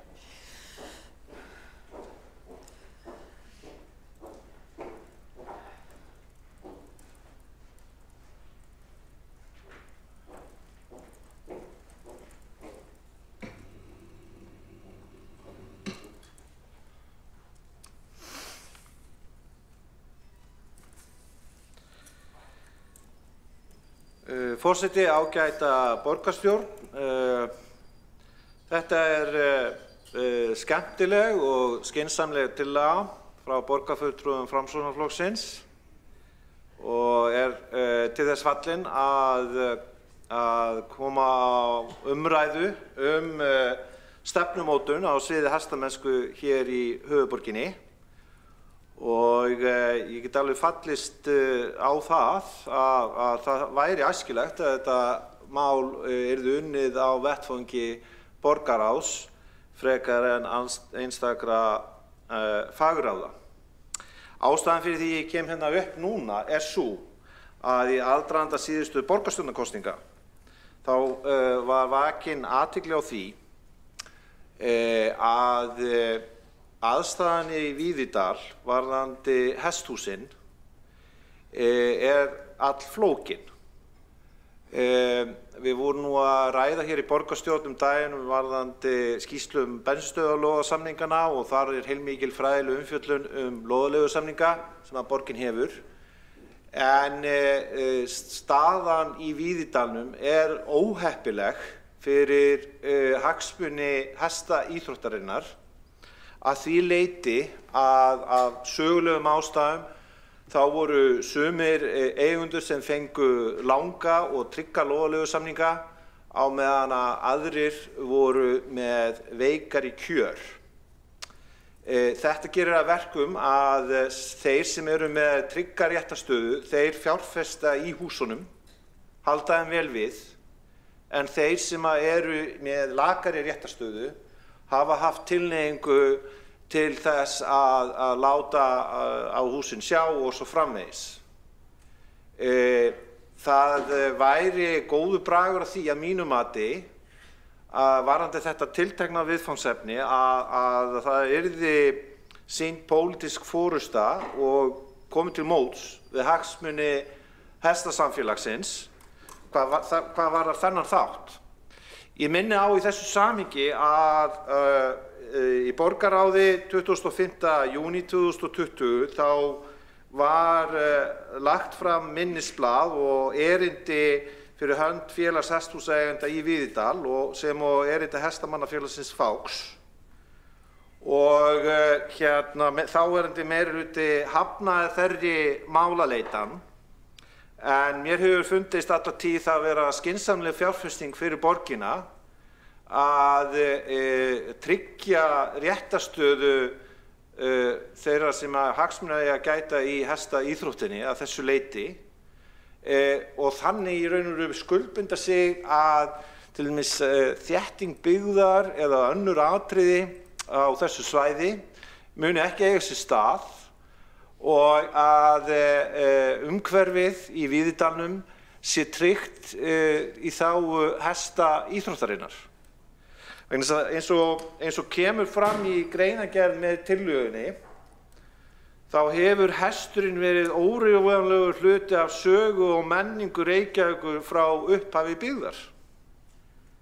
Og þess vegna skynsamleg pólitísk ráðstöfun að tryggja þá fjölbreytni sem að Víðidalurinn hefur upp á að bjóða. Og þannig mjög óvenjulegt fyrir svona höfuðborg eins og kemur fram í greinargerðinni að það sé svona hestamennska, græn svæði, laxveiði og svo framvegis.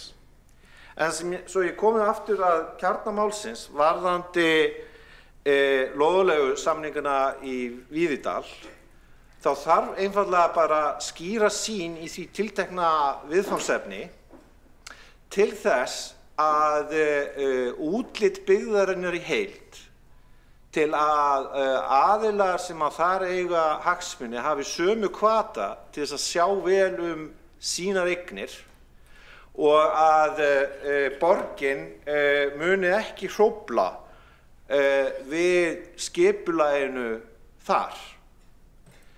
Þess vegna held ég að í þessu samhengi að þetta ekki bara íþróttamál, þetta ekki bara menningamál. Þetta praktískt séð þetta mjög mikið skipulagsmál upp á það hvernig sjáum við fyrir okkur að skipulagið á þessu svæði þróist. Ég til dæmis á sínum tíma lagði fram hugmyndir að ef að það væri einhver vandamál varðandi fjárhagslegt endurgjald eða eitthvað slíkt, að þá væri hægt að finna þetta út með vissum aðferðum, að þeir sem eru með lakari réttindi af sögulegum ástæðum, ég held að byggðist á því að þeir greiddu ekkit sérstaklega fyrir gatnagerð eitthvað svoleiðis, að það væri hægt að finna út úr því, þannig að viðkomandi gæti greitt gjald til þess að fá trygga réttarstöðu. Þetta mjög brýnt til þess að vernda svæði í Víðidal og geta þróa það áfram. Þess vegna finnst mér þetta vera skynsamleg tillaga og ég myndi telja æskilegt að máli yrði frekar unnið á vettvangi borgarráðs en á einstækum fagráðum. Helgi Ás Grétarsson, borgarfulltrúi, hefur lokið máli sínu og næstur á mælendaskrá er Kjartan Magnússon, borgarfulltrúi.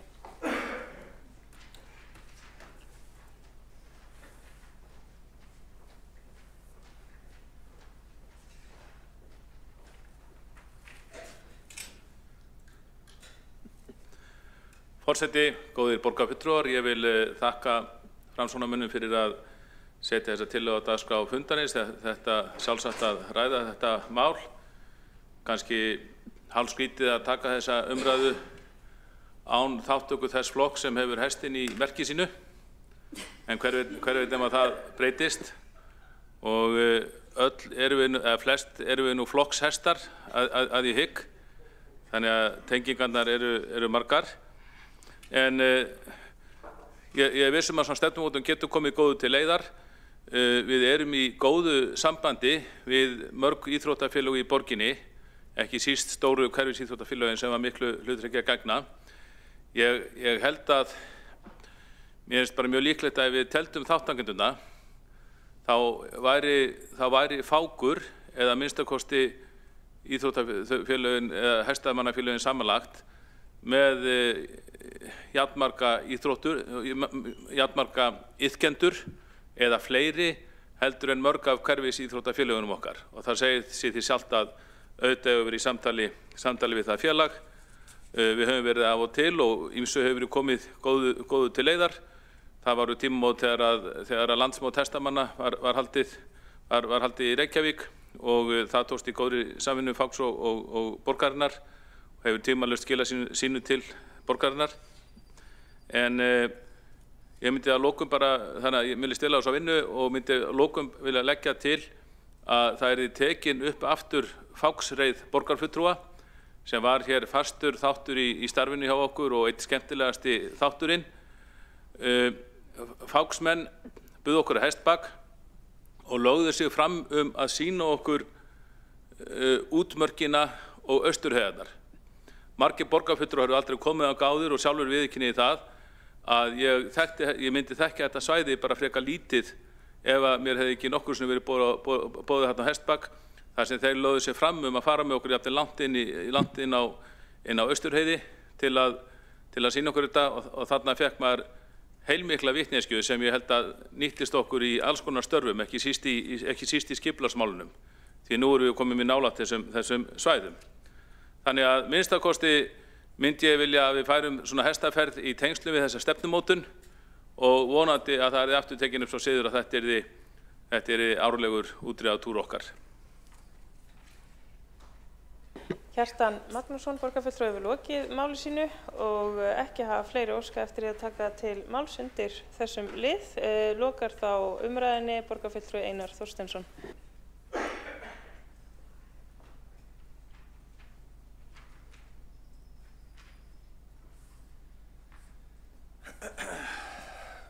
Forseti og geta borgarstjórn, mér langar að þakka fyrir bara skemmtilega og líflega umræðu hér. Ég held að umræðan hafa borið það með sér að þessi tillaga er góð, það er allir frekar jákvæðir, og það sýnir það hvað það gagnast okkur borgarfulltrúum oft vel að fara bara í heimsókn og hitta fólk og félögin í borginni og spjalla eins þau, maður lærir mikið af því. Ég er alveg sammála því sem kom hér fram áðan í máli Ragnhildar Öldu Vilhjálmsdóttur að við mættum nota markaðsstofuna meira til þess að markaðssetja Reykjavík sem borg útivistar og þar leiðandi með áherslu á hestamennsku. Þar eru alveg klárlega vannýtt tækifæri og það sem Helgi Ásgeir Eydalsson borgarfulltrúi nefndi hér áðan varðandi lóðaleigusamningana og það er alveg rétt og þetta mjög snúið og flókið mál. Það hefur verið unnið á því á skrifstofu borgarstjóra á þessu kjörtímabili að reyna að greiða úr ýmsum flækjum sem að snerta þessa samninga og það þarf bara meira átak til og því tengt þá eru, ef ég man rétt, lóðalegu samningarnir sem að ná Víðidalinn á svæði Fax og svo Faxabóls eru að renna út 2036 og 2037. Þannig að það styttist í það að við þurfum að fara að endurnýja þá og það er mikilvægt að borgarstjórn lýsi því með afgerandi hætti að við viljum að þessi starfsemi sé áfram á þessu svæði. Og þess vegna heitir þessi stýrihópur hann á að fjalla framtíð hestamennsku í Reykjavík og ég heyri ekki annað en að það sé bara mikil vilji til þess að styðja við það. Enda ætlar nú enginn að fara að ergja hestamenn rétt fyrir kosningar eða hvað varðar Faxreiðina Kjartan Magnússon borgarfulltrúi þá er ég alveg sammála því að borgarfulltrúar hefðu gott að því að fara í reiðtúr með þeim. Ég verð þó að hryggja Kjartan með því að þar sem að ég er með mjög stækt ofnæmi fyrir hestum sjálfur, þá mun ég ekki koma með í þá reið. En ég mun fylgjast með bara á samfélagsmiðlum að því ég er viss það að borgarfulltrúar þá sérstaklega Kjartan Magnússon borgarfulltrúi mun greina almenningi ítarlega frá því ef af því verður. En við höfum alveg tekið eftir því að þegar hesturinn birtist í borgarlandinu eins og þegar miðbæjarreiðin hefur farið fram niður skólavörustíginn. Það vekur ótrúlega athygli og það er mjög skemmtilegt og það voru eitthvað vandræði með það að það þyrfti að borga fyrir hreinsun á skít sem félli þarna á götuna og eitthvað svona. Þetta er algjört aukaatriði. Þetta er bara svo skemmtilegt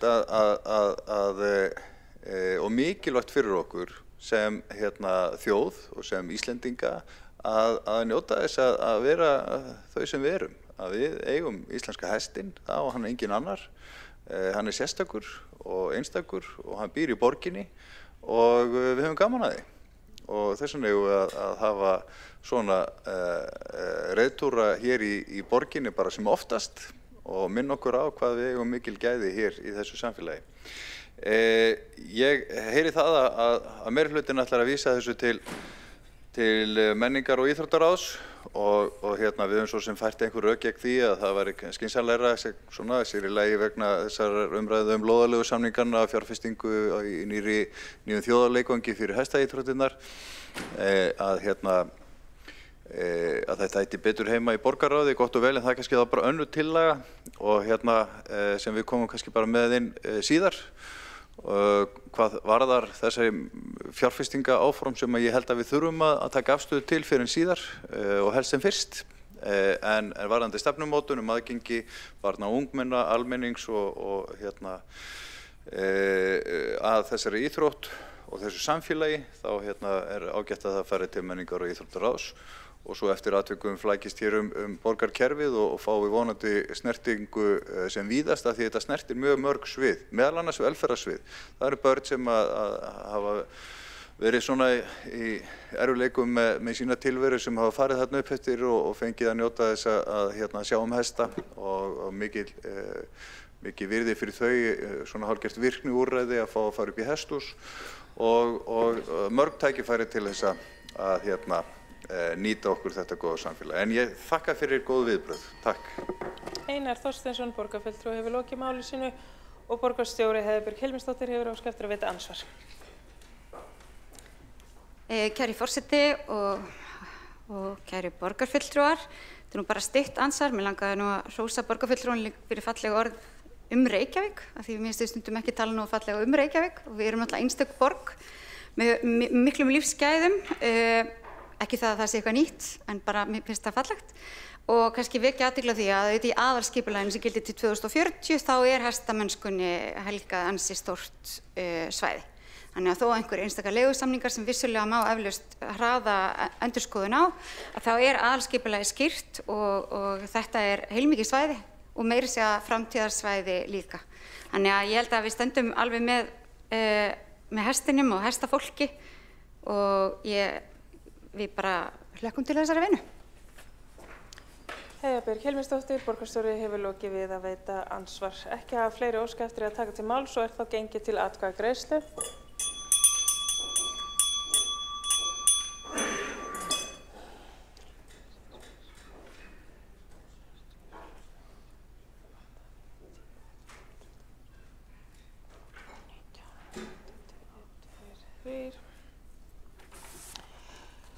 Borist hefur málsmeðferðartillaga að vísa tillögu borgarfulltrúa Framsóknarflokksins stefnumótun hestamennsku í Reykjavík 2050 til meðferðar menningar- og íþróttaráðs, þau sem samþykkja þá málsmeðferðartillögu.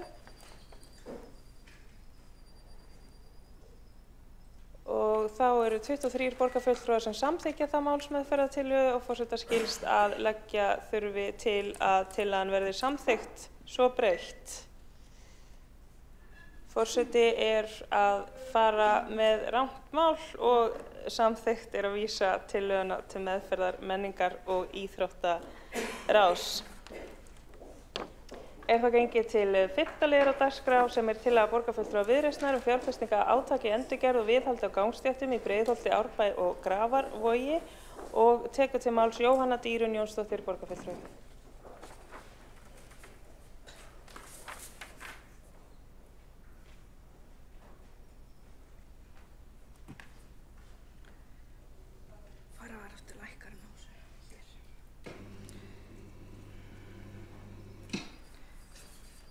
Forseti, borgarstjórn, aðrir Reykvíkingar, við í Viðreisn leggjum hér fram tillögu að farið verði 5 ára fjárfestingarátak í endurgerð og viðhald á gangstéttum í Breiðholti, Árbæ og Grafarvogi. Auk þess erum við með átakssjóð í endurgerð gangstétta fyrir stærri húsfélög.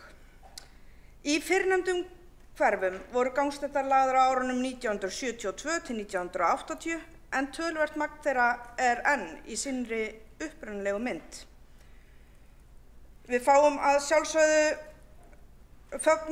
sjálfsögðu því frábæra verkefni sem stýrihópur gönguvæna borg vinnur og munum leggja okkur öll fram við að niðurstaða hópsins verði okkur öllum til sóma. Það þó nokkuð ljóst að niðurstöður hópsins gönguvæna borg munu ekki liggja fyrir þegar tekin ákvörðun fjárfestingaráætlun fyrir komandi ár á þessu haustmisseri. Viljum við því stíga inn föstum skrefum og hefja verkefnið þar sem þörfin mest. Nú veit ég alveg að þið eru ekki öll að tryllast úr spenningi. Þetta ekki glænýjar upplýsingar, við heyrt þetta áður. Ég og baráttubróðir minn í gangstéttamálum, borgarfulltrúinn Kjartan Magnússon, eins Dóra Björt Guðjónsdóttir, fulltrúi Pírata, erum alltaf að tala þessar blessuðu gangstéttir. Enda málið mjög alvarlegt og það þörf á aðgerðum. Kannski ekki mest spennandi aðgerðum, en aðgerðir sem bæta fallegu borgina sem við búum í og gera hana að mögulegum stað til að lifa og njóta. Getum við sameinast að fara í þessi mál, meðan við frestum borgin ofar Elliðaáa að miklu leyti torfær. Hvað fyrir þá sem eru hreyfihamlaðir líkt og ég sjálf. Við erum ekki að bjóða upp á gönguvæna borg nema fyrir þá sem allt í toppmálum.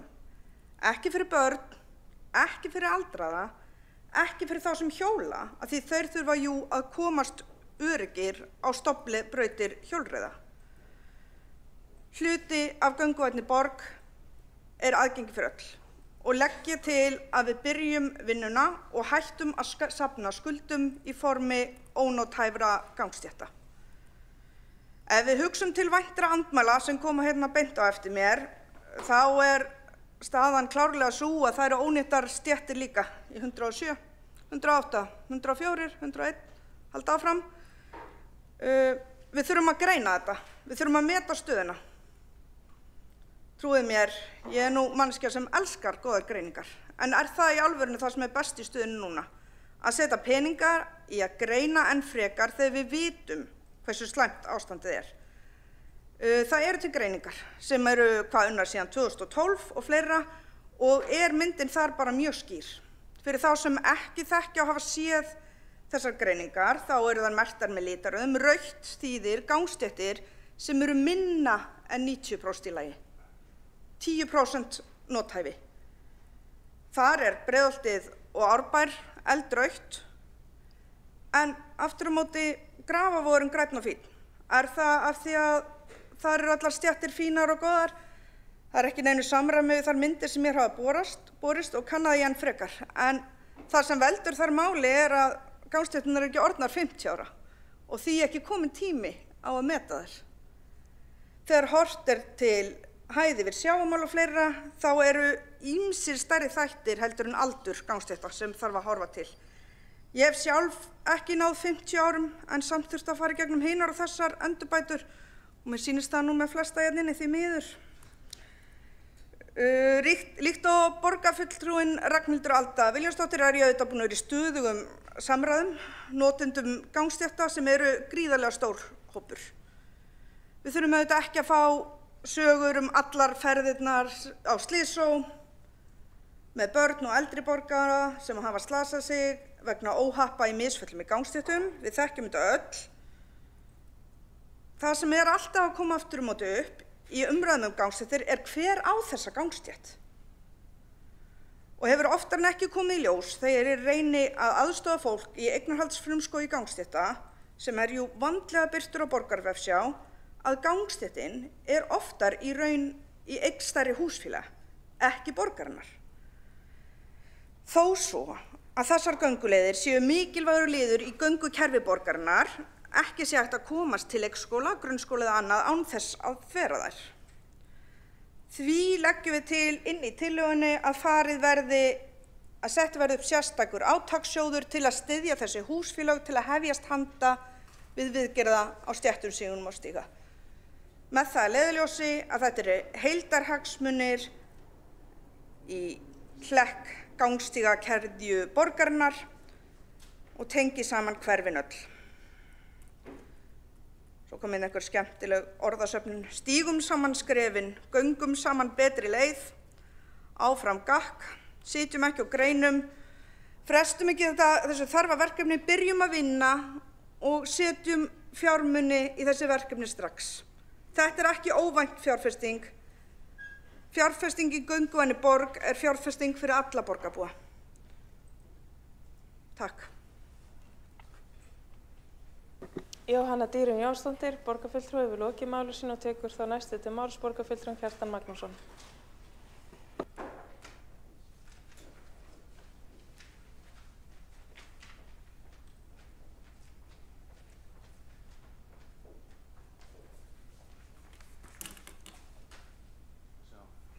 Þetta hérast þar?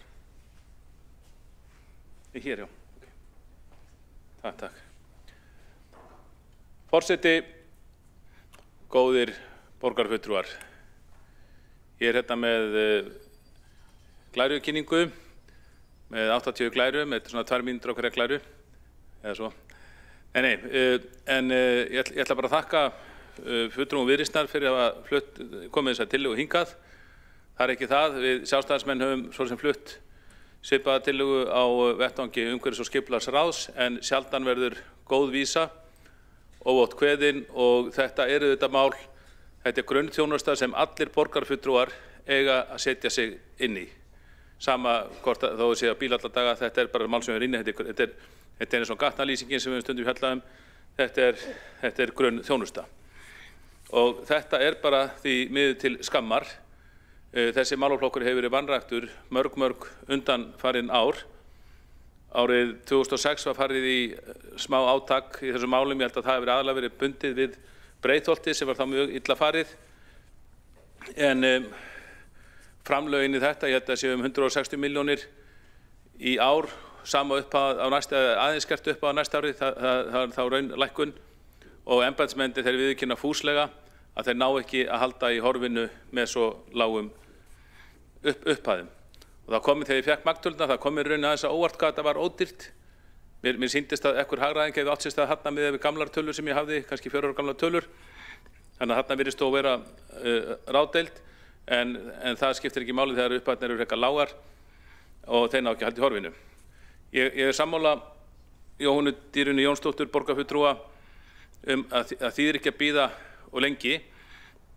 Það að við höfum vanrækt málin árum saman á ekki að vera afsökun fyrir því að við séum að vanrækja þau áfram þó að sé stefna á leiðinni. Það er stefnumótun í gangi gönguvæna borg, mjög metnaðarfull stefnumótun undir forystu Dóru Bjartar Guðjónsdóttur borgarfulltrúa. Það var samþykkt að fara í þá stefnumótun held í október í fyrra og hópurinn átti að skila af sér í júní í ár. En fyrsti fundur hópsins var núna bara í september, lok september en allir að vilja gerðir og það hefur verið að mata okkur alls konar gögnum. En það á samt ekki vera afsökun fyrir því að við hefjum ekki átakið með að við séum ennþá í stefnumótuninni. Vegna þess að við getum verið árum saman í stefnumótuninni, sáðu þið bara ljósheistastefnuna sem hefur verið 12 ár í stefnumótun. Það getur ekki verið afsökun fyrir að fresta einhverju að við séum í stefnumótun því að embættismennirnir hafa vita af því, það eru margar götur sem eru alveg í klessu. Hluti Hósvallagötunum til dæmis sem er mjög fjölfarin er mulningur, ekkert annað mulningur og þó að við klárum ekki þessa stefnumótun fyrir jól, þá væri hægt að tvöfalda framlög, en það er ekki búið að loka fjárhagsáætlun, það væri hægt að tvöfalda framlög til þessara gangstéttaviðgerða og embættismennir eru með margar götur sem þeir geta sett á peningi í. Þeir þurfi ekki í rauninni stefnumótun til þess að velja götur sem eru sumar alveg í klessu. En ég ætla aðeins að fara yfir svona tillögur, ég var að safna saman tillögum, ég náði ekki að setja inn alla myndindar gangstéttaviðhald í Reykjavík sem við sjálfstæðismenn höfum flutt á kjörtímabilinu. Þarna sá ég Elliðabraut, þetta er nú nýlögn, ég held að sé reyndar búið að leggja gangstétt þarna. Þarna er sem sagt gangstéttir og tröppur við Íþrótta- og sagaskóla sem voru illa farin eins og þið sjáið. Þarna átti sér stað viðgerð fyrir 2 árum en hún var ekki fullnægjandi. Það var eins og það vantaði hellur, sumum hellum var skipt út, þeim allra verstu, en aðrar hellur sem voru slæmar, þið sjáu þetta hann á myndinni, þetta var skákborð, það var ekki skipt út þar og eftir eru kaflar sem eru alveg hræðilegir, en það er bara eins og menn hafi ekki haft fé til að gera meira eða hellur. Og eins og þið sjáu þá er þetta eitt af torgunum að tröppunar hjá Hagaskóla, að Íþrótta- og Hagaskóla, þetta var hannað sem torg á sínum tíma. Við Stórhöfða, vantar mynd, tillaga göngu- og hjólaleið milli Strandvegar og Gylfaflatar, efri hluti Drápuhlíðar sem er mjög illa farin, göngu- og hjólatengingir í Öskuhlíð vantar við vestanverðan Bústaðaveg sem er fjölfarið, gangstéttir við Langholtsveg eru afar illa farnar eins og þið sjáið. Þetta er nú gamalt mál, ótrúlegt að skuli ekki vera búið að þessu. Gangstéttir og tröppur við norðanverðan Seljaskóla sem eru margar illa farnar og verða stór hættulegar í hálku. Þarna fara mörg skólabönd á hverjum degi. Þarna fluttum við tillögu 23 að þar er ást í átak við að setja fláa í gangstéttabrúnni sem viðast í Reykjavík. Þetta er þetta mjög til bóta og það var átak í gangi fyrir mörgum árum og það var margt mjög gott gert, en margir staðir skildir eftir sem ég er viss að til dæmis með samstarfi við hjólreiðamenn við getum fundið og þetta er ekki, eins og þið vitið, þetta er ekki dýrt en gerir mikið gagn. Það þarf átak í þessu, það geti bara verið einn vinnuflokkur, jafnir skipa runglingum í þessu breytt sumarið. Já, þarna göngu- og hjólastígur við Korpúlfsstaðaveg, þó að þessi tiltölulega nýr stígur þá hafa þarna verið slysagildrur. Þarna er henni bara inn í miðju hverfi, engjahverfi, mikið notaður stígur og hann þarf að lagfæra og helst að malbika. Og já, þarna getur verið krassa, já, þarna er hólastígur milli Hósvallagötu og Kaplaskjólsvegar og þarna fluttum við tillögu líka 23 að það er farið í viðhaldsátak við hlaðnar gangbrautir og hraðahindranir í Reykjavík. það hefur brotnað upp úr því mjög mörgum og þær eru hættulegar ekki bara fyrir bíla, heldur líka hjólandi og gangandi. Stórar holur þarna sem eru kannski fullar af vatni, mjög víða. Gangstétt í Vesturberg, þetta mál sem margir Breiðholtingar þekkja. Þarna löng gönguleið sem í afar slæmu ásigkomulagi og ætti að vera forgangsatriði að mínu mati. Nú göngu hjólastöðu við Álfabakka. Þarna koma myndir af Hofsvallagötunni og þarna sjáum við þennan mulning sem ég vitnaði í áðan. Og því miður eru bara marga, það mjög auðvelt að ná svona myndum hvar sem þið farið í öllum hverjum borgarinnar, góða borgarfulltrúar. Og Hagasel og Seljaskógar, Laugalækur, það að lóturluta vinsælsti staðurinn í hverjunu, kaffihúsi Laugalæk. Maður þurfi að ösla eitthvað mulning til að komast í það góða kaffihús. Ég mæli með kaffinaðar. Göngulið við Súðarvog. Þarna bókunum, svona almenn bókunum gangstéttar viðhald. Það þarf að endurnýja og lagfæra gangstéttir við Kleppsveg eins og allir sjá sem farið á götu. Laugarnesveg reyndar var í sumar gert við hluta þarna, kafla við Laugarnesveg sem var mjög aðkallandi. Það er líka búið að gera við þetta var allt of lengi þessar biðstöðar aðkoman að þeim var alveg í klessu en þessi viðgerð fór þó fram á árinu. Þarna þarf að lagfæra í Norðlingaholti, í Árvaði og Norðlingabraut. Þetta er reynda búið að gera við göngulið milli Seljaskóla og frístundaheimilisins Vinarsels. Þarna vantar einn fallvörn á göngulið við Naustabryggju.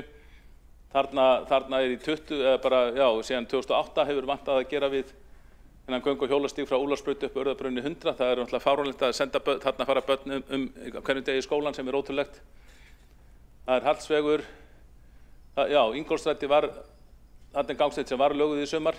Það er mjög mikið að í Fossósdalnum í Fossvogi, þar þarf að lagfæra mjög margar gangstéttir. Þarna er Rauðalækur, það þarf að endurnýja gangstéttir við Hálendisbraut, Vogaland, Undraland, Skeiðarvogur, Sundlaugavegur, Langirimi, þarna eru Vogarnir mikið og Stekkjahverfi sem við höfum svolítið verið að ræða þar þarf að gera við þar. Síðumúli, Nesvegur, Flétturimi, gönguleiðir við Breiðholtskirkju. Hérna í miðbænum, milli Mæðragarðsins og Laugarsvegar, Dergabakki, Eyjabakki og þarna lögðum við fram tillögu 24 að á þessu ári yrði ráðast í viðhaldsátak sem fór því miður ekki fram. Þarna er allt í klessu við Hagaborg við Fornaga. Göngustígar í Laugardal þurfa sumir úrbætur, Úlfarsbraut, Gerðarbrunnur. Það eru settar upp snjallgangbrautir við Róabæ, Foldaskóla, Melaskóla og Seljaskóga. Ég held að þær séu allar bilaðar. Þarna vantar viðhald og þarna er frá Fríkirkjuvegi upp á Skóthúsveg, Skildinganes, Ægisíði, ég þarf að fara svolítið hratt yfir þetta kæru borgarfulltrúar, mikið þarna í Vesturbænum eins og við sjáið og ég tel mig hafa svona sýnt fram á með þessu að það er ekki bara í þessum þremur hverfum Breiðholt, Árbæ og Grafarvogi sem ástandið er slæmt og þarf vissulega að laga.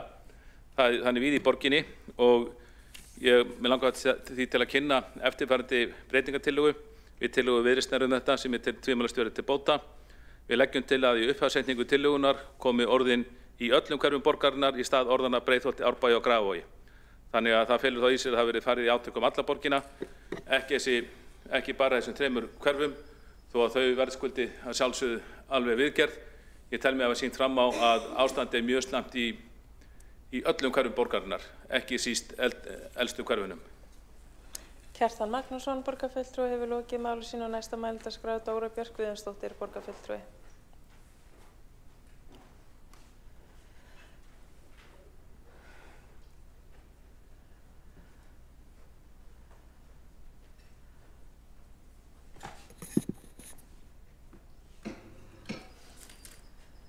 Forseti, stígum saman skrefin, göngum saman betri leið, fjárfesting í gönguvænni borg er fjárfesting fyrir alla borgarbúa. Orð borgarfulltrúans Jóhannu Dýrunar Jónsdóttur eru orða sönnu. Ég vil þakka borgarfulltrúanum kærlega fyrir sinn áhuga á göngumálunum og ég vil sömuleiðis nota tækifærið og þakka Kjartani Magnúsinni borgarfulltrúa kærlega fyrir sinn áhuga á göngumálunum og því að bæta aðstæður fyrir gangandi, tryggja viðhald og betri gangstéttar. Þetta eru mjög mikilvæg verkefni og mér þykir bara virkilega vænt að við séum sammála þau. Ég vil sömuleiðis þakka fyrir þessa tillögu og þann áhuga á aðstæðum gangandi sem hún sýnir fram á. Nú stendur yfir vinna og við höfum svo sem talað hana hér í dag. Stýrihópur Gönguvæna borg að störfu.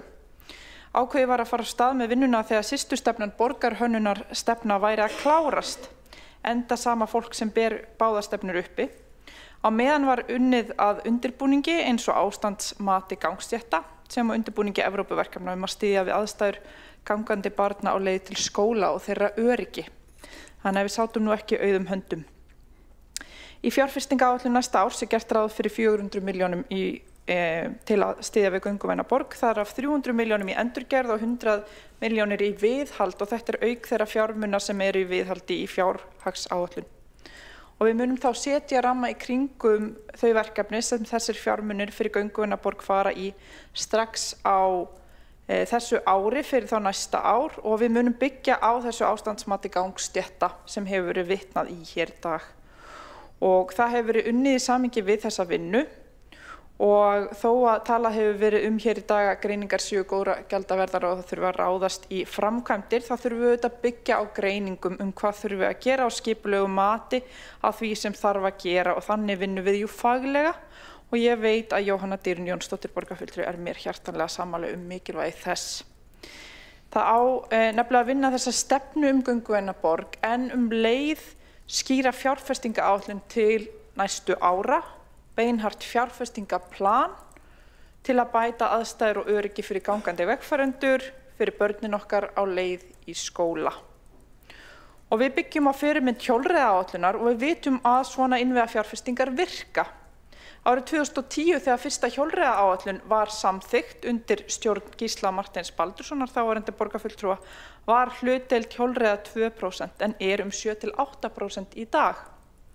Nú viljum við fara sömu leið með innviði fyrir gangandi með fyrstu göngustígaáætluninni og Gönguvænni borg.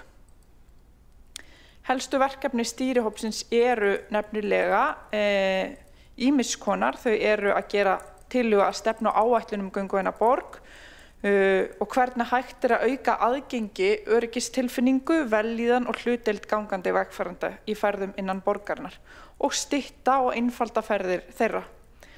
Við ætlum að vinna að öruggum og aðgengilegum göngulegum barna í skóla og tómstundir. Við ætlum að móta svona áætlun úrbætur á innviðum eins og hér verið að tala eins og gangstéttun með gönguþverunum og ljósastýringu. Og við ætlum að vinna stefnumörkunum útfærslur göturýmis og gönguþveruna, stefnumörkunum óskastíga, yfirfara hraðalækkandi aðgerðir og innleiða þær og fleira. Huga að vetrar og vorþjónustu á gönguleiðum og hugsa eiginlega þessi göngumál svolítið í víðu samhengi. Ástandsmatið sem verið að klára sýnir okkur að gangstéttarnar eru ekki í nógu góðu ástandi og bara frekar lélegu ástandi margar hverjar. Og það ekkert leyndamál og liggur bara fyrir. Þörfin fyrir auknar fjárfestingar í gangstéttum og gangstéttarúrbótum brýn og mikil og verður meiri næstu árin þegar ástandsmatið liggur fyrir og þegar viðhaldsáætlun næstu ára liggur fyrir. Á grunni þessa mats verður nefnilega unnið viðhaldsátak til næstu ára sem að þessum hópi, stýrihópum Gönguvæna borg, hefur verið falið að vinna. Og hugmyndin að það sé í anda stóra malbyggsplansins eftir hrun, ef þið kannist við það. Við viljum taka göngu alvarlega sem fararmáta með þessu. Og við erum að tala 400 milljónir á næsta ári sem þau endurgerð og viðhald auk annarra fjármuna sem í fjárhagsáætlun en við erum líklega að tala stærri fjárhæðir árin þar á eftir vegna þess að umfangi mikið, þörfin mikil.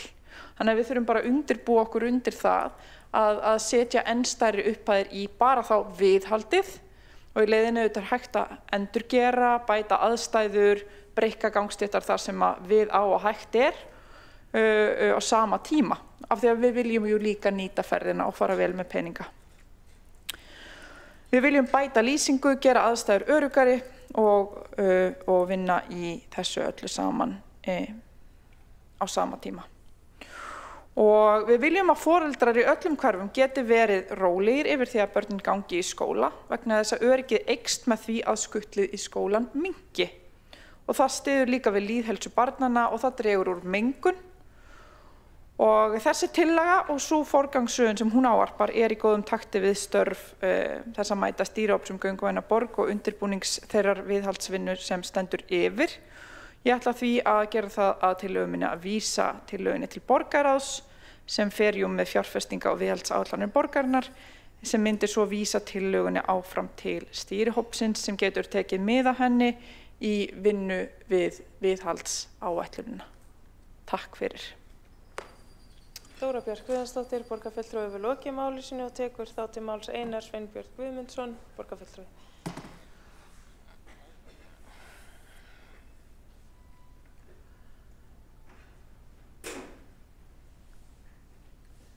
Forseti, ágæta borgarstjórn, ég tek undir allt sem hefur komið hérna fram varðandi viðhald og ástand göngustíga í borginni. Það er virkilega slæmt og eins og við öll vitum.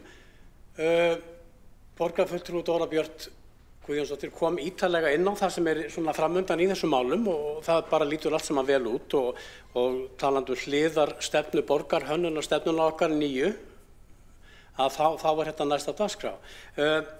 En mér finnst reyndar gangst þegar ég var að horfa á myndirnar hérna frá sem borgarfulltrúi Kjartan Magnússon varpaði hér upp á skjáinn áðan undir sinni ræðu, að þá sést alveg greinilega svona að þetta svona einhvern veginn alveg út og suður, bæði notkun á efnisnotkun, efnisval, samblanda steypuhellum, steyptum stéttum sem að brotna og molna og allt þetta og síðan eitthvað malbik og malbiksbætur ofan í, það virðist varla vera heil brú einhvern veginn í svona, það virðist ekki vera til nein svona einhver ákveðin stefna ákveðið verklag, útlit, efnisval og allt slíkt, án þess að ég fara að drekja mér hérna mikið í einhverjum tækni atriðum eða úrlausnum, en þá skiptir eins og ég ætla að segja áðan að gangstétt ekki sama og gangstétt, það skiptir miklu máli hvernig undirlagið undir gangstétt og líka eins og hérna miðsvæðis í borginna og Laugaveginu sem dæmi, að þar bara beinlínis,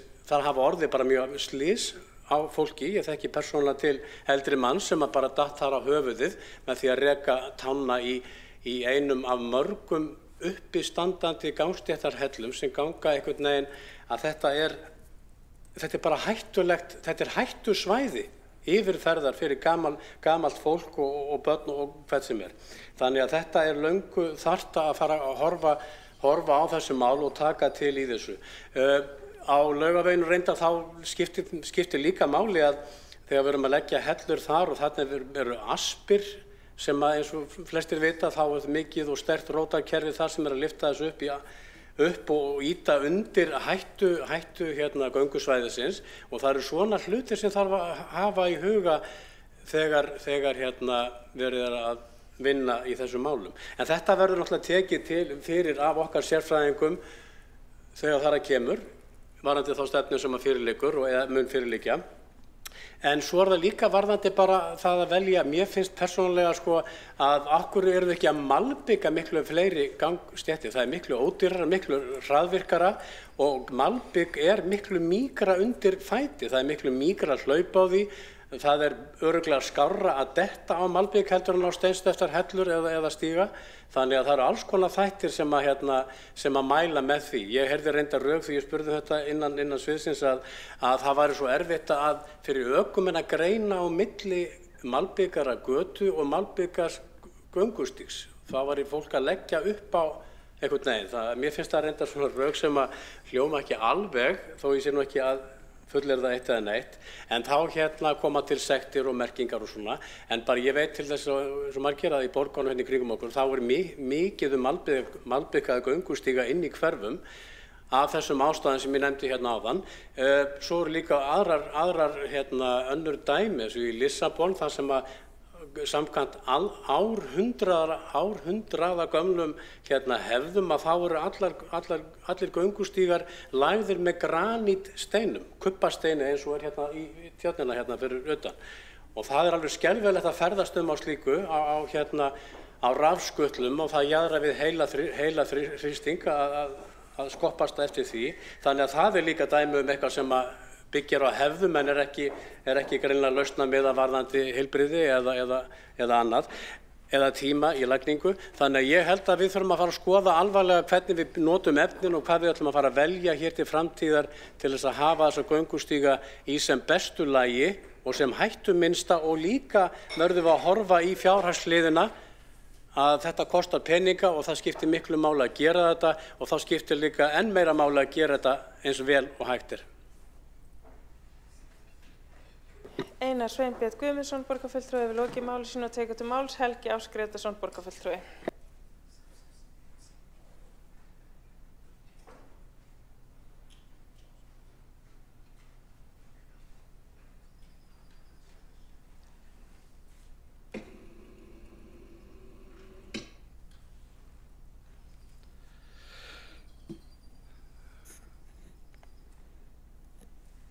Forseti, ágæta borgarstjórn. Ég vil byrja á því að þakka fulltrúa Viðreisnar að leggja fram þessa tillögu vegna þess að hún snýst einfalda grunnþjónustu sem borgin á að sinna. Einfalda grunnþjónustu sem á að vera í lagi. Borgin ber skyldur bæði sem fasteignareigandi og sem handhafi skipulagsvalds að sjá til þess að svona hlutir séu í lagi. Einnig er fyllsta ástæða til þess að þakka borgarfulltrúanum Kjartani Magnússyni fyrir þrotlausa vinnu á sviði umhverfis- og skipulagsráðs að leggja fram tillögur nánast vikulega eða oft í mánuði einstaka götur hér í borginni, eins og við sáum hérna myndir af. Oft eru síðan Kjartan er líka ötull að pósta upplýsingapóstum tillögurnar og myndir á ýmsum íbúasíðum, og þannig að þetta er þarft málefni, og kannski að mínum að mér fundist þetta vera frekar einfalt pólitískt. Í staðinn fyrir að borgin sé að velta einhverjum voða háleitum hugmyndum og orðtökum og ég veit ekki hvað og orðasalat út og suður, að það bara vera að veita góða þjónustu, og það sé áherslan. Að forgangsraða fjármunum í það sem að skiptir venjulegt fólk máli og gera það vel. Í staðinn fyrir að eyða endalausum peningum í starfs- og stýrihópa, torg sérstaklega hérna í miðbænum og svo framvegis, og ýmsu sem að skilar engu. Þegar ég fór hérna að undirbúa mig fyrir að koma hérna upp, þá fletti ég upp í til dæmis Árbæjar heimasíðunni, íbúasíðunni, og það er bara maður sem að skrifa póst 5. maí, bara ungur maður, sjálfsagt á fertugsaldri, og með leyfi forseta, hann segir ég hef verið að fara í Árbænum með barnavagn og það er alveg hræðilegt ástand á gangstéttum. Eitt sinn var þetta barnvænasta hverfi borgarinnar, en líklega lítið verið viðhaldið síðan 1990 og svo framvegis, og svo birtist myndir. Þannig að þetta er, eins og kom fram í máli borgarfulltrúans Einars Sveinbjörns, að þetta er líka slysahætta. Þannig að mér finnst bara skynsamlegt, eins og við í Sjálfstæðisflokknum höfum lagt til, að þetta ná utan öll hverfi borgarinnar og að fjárfestingaáætlun borgarinnar til framtíðar litið taki mið af því að koma þessum hlutum í lag. Þetta snýst ekki bara öryggi og almenna vellíðan, þetta snýst líka ásýnd. Við erum ekki að kæfa borgarbúa með skýrslum þar sem að falleg orð eru sett fram, heldur að þeir upplifi frá degi til dags að umhverfið sé vel viðhaldið, það sé að vera að veita trausta og öfluga grunnþjónustu, og að fólk skynji það frá degi til dags að forgangsröðun fjármuna og áherslna hér í borginni sé reist á skynsemi, heilbrigðri skynsemi, en ekki bullukolla hugmyndum sem að einkennast af villuráfandi vinstrimönnum. Helgi Ás Grétarsson, borgarfulltrúi við lokið máli sínu. 2 borgarfulltrúar hafa óskað eftir að veita ansvar. Veitir þá ansvar borgarfulltrúin Alexandra Briem. Forseti, já, ég kannski velti því bara fyrir mér því að nú held ég við séum öll sammála mikilvægi þess að bara bæta gangstéttir og göngustíga og gera aðeins betur fyrir gönguvæna borg, og ég held að við séum bara svolítið sammála þessari umræðu svona í heildina. En borgarfulltrúin Helgi Ás Grétarsson talaði orðagljáfur og innihaldslausa flauma af einhverjum fallegum orðum í stefnum og eitthvað svoleiðis, og svo bullukolla hugmyndir vinstri manna eða hvernig það var orðað. Hvort að mögulega borgarfulltrúin væri til í að segja mér hvaða stefnur Reykjavíkurborg er með, eða við höfum verið að samþykkja nýlega sem hann annarkvort skilur ekki eða þá vill meina að séu innihaldslausar eða bara einhvers konar orðaflaumur, af því að það væri kannski, mér finnst þetta afhjúpa ákveðið svona virðingarleysi gagnvart því sem við erum að gera, og ég vil líka benda á það að það er mikilvægt að gera fallegt umhverfi fyrir íbúana, jafnvel þó að það sé stundum í formi þess að byggja torg. Alexandra Briem, borgarfulltrúi við lokið við að veita ansvar. Svarar það ansvari borgarfulltrúin Helgi Ás Grétarsson. Forseti, ágæta borgarstjórn. Ég hef tekið saman allar stefnur Reykjavíkurborgar og mikið af þeim, og þar sem að, eins og við vorum að tala stefnudrög hér í dag, það sem mikið af ómarkvissum texta sem segir ekki neitt og svo ekkert hugsað hvernig eigi að framkvæma hlutina. Í staðinn fyrir að stefnumarkmiðin séu einföld, þau séu skýr og forgangsröðun fjármuna sé byggð á heilbrigðri skynsemi.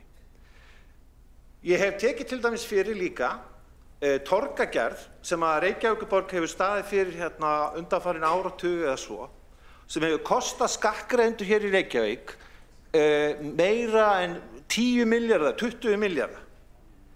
Með þær upplýsingar sem komu fram hér í umræðin í dag, þá kostar það að sinna viðhaldi á götum, á gangstígum og svo framvegis mun lægri fjárhæðir, en virkar fyrir mun fleiri. Það er þessi áherslubreyting sem ég vil hafa í borgarkerfinu. Helgi Ás Grétarsson, borgarfulltrúi við lokið við að svara ansvari. Veitir það ansvar öðru sinni borgarfulltrúin Alexandra Briem. Forseti, já. Ég kannski leyfi öðrum að svara pælingum borgarfulltrúans torg, en þykist þó vita að hann sé þar á villigötum, en það er mikið viðhald og fleira inn í þegar farið í torgaframkvæmdir. En mér þykir það leiðilegt að heyra tala svona góða stefnur, sérstaklega þá stefnur sem tölum fyrir í dag. Ég gerir ráð fyrir því að borgarfulltrúin sé að tala stefnu fjölmenningarborgina eða mögulega já, ég veit ekki hvað önnur stefna þetta vera, en hann leiðréttir mér ef það er rangt hjá mér. Við samþykktum hana hérna einróma og þar kom skýrt fram að þó að það sé ekki beinlínis beinharðar aðgerðir í henni sjálfri, þá er það vegna þess að öðrum sviðum er það falið að gera sér aðgerðaáætlanir í samræmi við hana og hvernig það samræmist þeirra starfsemi, eins og farið var vel yfir hérna. Og mér finnst þetta viðhorf borgarfulltrúans bara svolítið sorglegt. Ég hef ekki beinlínis spurningu til hans, nema bara hvort ég sé að misskilja hvaða stefna átti við, en já, ég vildi bara koma framfæri að mér þetta leiðilegt. Alexandra Briem, borgarfulltrúi við lokið við að veita ansvar öðru sinni. Svarar það ansvar öðru sinni borgarfulltrúin Helgi Ás Grétarsson. Forseti, ágæta borgarstjórn. Það sem að ég fyrst og fremst að vísa til, það er aðferðafræðin hér í borgarkerfinu að búa til stefnur alls konar hluti sem að hafa síðan enga merkingu frá degi til dags. Það er það sem ég er að gagnrýna. Alveg eins og þetta sé eitthvað flókið mál að laga gangstéttir og forgangsraða í þágu þess, í staðan fyrir að reisa ný torg eða betur bæta þau sem fyrir eru hér í miðbæ Reykjavíkur. Ég er fyrst og fremst að gagnrýna þessa forgangsröðun af fókus á fjármuni og verkefni. Svo er ég bara almennt séð þeirrar skoðunar, þegar ég horft á græna planið, mannréttindastefnu Reykjavíkurborgar, fullt af öðrum stefnum sem að borgin hefur, að ég lít svo á sem venjulegur borgari hér í borginni að það sé of mikið orðagjálfur. Það eigi að einfalda þessi stefnuplögg, það hafa þau skýr, það hafa þau einföld og það hafa þau framkvæmanleg. Það bara brestir oft á þegar aðferðafræðin eins og hún hefur verið hér við stjórn borgarinnar? Helgi Ás Grétarsson, borgarfulltrúi, hefur lokið við að svara andsvari öðru sinni, svara það andsvari borgarfulltrúin Hjálmar Sveinsson. Já, ég ætla aðeins að bregðast til varna fyrir torgin, getum byrjað að Agora í Grikklandi, Fórum í Rómarveldi og síðan í öllum menningarborgum síðan hafa torgin verið miðstöð mannlífs, markaða og viðskipta og líka miðstöð lýðræðis. Það var nú bara núna síðast fyrir nokkrum árum þegar voru sem mest mótmæli víðsvegar heim, meðal annars sem náðu alla leið til Egyptalands og í Mið-Austurlöndum nær og fjær. Allavega, þetta óskiljanlegt tal það að torg séu eitthvað sem við höfum ekkert að setja neitt í. Við skulum bara vera stolt af okkar Ingólfstorgi, Lækjartorgi, Óðinstorgi, Hlemmtorgi og hvernig væri eiginlega svona borg sem að kalla sig höfuborg án fallegra torga. Þannig að mér finnst svona borgarfulltrúinn í sinni retorík ganga ansi langt og henda út barninu með baðvatninu. Hjálmar Sveinsson, borgarfulltrúi, hefur lokið við þetta ansvar. Forseti minnir borgarfulltrúa á lengd ansvarstímans og svarar þá ansvari borgarfulltrúin Helgi Ás Grétarsson. Forseti, ágæta borgarstjórn, hér kemur ágætlega fram hugmyndafræðilegur ágreiningur. Á meðan Reykjavíkurborg að borga 10 milljarða í vexti og afborganir, þá á ekki að forgangsraða rekstrinum þannig að búa til ný torg í miðborg Reykjavíkur, en láta síðan eins og strætistöðina eða skiptistöðin í Mjódd grotna niður, þannig að þegar fólk að labba þar þá sjáu all brot á gangstéttinni. Það eru skilaboð til þeirra sem eru að nota skiptistöðina sem telur milljónir farþega á hverju ári. Okkur sama þína hagsmuni, en ef þú kemur hér í miðborg Reykjavíkur, þá mun þér líða vel í okkar nýju fallegu torgum sem hafa kostað marga milljarða. Helgi Ás Grétarsson, borgarfulltrúi, hefur lokið við að svara andsvari, veitir það ansvar öðru sinni borgarfulltrúin Hjálmar Sveinsson. Já, borgarfulltrúinn að gera mér upp orð. Ég mjög hlynntur því að það veri gerð fleiri falleg torg í borginni Reykjavík, til dæmis í Mjódd, og ég sammála því að það ekki gott að horfa upp á það hvað allt það niðurnýtt og lélu ástandi. Þó hefur nú verið gripið til ráðstafana til að gera þetta öll lífvelgara. Þannig að mér finnst þetta eiginlega engin rök, og líka þetta að tefla saman Breiðholti gegn liðinu í miðborginni, mér finnst það lágkúrulegt og ekki bera vott hugsun.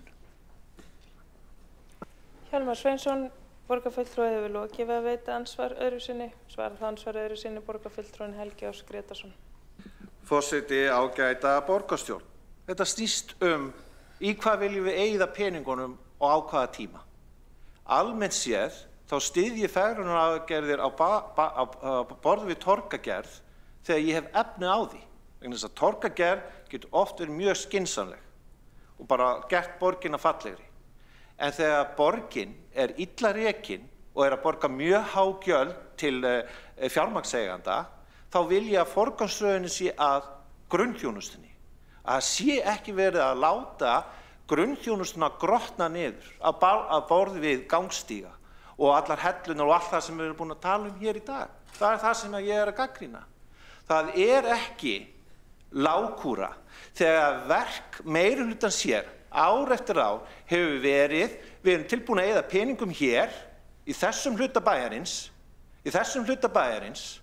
en svo augljóslega það sem varðar almannahagsmuni og varðar til dæmis strætófarþega, við látum það grotna niður. Það til háborinnar skammar. Helgi Ás Grétarsson, borgarfulltrúi, hefur lokið við að svara ansvar öðru sinni. Forseti minnir á lengd ansvarstímans. Þá telst ansvörum lokið undir þessar ræðu og þá tekur til máls borgarfulltrúin Einar Þorsteinsson.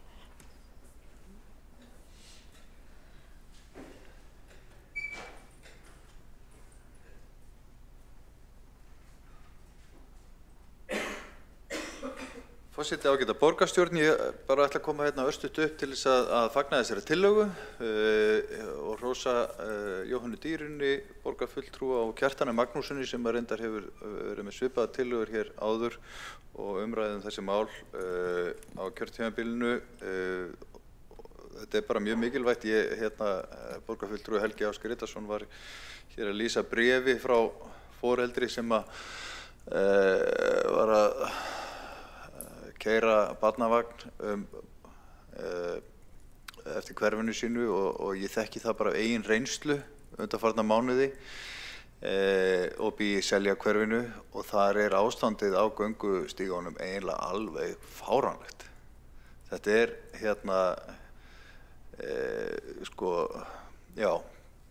barnið vaknar alltaf. Ég þarf að fara út á götu til þess að keyra þannig að blundurinn rofni ekki.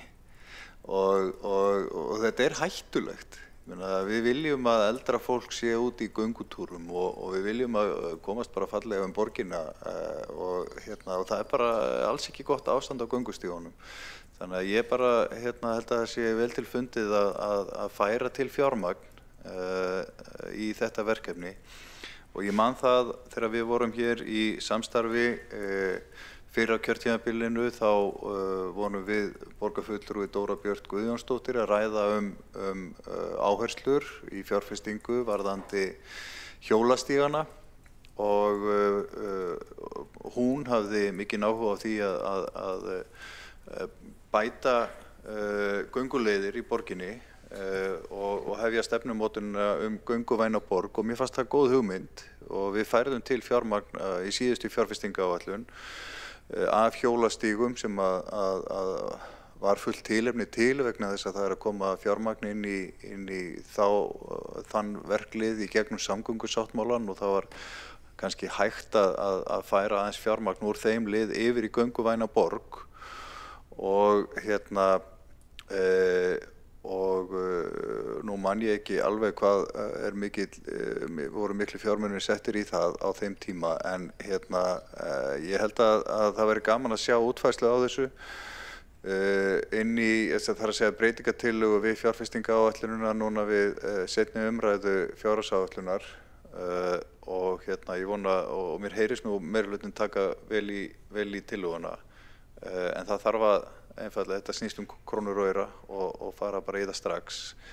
Þannig að við í Framsókn erum ánægð með þetta og þetta kemur upp úr þar að segja farvegurum fyrir þetta núna til staðar vegna þess að í tíð síðasta meirihluta var ákveðið að fara í þessa stefnumótun gönguvæna borg og núverandi meirihluti keyrir það vel áfram sýnist mér. Þannig að það bara gott að við erum þokkalega sammála þetta. Ég tek undir það líka að það eðlilegt að þetta eigi við alla borgina en eðlum á samkvæmt þá þarf að forgangsraða þessum verkefnum og ég held að umhverfis- og skipulagssvið viti nú nokkuð vel hvar skorinn kreppir í þessum málum, hvar verstu göngustígarnir eru og þannig að við munum styðja það. Takk. Einar Þorsteinsson, borgarfulltrúi við lokið máli sínu og óskaði borgarfulltrúin eftir að loka, þannig að þá næsta mælendaskrá borgarfulltrúin Alexandra Brím.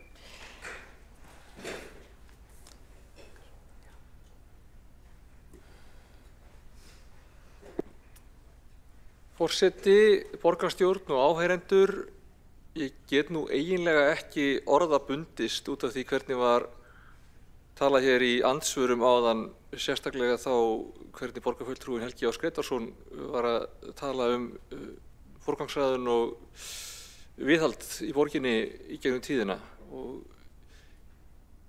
ég bara ávalla orð yfir hvað mér þykir þessi málflutningur borgarfulltrúans ómerkilegur.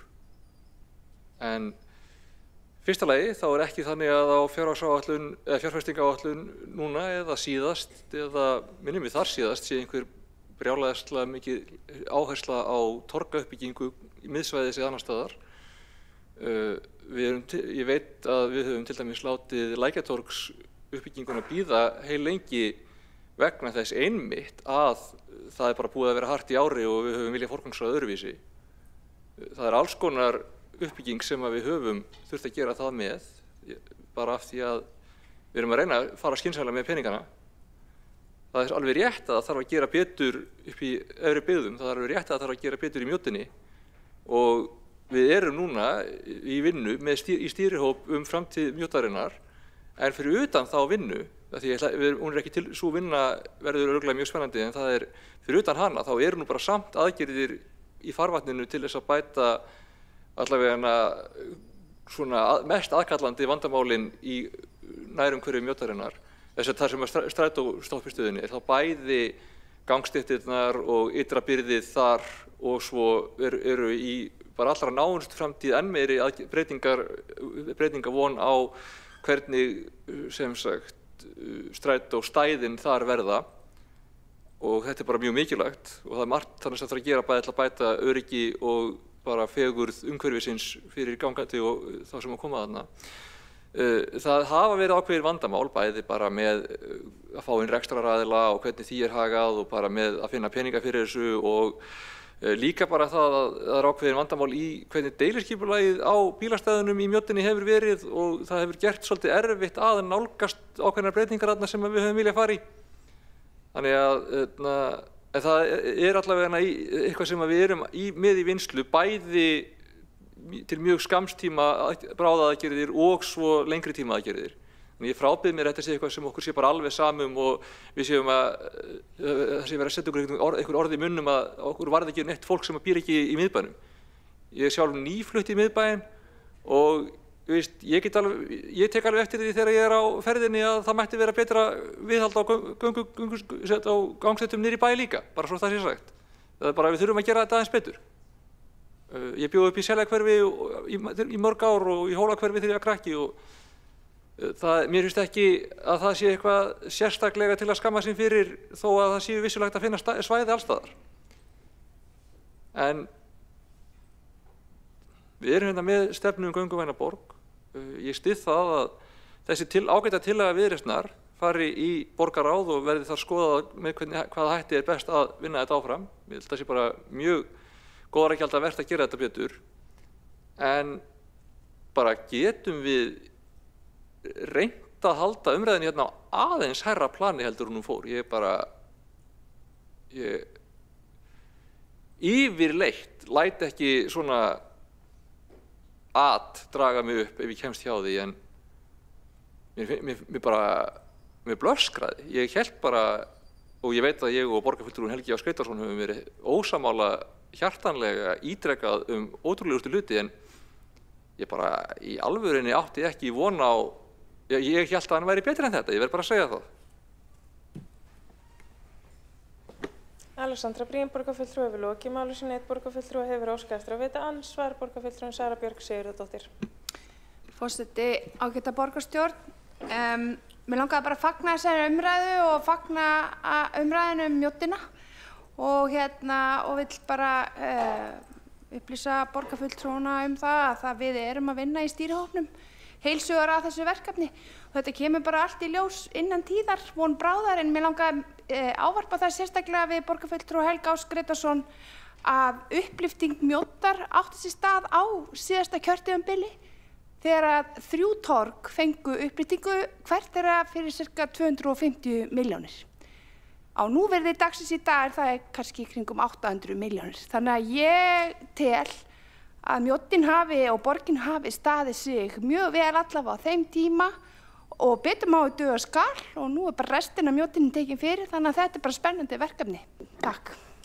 Sara Björk Sigurðardóttir, borgarfulltrúi hefur lokið að veita ansvar. Forseti minnir á að veita ansvar við þá ræðu sem voru á undan veittu ansvari. Telst þá ansvörum lokið. Þá tekur til máls borgarfulltrúinn Helgi Á. Skreytarsson.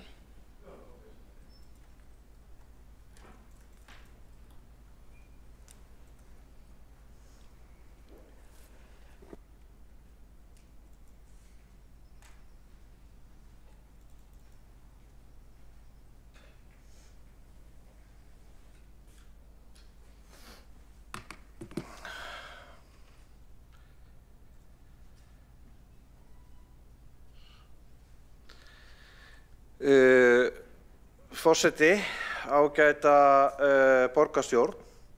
En ástæðan fyrir því að ég hafði áhuga að fara í borgarmálin er að mér sem skattgreiðandi hérna í Reykjavík bloskraði hvernig farið var með fjármuni skattgreiðanda í mjög mörgum málum. Ef við tökum til dæmis torggerðina, þá kostaði Óðinstorg, ef mér minnir rétt, eitthvað í kringum 700–800 milljónir króna á verðlagi hvers árs. Hlemmurtorg fram til miðsárs þessa árs var kostnaðarframvindan komin í 1427 milljónir króna. Torg á mótum Pósthússtrætis og Tryggvagötu, það voru 700 milljónir. Og svo gæti ég haldið áfram hér nánast í allan dag. Á sama tíma Reykjavíkurborg að hluti að greiða vexti og afborganir til fjármagnseigenda sem tugum milljarða á hverju ári. Á sama tíma upplifa borgararnir það að þeir geti ekki labbað í hverfinu sínu með barnavagna. Það þessi breytta forgangsröðun sem ég vil sjá. Það þessi breytta upplifun sem að ég tel að Sjálfstæðisflokkurinn standi fyrir. Að grunnþjónustan sé í lagi.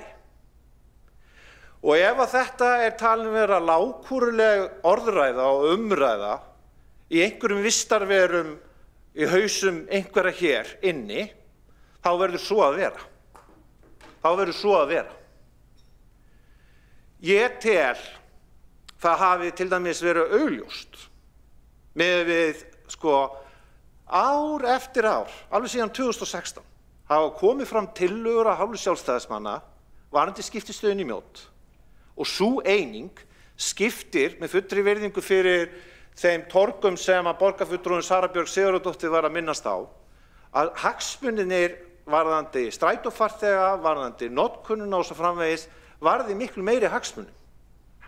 Og það í raun og veru þetta sem ég að tala og það að forgangsraða af einhverju viti, forgangsraða tímaðínum, peningunum, orkuninni í það sem að skiptir máli. Og það snýst þetta mál. Þess vegna tillaga Viðreisnar hér í dag mjög góður að gjalda verð, vegna sem hún snýst í þessum tilteknu hverfum að borgarnir fái þá upplifun að þeir skipti máli. Að fólkið sem að labba í göngugrindum, með staf og með barnavagna, að það upplifi að það sé öruggt og að umhverfið sé fallegt. Þannig að það fullt af fólki sem þarf að nota gangstígana. Þess vegna, kæra borgarstjórn, þá verð ég bara að segja það að þetta grunnástæðan fyrir því að ég fór í pólitík og hvers vegna ég vil breyta stjórn hér í Reykjavík, breyta forgangsröðun, nýjar áherslur, það sem að hagsmunir skattgreiðenda, þjónustuþegana, fá að njóta sín. Það sem að við göngum auðmýkt til starfa og segjum við erum að starfa fyrir fólkið. Við erum að starfa fyrir venjulega manneskju sem bara að reyna að lifa af. Við erum ekki að þessu fyrir þá ríku og sterku. Við erum ekki að þessu til þess að allt sé eins og einhverjar hallir. Við erum að þessu fyrir venjulegt fólk. Og venjulegt fólk, venjulegir Reykvíkingar, þeir vilja geta gengið með barnavagnana í hverfinu sínu án þess að taka áhættu. Helgi Ás Grétarsson, borgarfulltrúi hefur lokið máli sínu, einn borgarfulltrúi hefur óskað eftir að veita andsvar, Alexandra Brím.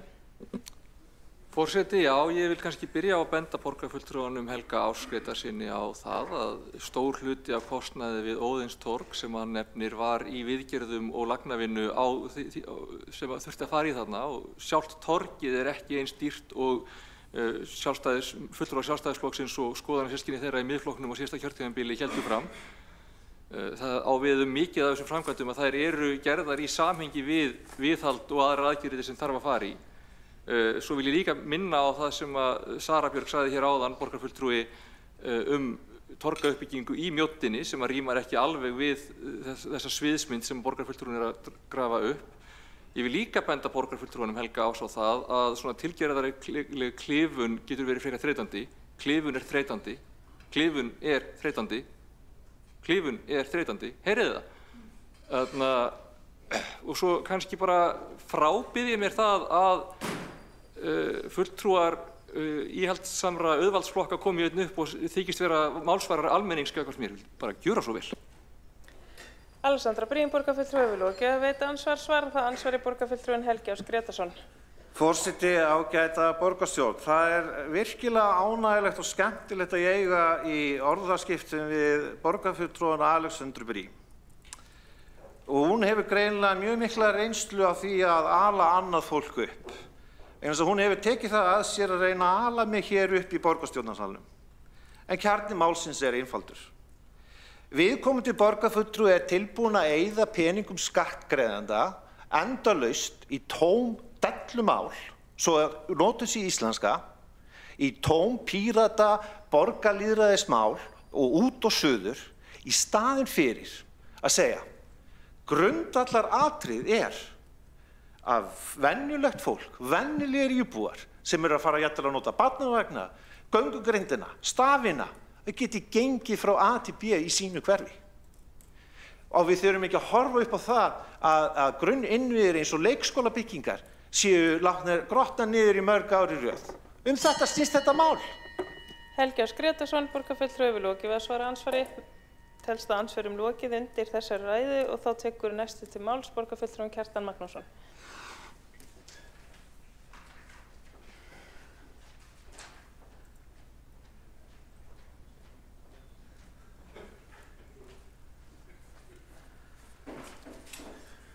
Forseti, góðir borgarfulltrúar. Ég vil nú bara þakka fyrir góða umræðu hér í dag og ekki síst núna svona seinni parturinn og ræðu til dæmis Helga Ás Grétarssonar og ég held að við getum alveg talað í svona smá myndlíkingum á þess að saka hvort annað að vera að ganga erinda íhaldssamra auðvaldsflokk og allt þannig, en gott og vel, það er alveg að tala svona saman á þess að kannski móðgast, en ég held að þetta dæmi sem var tekið torgagerðina, hún sé mörguleiti góð því að við vitum að torgin þau eru mörg falleg en þau eru dýr og það hefur kannski verið ákveðin svona tilhneigingi, ég veit ekki, jafnvel komplex á Íslendingum að breyta Íslandi í erlenda góðsælandi þar sem er alltaf gott veður og fólk hittist mikið á torgum. Gallinn er hins vegar sá að við erum með mörg torg, því miður er ekki mikið fjölmenna hittastar og ein af myndunum í myndaflóðunni hjá mér áðan var einmitt af íþróttahúsi Hagaskóla og þar var arkitekti þar, hann hannaði rauninni innganginn sem torg og tröppurnar, þessar veglegu tröppur sem eru þarna, þar eiga að vera sæti. Þarna sáu menn fyrir sér að fólk Vesturbæingar kemur saman á góðviðrisdögum og þarna var jafnvel settar upp útileiksýningar og svo framvegis og þetta er alveg fín aðstaða. En því miður hefur þetta kannski lítið verið notað til þeirra hluta, kannski út af því að vera nyrsta höfuðborg í heimi og svo sjáum hvað gerist frá myndinni að torgið er nánast ónothæft af því að það hefur grotnað niður vegna viðhaldsleysis og mjög slæmt, en á sama tíma og torg grotnar niður vegna viðhaldsleysis, þá er að setja fé í ný torg. Borgin greiddi til dæmis torggerðina sunnan við Veröld Vigdísarhúsið, háskólanum, ef ég man rétt, fyrir nokkur 100 milljónir. Og mjög flott torg og ég er alveg hlynntur torgum. En mér finnst að áður en við gerum alltaf ný og ný torg, þá eigum við að halda þeim fyrir sem fyrir eru með fullum sóma. Og þetta er kannski vandamálið í pólitíkinni stundum, að pólitíkusa langar alltaf miklu frekar til þess að gera eitthvað nýtt og fara í borðaklippingarnar heldur en að setja penningin í viðhald þó að það er auðvitað að gera. Það dettur einhverjum í huga að setja viðbyggingu í húsið sitt ef að það gerir að hrynja og það er allt í klessu. Auðvitað þarf viðhald alltaf að vera í fyrirrúmi en það hefur ekki verið hingað til. En hins vegar mjög við hæfi þegar við erum að tala torg að ásaka hvert annað að vera á lágu plani eða á háu plani og svo framvegis. Það er alveg orðið hæfi, sko. En mér langar til að bara síðan að minnast á þennan slysaþátt. Ég hafði engan tíma til að tala slysin áðan, þess að ég var með þessa myndasýningu aðþrengdur. En það sem mér hefur fundist hvað merkilegast við þetta ferli, að ég hef verið í söfnun þessar upplýsingar núna í nokkur ár, er það að hvað maður fær margar ábendingar auðvitað bara frá borgurum að gangstéttin í þeirra götu sé slæm og ég endilega líti á hana og svo framvegis. Það sem mér er eftirminnilegt er hvað ég fengi margar slysasögur. Það sem fólk hefur sagt mér, ég sá til dæmis inn út í Skildinganesi þegar að íbúið þar var búin að sjá held í 3 detta á skömmum tíma svona mjög nánast ósýnilega hólu sem er þar eða bungu, þá náði hann sér í appelsínugula keilu og náttúrulega marg búin að senda ábending á borgina og hann er bara búin að setja upp keilu þarna það sem þessi slysastaður er. Nú það er fólk sem tala sem hefur sjálft dottið og sagt frá því og svona. Og mig grunar að þessi slys séu hluti af þessu vandamáli sem Samgöngustofa hefur talað um okkur og umferðarsérfræðingar. Það er vanskráning slysa. Það er vitað, það er mjög metnaðarfullt starf sem á sér stað hjá bæði ríki og borg við að safna saman upplýsingum slys. Það er vitað að eitthvað hluti er vanskráður og það er ákveðið vandamáli í þessu kerfi og þá tala sérfræðingarnir einslys. Það er einslys þegar maður dettur út á götu eða dettur á hjólinu eitthvað svoleiðis og maður er bara einn í þessu slysi. Það er mjög rík tilhneiging til þess að skrá ekki það slys þó strandið ætti auðvitað að gera það. Og sérfræðingarnir telja að stærstur hluti þessara vanskráningar á umferðarslysum það séu þessi einslys þar sem fólk dettur hólur í gangstéttum eða í hálku eða hjóli og svo framvegis. Þannig að ég óttast að þessi vandi hann sé meiri en við áttum okkur á frá degi til dags og meiri heldur en hægt er að lesa út úr slysatölum eins ágætar og þar eru. Málusuna tekur þá til máls borgarfulltrúin Jóhanna Dýrun Jónsdóttir.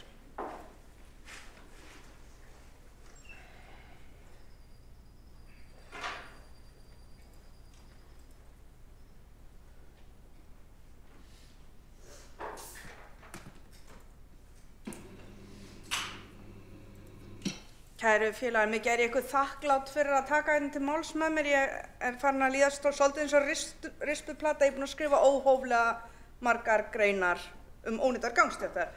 Þetta er augljóslega mál sem snertir okkur öll. Við blasir slæmt ástand. Nú er yfirvandi lokaskil á fjárfestingaráætlun, 400 milljónir í ár í viðgerð gangstétta og komandi ár mun kostnaðurinn bara vaxa samanber ræðu borgarfulltrúans Dóru Bjartar Guðjónsdóttur. Ástæðan fyrir því ég kem hér í dag er að taka á þessum vanda, ekki frestunum. Við vitum að þetta er raunvandi, við vitum að þetta mun kosta peninga, byrjum strax að gera ráð fyrir þessum kostnaði. Þetta er ekki óvænt og það er æskilegt að fjárfestingaráætlun taki tillit til þess sem koma skal. Frekari slit munur hraðast með nútíma samgöngum. Auknar hjólreiðar, rafhlaupahjól og fleira skila auknum slitum sem áður voru óþekkt. Einnig er það ljóst að þegar slit er hafið gerast slit hraðar.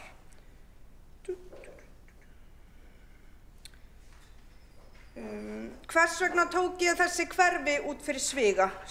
Fulltrúi Sjálfstæðisflokksins leggur til að breytingu að tekið verði borgina alla. Hverfin sem þarna eru nefnd eru staðsett hærra en önnur, meiri hálka, snjór, stöðu við sjávarmáli sem veldur en þá frekari slitum sem að fyrri greiningar okkar hafa ekki tekið tillit til.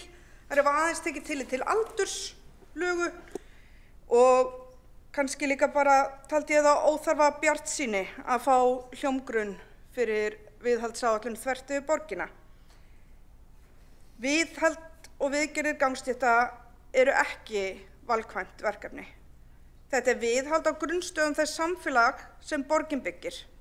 Það hryggir mig verulega að ekki sé strax tekið tillit til þess vænta kostnaðar sem viðhaldsþörfin er. Allir hér virðast meðvitaður hann.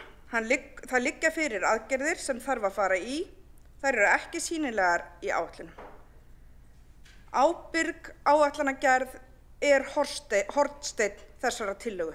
Hún er ástæðan fyrir ég er hér í dag. Viðhaldsáætlun gangstétta er eitt, gönguvæn borg er annað.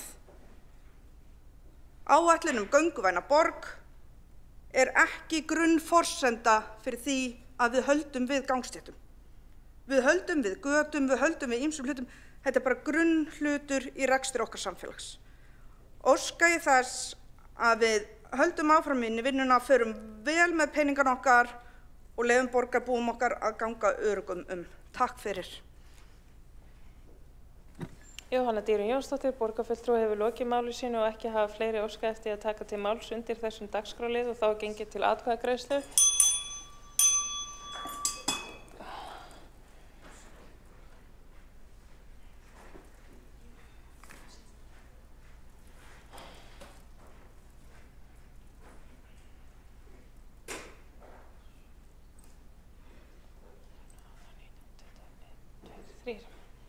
Borist hefur breytingartillaga borgarfulltrúa Sjálfstæðisflokksins við tillögu Viðreisnar gangstéttaviðhald sem borgarstjórn hefur borist og er þá gengið til atkvæðagreiðslu þá breytingartillögu. Þeir sem samþykkja hana vinsamlegast gefið þess merki.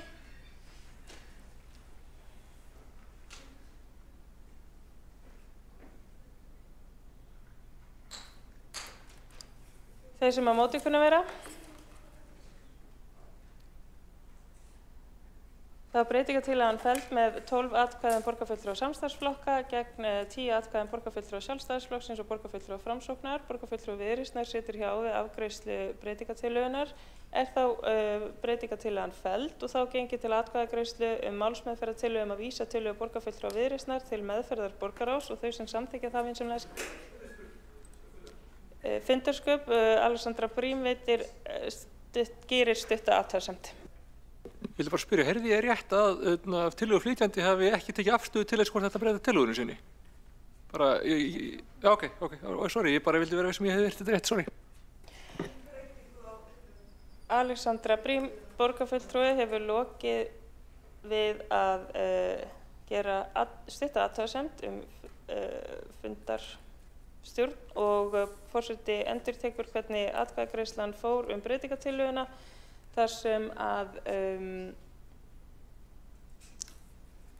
10 borgarfulltrúa Sjálfstæðisflokksins og borgarfulltrúa Framsóknar flokksins studdu breytingartillöguna en borgarfulltrúi Viðreisnar sat hjá við afgreiðslu málsins og er þá gengið til atkvæðagreiðslu málsmeðferðartillögu að vísa tillögu borgarfulltrúa Viðreisnar til meðferðar borgarráðs. Þau sem samþykkja það vinsamlegast gefið þess merki.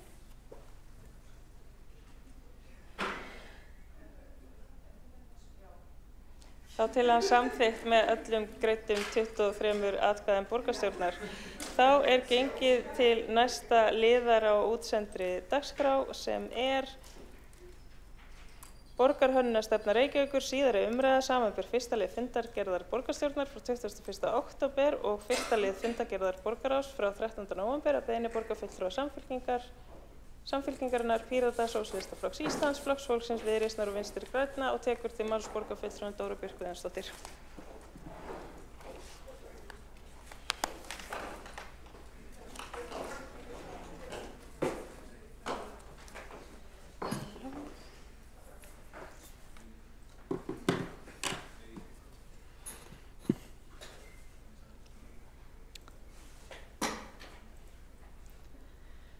Forseti, ágæta borgarstjórn, það eru stór tímamót og mikill heiður og ánægja að fá að vera hér í dag til þess að leggja til að við samþykkjum stefnu þessa stefnu, borgarhönnunarstefnu Reykjavíkur, sem er jú sú fyrsta sinna tegundar og það er gaman. En til hvers? Sjáðu hvað hún er falleg, það skiptir líka máli. En til hvers?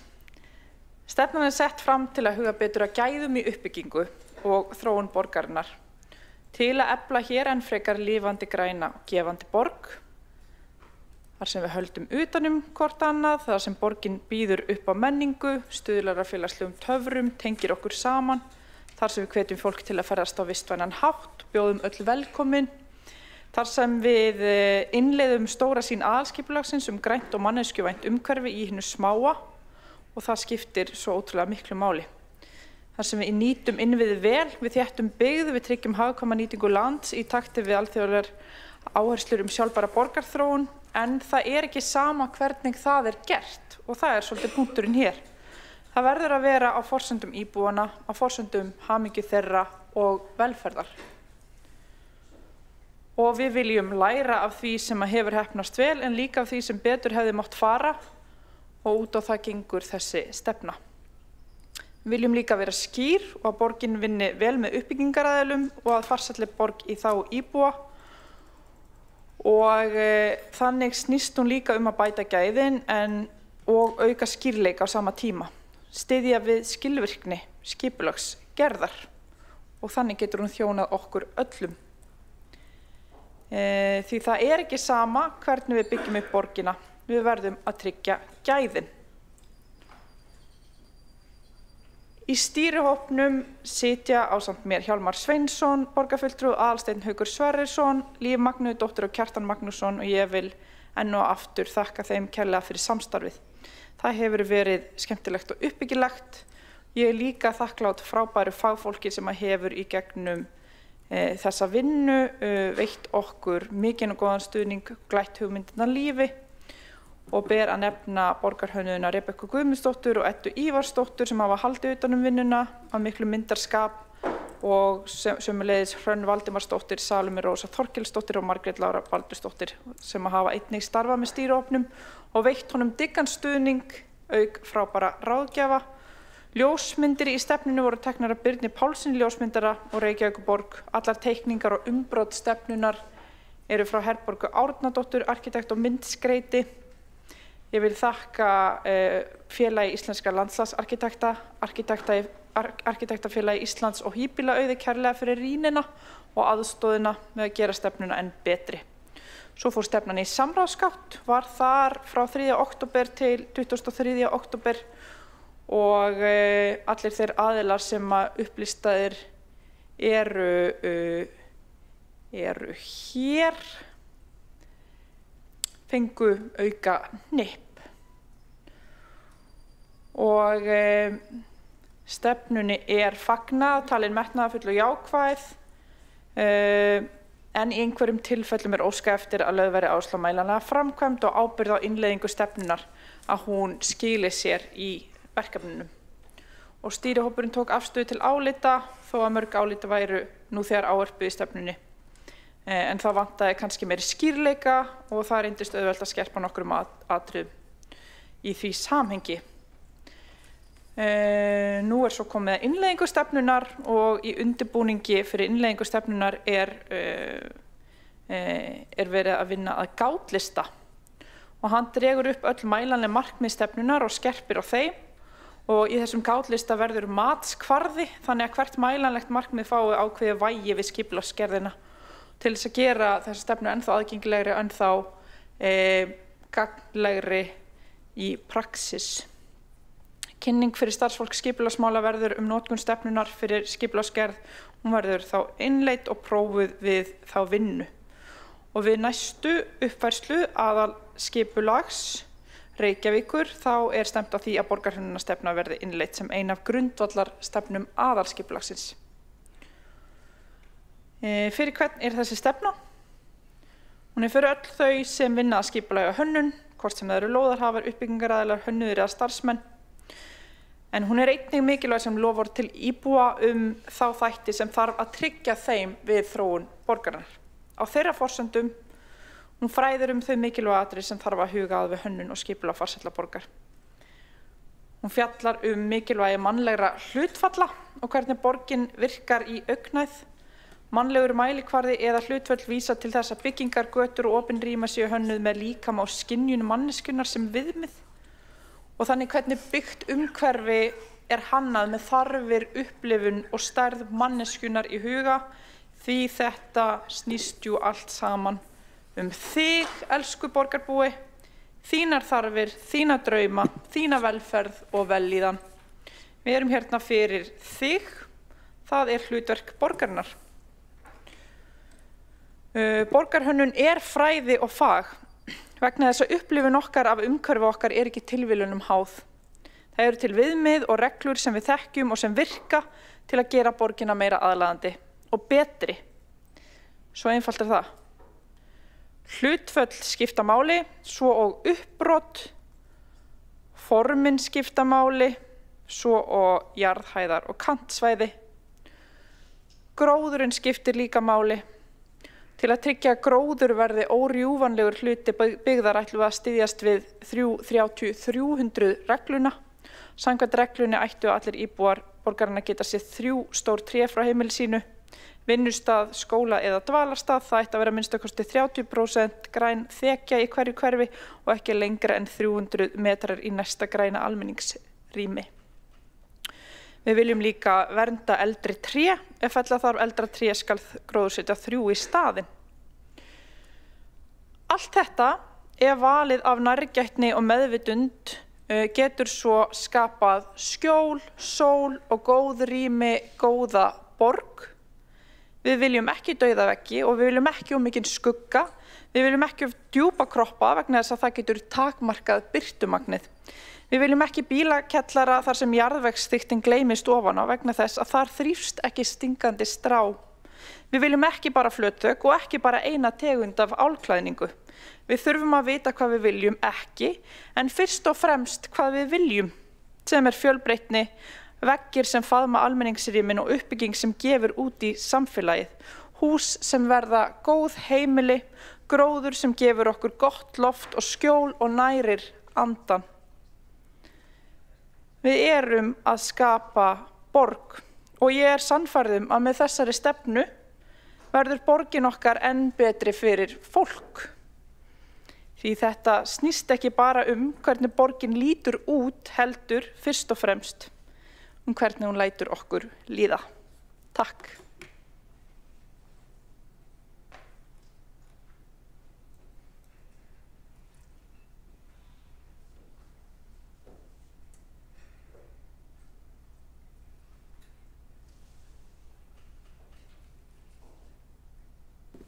Borgarfulltrúinn hefur lokið við mál sitt. Næst á mælendaskrá borgarstjóri Heiða Björg Hilmisdóttir. Já, forseti borgarstjórn. Það svo margt sem að býr til borg. Það ekki bara það sem maður sér, heldur líka hvernig manni líður, rétt eins og á þessari fallegu mynd sem var nú tekin niður. Hvernig við mætum öðru fólki og hvernig við komumst á milli staða og hvernig við upplifum tímann og árstíðirnar og loftslagið og samfélagsandan og bara stundum það líka bara hljóðin sem við heyrum. Allt þetta auðvitað borg sem við erum að fá þann heiður að fá að taka þátt í að móta en auðvitað mótar okkur líka. Og þess vegna hef ég verið mjög fylgjandi því alla tíð að gera svona borgarhönnunar stefnu. Einhverjum finnst stefnur ekki þarfar. Ég held að þessi stefna sé með þörf. Hún setur svolítið skýrt fram hvernig við sjáum fyrir okkur borgin okkar þróast og við erum að reyna að ná utan það hvað þýðir í rauninni að búa svona mörg á einum stað. Við erum ólík, deilum rýminu á milli húsa sem að tekur utan daglega lífið okkar, en við þurfum líka öll að geta fundið okkur stað, fundið okkur heimili.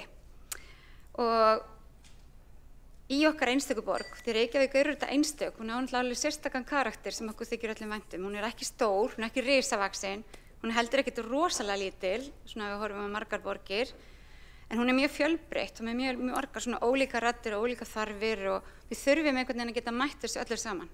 Og við erum með ólík hverfi og þau geta mætt fólki sem hefur mismunandi þarfir. Sumir vilja verið búið friðsæld og ró og í nálægð við náttúruna og aðrir vilja búa þar sem þétt og meiri hraði og meira mannlíf. Sumir eru að treysta á bílinn, aðrir vilja það alls ekki, vilja komast á milli staða með allt hætti, en við viljum einhvern veginn eiga borg sem býður upp á allt þetta, en býður líka upp á styðjandi og gott umhverfi sem bætir líðan okkar. Þannig að þarna erum við komið svona ákveðna brú á milli íbúðanna í borginni sem að svona, já, sem ætti að hjálpa okkur aðeins að efla skilningin okkar á, þú veist, hvernig við getum styrkt samfélagi heilt. Og þetta ætti líka að vera að gefa þá í rauninni þeim sem að byggja upp með okkur í borginni, svolítið skýrari leiðbeiningar hvað það sem að Reykjavíkurborg að hugsa. Kannski getur það fækkað bæði símtölum og tölvupóstum þegar skilyrðin verða svona nokkuð skýrari. Mér langaði að fá að þakka þeim sem að stóðu að þessu, bæði stjórnmálafólkinu, Dóru Björt Guðjónsdóttir sem var formaður í stýrihópnum og öllum starfsmönnum sem hafa komið að þessu, sem eru fjölmargir, og öllum þeim sem að tóku þátt í að móta borgarhönnunarstefnuna. Líka, ég veit að það eru margir sem að hafa kynnt sér hana, við höfum fundum hana fyrir uppbyggingaraðila og marga aðri fundi. Þetta er auðvitað mikilvægt að við séum svolítið sammála hvert við erum að stefna, og við viljum með þessari stefnu taka svolítið mið af öllum þessum mismunandi þáttum og bara hugsa svolítið opið og setja það á blað hvernig við viljum að borgin okkar haldi áfram að þróast, því að Reykjavík er að vaxa og hún mun halda áfram að vaxa, og það eru alls konar tæknibreytingar, samfélagsbreytingar, það eru loftslagsbreytingar, það eru alls konar hlutir sem að ég eftir að kalla á ný svör. Og auðvitað á þessi borgarhönnunarstefna eflaust einhvern tímann eftir að breytast, en núna, með tíma og menningu, en núna þá finnst mér hún ansi býsna vel heppnuð, og ég er bara mjög stolt af þessu fyrir okkar hönd að geta sett niður á blað svona metnaðarfulla, fallega stefnu, og óska bara borgarbúum og okkur öllum til hamingju með hana. Þetta er stefna sem að ég sé þannig að við erum að setja íbúana í fyrsta sæti og erum að leggja grunninn að betri borg fyrir okkur öll.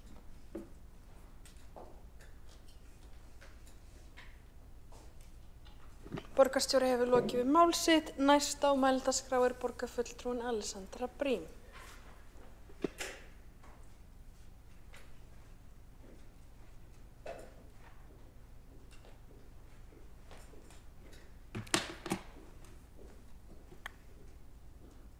Forseti og borgarstjórn og góðir áheyrendur.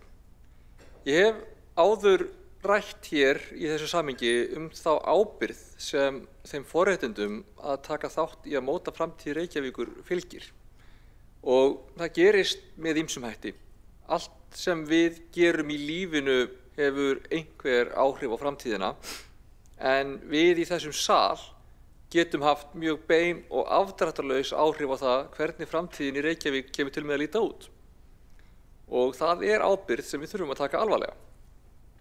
Nýleg dæmi hafa sýnt okkur að við höfum ekki alltaf haft nægilega skýr verkfæri að grípa inn í þegar að til dæmis uppbyggingaraðilar vilja reisa hús sem allt nærumhverfið er sammála að sé lítið af.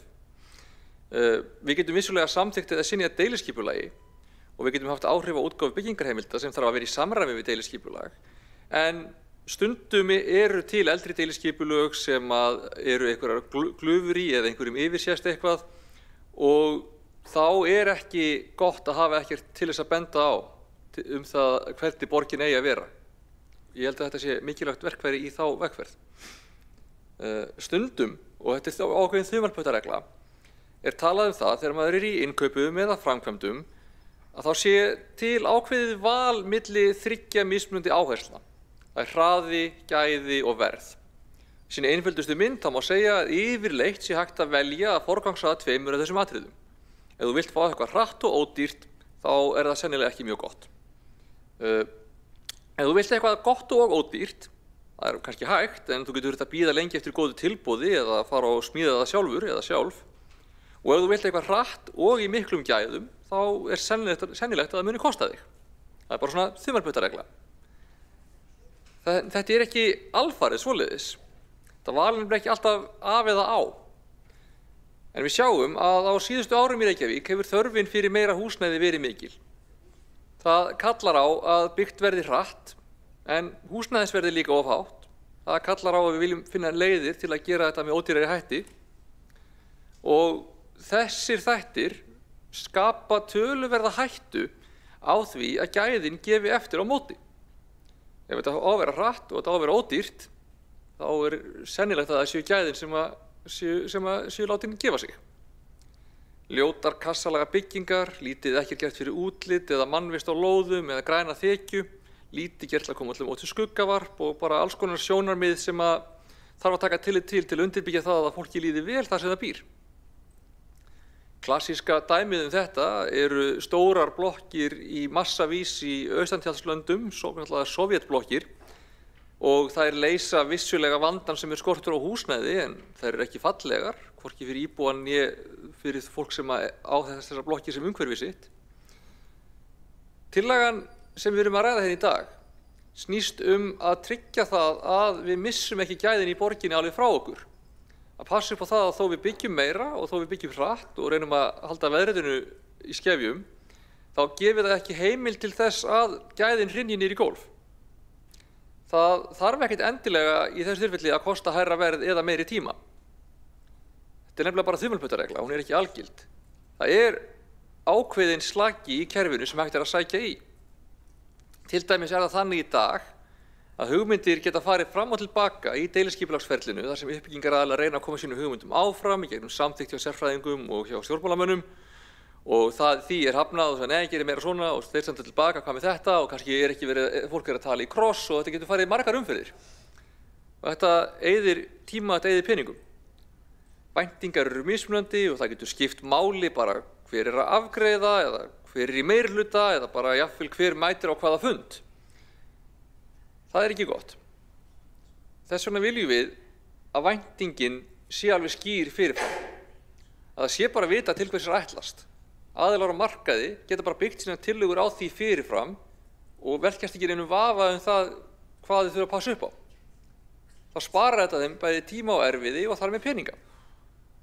Við getum nefnilega að passa upp á þetta þrátt fyrir þessa þumalputtareglu sem ég nefndi hérna áðan.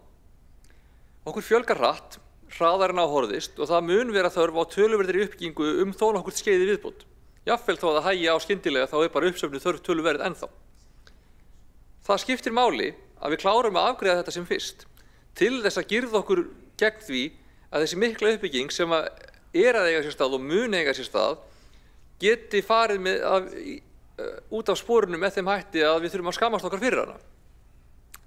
Það gildir reyndar í raun hvort sem við ætlum að þétta byggð eða dreifinni. Ég myndi segja að þetta sé enn mikilvægari varnagli þegar byggð þéttuð, en það er engin vafi á því að þetta er líka mikilvægt sjónarmið þó svo að það væri tekin ákvörðun að kúvenda og fara í dreifingu. Ég myndi kalla það óheillaspor en það ætti samt að tryggja gæði þeirrar byggðar.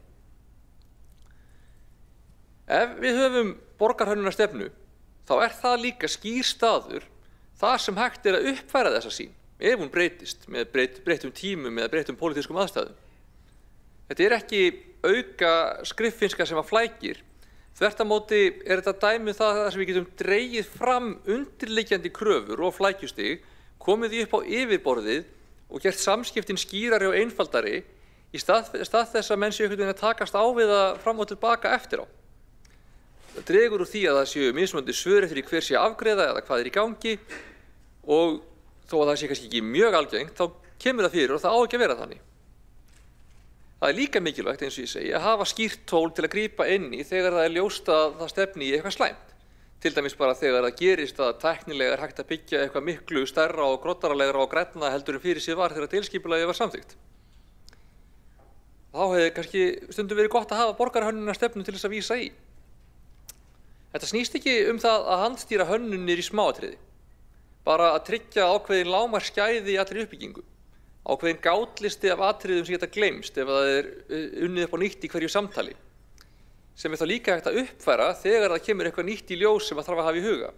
Eða breyta ef það kemur í ljós að eitthvað var illa úthugsað. Þetta er bara ákveðin staður þar sem þessu haldið til haga. Í samræmi við bestu þekkingu hverju sinni.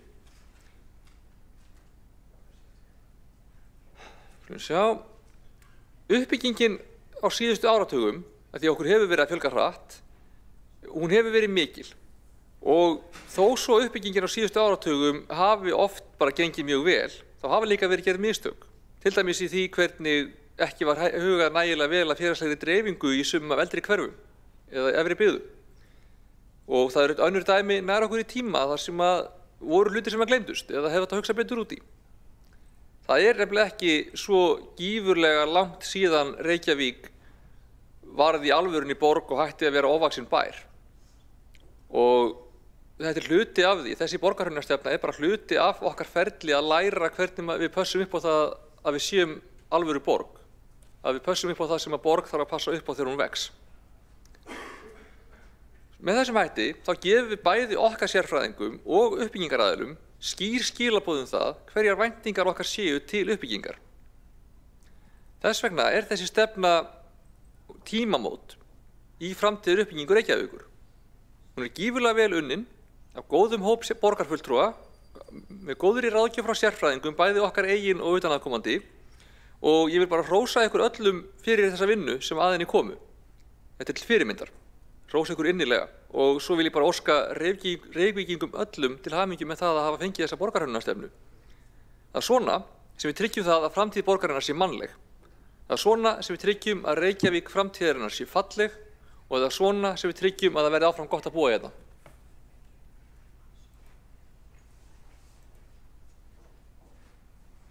Borgarfulltrúinn hefur lokið við mál sitt. Næstur á mælendaskrá borgarfulltrúinn Kjartan Magnússon.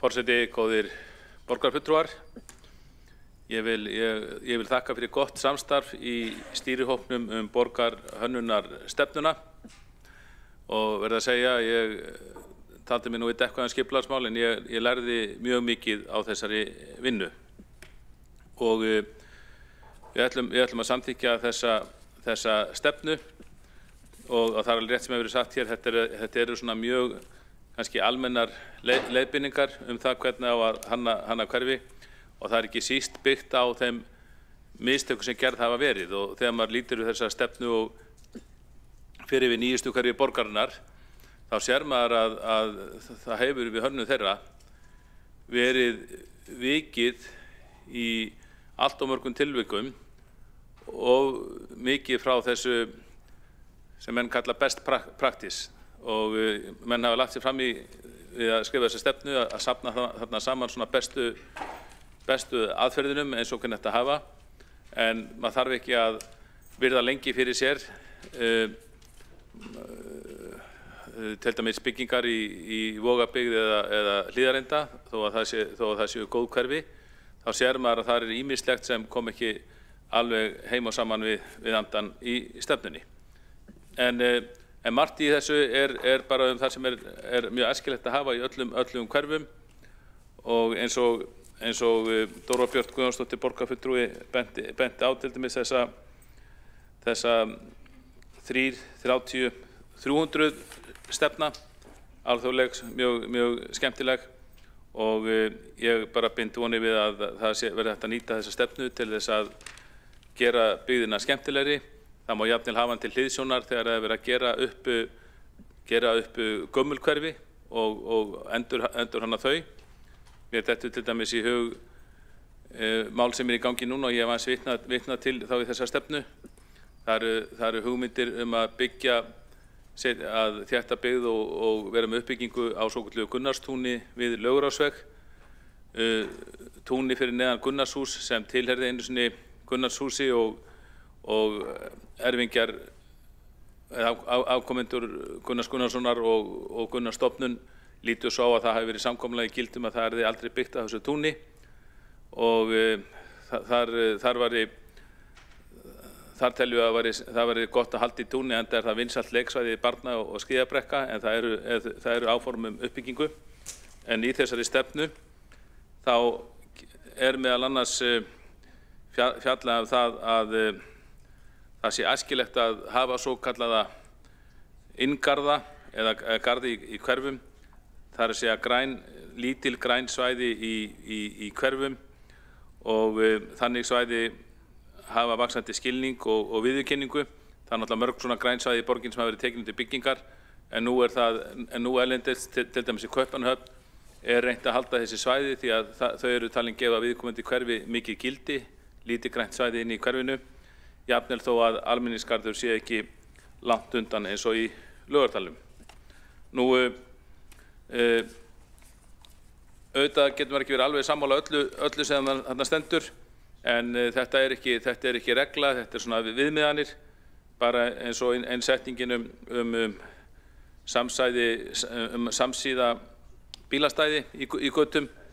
Við vitum að þetta svo sem ekki raunin og getur verið erfitt að framfylgja ef við ætlum að útvega íbúum næg bílastæði, en þetta allt haft bara hér til viðmiðunar og auðvitað verður það kannski aldrei svo að öll hverfi verða hönnuð nákvæmlega í samræmi við allt sem stendur í stefnunni. Ég held að margt í henni geti bara gefið arkitektum og hönnuðum góðar hugmyndir þessar svona bestu aðferðir, hvernig þeir eiga að hanna, og það skilir sér í betri hverfum fyrir íbúa Reykjavíkur.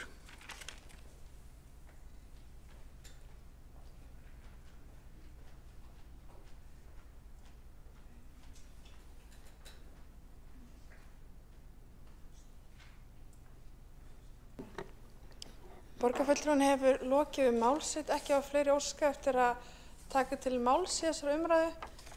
Vill frummælandi málsins loka máli? Óska eftir því? Það er ekki. Og þá göngu... Allt hér og allt er sagt. Allt komið fram.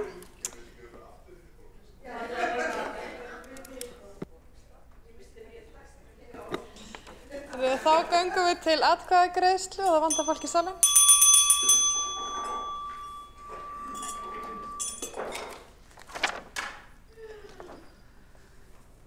Það vantar 3 fulltrúa, 4 fulltrúa,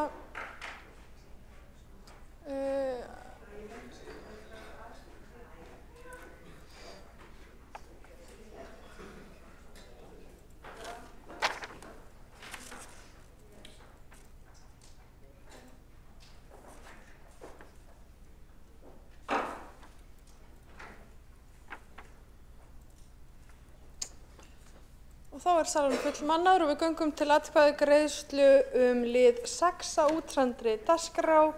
Það er borgarhönnunarstefna Reykjavíkur, síðari umræða, samanber 1. lið fundargerðar frá 21. október og 1. lið fundargerðar borgarráðs frá 13. nóvember að beiðni borgarfulltrúar Samfylkingarinnar, Pírata, Sósíalistaflokks Íslands, Viðreisnar, Flokks fólksins og Vinstri grænna. Og þeir sem eru samþykkir þeim tillögu vinsamlegast gefi þessi merki. Og það vinsamlegast gefi þessi merki, byrð borgarfulltrúar tilbúna og það er samþykkt með öllum greiddum atkvæðum borgarstjórnar. Og þá leggur forseti til að lið 7, 9 og 10 verði frestað. Og er það frestað ef einhver hefur andmælum við því?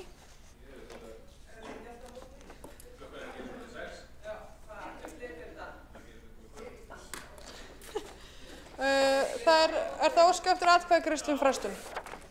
Ok. Og þá göngum við til atkvæðagreiðslu frestun á máli 7, vinsælegast fylgist með. Það er greitt atkvæði frestun á máli 7 útsendri dagskrá. Það er umræða deiliskipulag á Birkimel 1.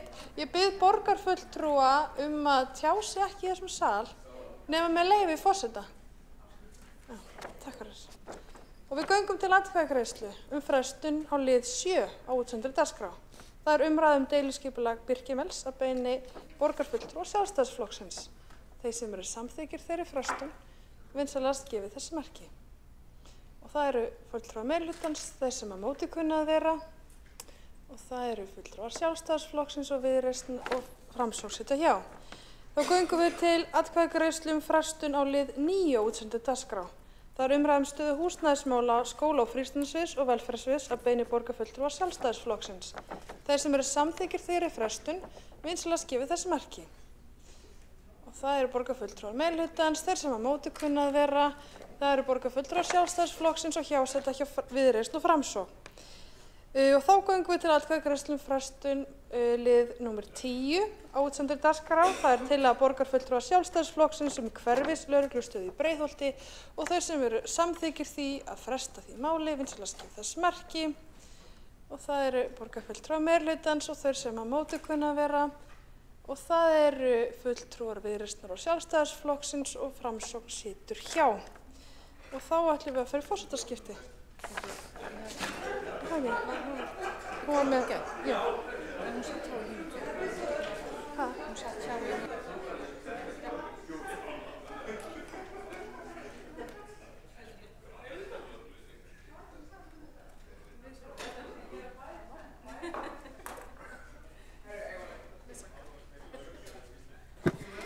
Þá er gengið til dagskrárliðar númer 11 þar sem kosning í almannavarnanefnd. Lagt til að Dóra Björk Guðjónsdóttir taki sæti Lífar Magnúsdóttur í almannavarnanefnd. Skoðast það samþykkt ef enginn mótmælir.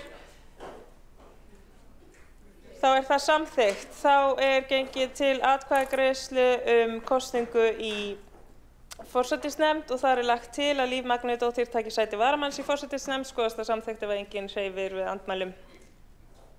Það tel samþykkt. Þá það kosning í heilbrigðisnefnd. Lagt til að Björn Gíslason taki sæti Söndru Hlífar og Karis í heilbrigðisnefnd. Skoðast það samþykkt ef enginn mótmælir. 2 borgarfulltrúar mótmæla því. Göngum við til atkvæðagreiðslu þennan lið. Kosning í heilbrigðisnefnd. Lagt til að Björn Gíslason taki sæti Söndru Hlífar og Karis í heilbrigðisnefnd. Þau sem samþykkja vinsamlega skrifa smmerki.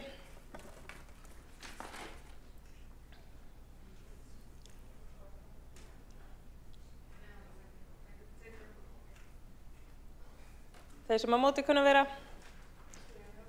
Þetta samþykkt með gegn 3 mótatkvæðum. Þá gengið til atkvæðagreiðslu kosningu í innkaup- og framkvæmdaráð. Lagt til að Sandra Hlíf og Karis taki sæti Björns Gíslasonar í innkaup- og framkvæmdaráði. Skoðast það samþykkt ef enginn mótmælir. Þá skoðast það samþykkt. Þá kosning skrifara borgarstjórnar. Lagt til að Andrea Helgadóttir verði skrifari í stað Helgu Þórðardóttir. Skoðast það samþykkt ef enginn hreyfir andmælum. Þá skoðast það samþykkt.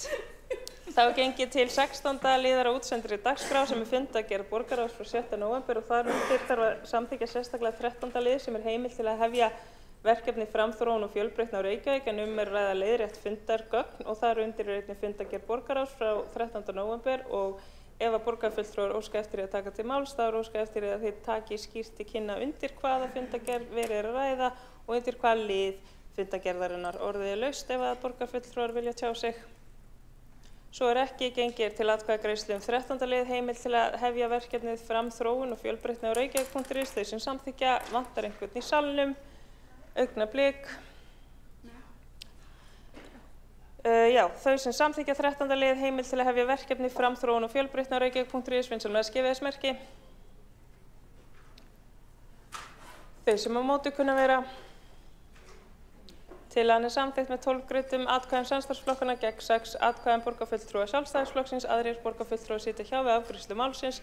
Þá göngum við til 17. liðar á útsendri dagskrá. Þar undir fundargerð forsætisnefndar frá 14. nóvember, fundargerð mannréttindaráðs frá 6. nóvember, fundargerð menningar og íþróttaráðs frá 31. október, fundargerð skóla- og frístundaráðs frá 10. nóvember, fundargerð stafrænsráðs frá 12. nóvember og forseti bendir á að þar mun þurfa að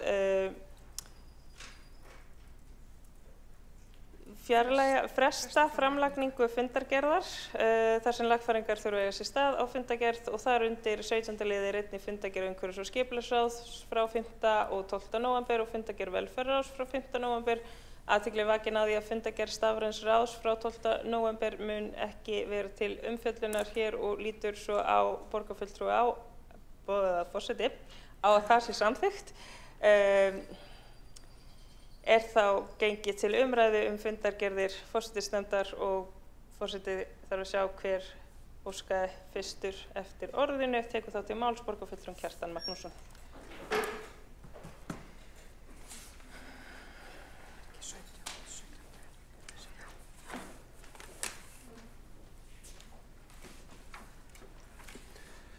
Forseti, góðir borgarfulltrúar. Ég kveð mér fyrst hljóðsundir fundargerð menningar og íþróttaráðs frá 31. október. Á þessum fundi var fjallað allmikið framkvæmdir á Vesturbæjarlaug og hvernig þær hafa gengið eða réttar sagt ekki gengið. Við fengum ágætis upplýsingar málið en á fundinum þá lögðum við sjálfstæðismenn ásamt Framsóknarflokknum ítarlega fyrirspurn þar sem óskað eftir greinargerð framkvæmdir við sundlauga Reykjavíkurborgar almennt á árinu, trónir kannski hæst Vesturbæjarlögin og kostnaður og hvaða ágallar hefðu orðið á viðgerðum og hvað þær hafi kostað borgina. Nú í fundargerð umhverfis- og skipulagsráðs frá 5. nóvember þar var lögð fram ljósvistastefna við sjálfstæðismenn bentum á að hún hefur verið núna í vinnslu í 12 ár þessi ljósvistastefna með mikilli fyrirhöfn og erfnum tilkostnaði. Við bentum á brýnasta málið í ljósvistastefnu borgarinnar væri að bæta viðhald götulampa í borginni sem er mjög ábótavant. Einnig lýstum við yfir áhyggjum undir 3. lið fundargerðarinnar yfir áformum borgarstjóra sem staðfest voru í borgarráði uppbyggingu allt að 4.000 íbúða á reit M22 í Úlfarsárdal. Þetta hingað til hefur reiturinn verið talin rúma 2.000 íbúðir með við núverandi þéttleiki nærliggjandi byggð og við lýsum við miklu áhyggjur af því að það verði ekki tryggð nægileg félagsleg blöndun í þessu hverfi. Og það er ekki bara við sem höfum áhyggjur af þessu borgarfulltrúar Sjálfstæðisflokksins, heldur líka hefur komið fram í íbúum að þeir hafa líka áhyggjur og þarna má kappið ekki bera fegurðina ofurliði og mikilvægt að byggja þessi hverfi upp að metnaði og í samræmi við borgarhönnunarstefnuna en ekki hugsa að hafa sem mestan þéttleika þar eins og í sumum öðrum hverfum og tryggja líka félagslega blöndun. Nú í fundargerð umhverfis- og skipulagsráðs frá 12. nóvember þá gerist ýmislegt undir 8. lið. Þá hafnaði vinstri meirihlutinn tillögu okkar sjálfstæðismanna að það færi fram áhættumat vegna fyrirhugaðrar Fossvogsbrúar. Jafnvel þó fræðimenn hafi tjáð sig máli og telji æskilegt að slíkt áhættumat færi fram áður en það verður byrjað að smíða brúna en ekki eftir á. Einnig undir 10. lið felldi meirihlutinn Samfylkingar, Pírata, Vinstri grænna og Sósíalistaflokksins tillögu okkar að það verði farið í götubreytingar við gatnamót Víkurvegar, Þúsaldar og Reynisandsvegar. Þessi tillaga var felld án nokkurra skýringa þrátt fyrir að íbúar í Grafarholti og Úlfarsárdal hafi árum saman óskað eftir að það verði gerðar úrbætur á gatnamótunum og það meira að segja hugmyndir úrbætur eru til.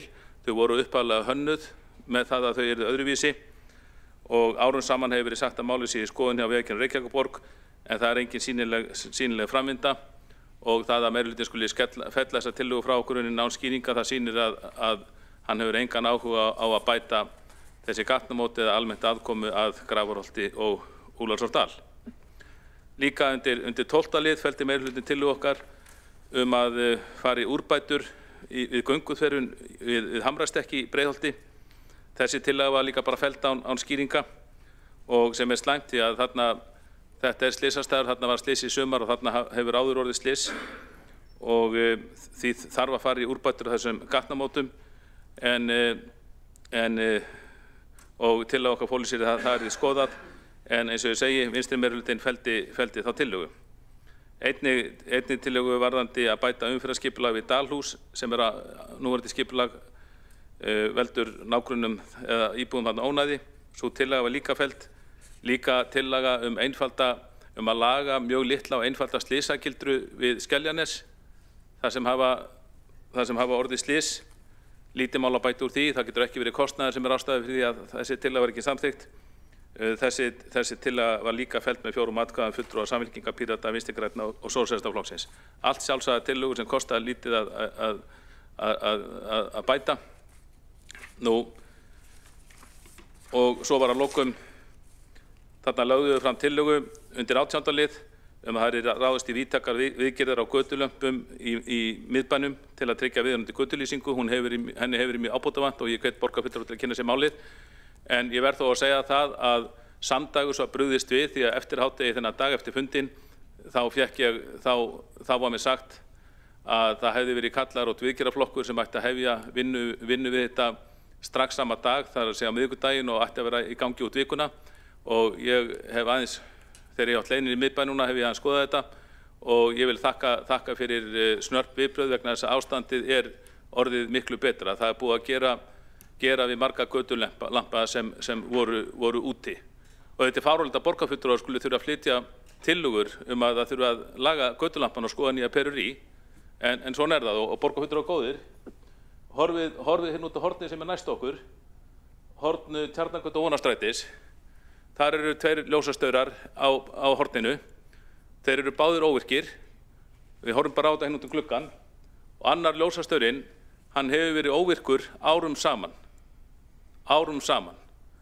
Þannig að við höfum bara hérna fyrir framan okkur út um hérna stóra glugga, höfum við talað dæmi það að það verður að bæta vinnubrögðin að þessu leyti og hafa eftirlit með því að það sé skipt peru eða lampinn lagaður þegar hann bilar eða bara sloknar á perunni.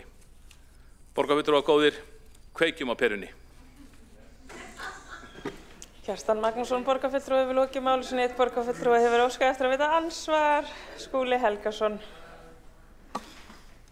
Já, forseti ágæta borgarstjórn. Ég ætla að bregðast aðeins við því sem kom fram í máli Kjartans Magnússonar borgarfulltrúa varðandi sundlaugarnar okkar og viðgerðir og endurbætur sem hafa farið fram á þeim.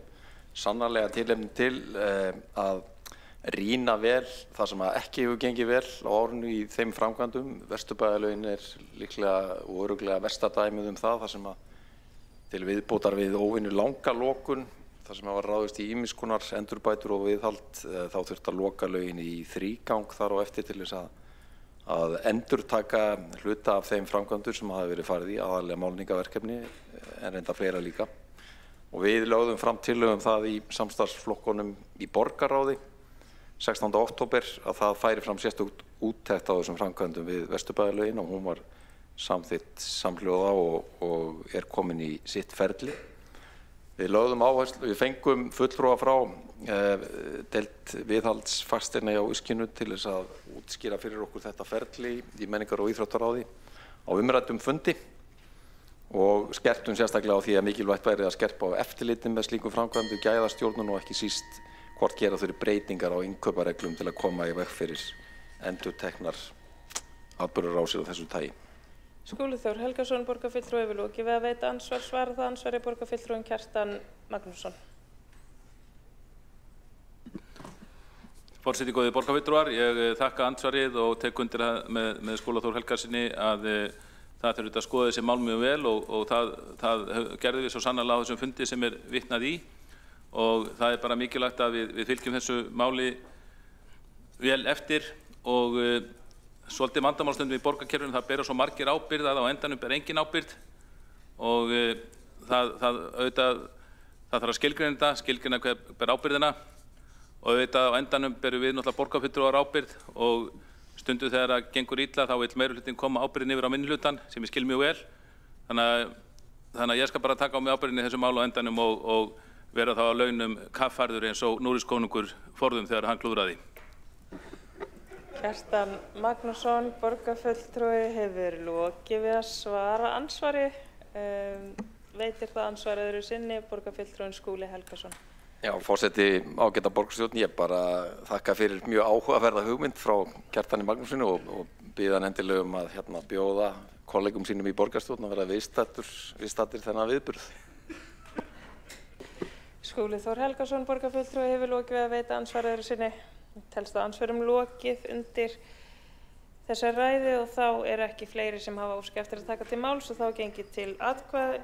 Já, afsakið, borgarfulltrúin Helgi Ás Grétarsson tekur til máls.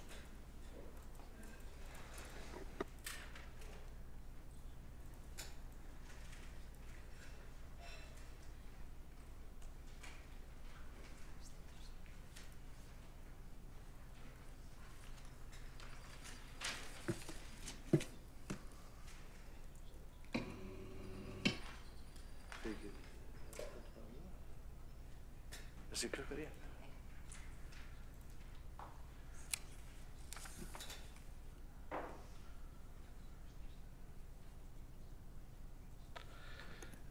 Forseti, ágæta borgarstjórn, ég kem hérna undir fundargerð skóla- og frístundaráðs frá 10. nóvember, 11. dagskrárlið. Þar að finna svar starfslokasamninga við stjórnendur skóla- og frístundasviðs og í svarinu að finna töflu sem lýsir því að á 10 ára tímabili,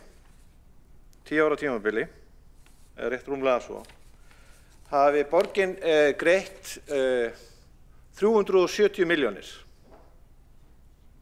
í starfslokasamninga. Þegar töflan skoðuð þá eru sumir þessi starfslokasamningar alltaf í 22 mánuðir.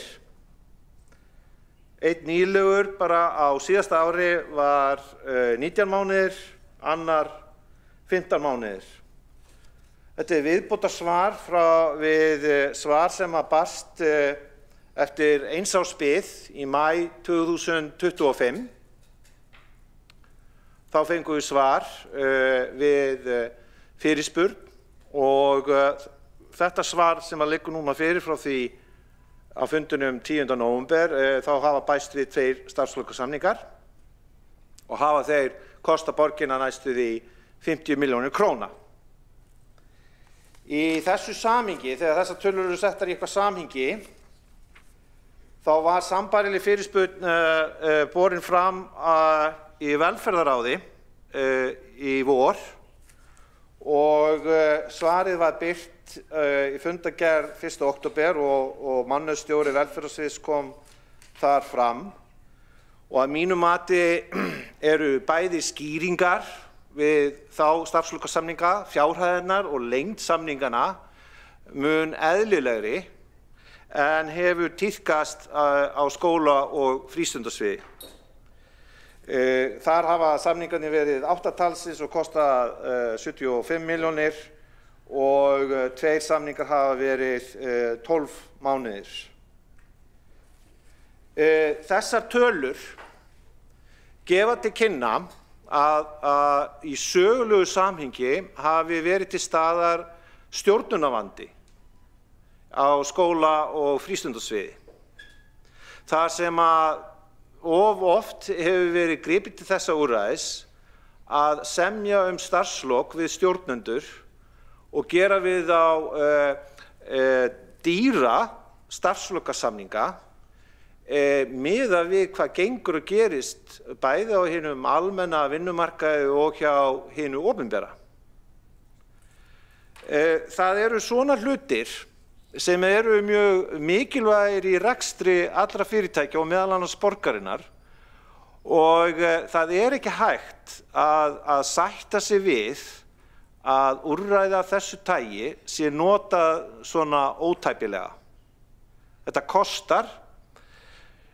Maður getur skilið, sem sagt, þegar þessi svör eru borin saman, sérstaklega þegar bera saman skóla- og frístundasvið og svo velferðarsvið hins vegar, að það horfði til undantekninga að þetta varðaði eitthvað hagsmunamat eða erfiðleika hjá stjórnandunum á velferðarsviði og miklu betri rök færð fyrir af hverju þessi leið var farin þar að mínu mati. En mun algengara að það væri bara svo mikil vandræði við stjórnun á skóla- og frístundasviði að þetta var talin affarasæl lausn. Það vekur líka tortryggni okkar sem erum í skóla- og frístundaráði fyrir hönd Sjálfstæðisflokksins að upphaflega fyrirspurnin að tók ár að fá svar við henni. 1 ár. Og ég held að eitt af því sem þarf að gerast í vor, í kosningunum í vor, að það séu til flokkar hér í borgarstjórn sem vilji taka rekstur borgarinnar á föstum tökum, sýni skilaboð hver sé forgangsröðunin og að það sé bara alltaf því hreinsað aðeins til. Þessi starfshættir eru ekki í lagi. Helgi Ás Grétarsson, borgarfulltrúi, hefur lokið máli sínu og þá tekur til máls borgarfulltrúin Sara Björk Sigurðardóttir.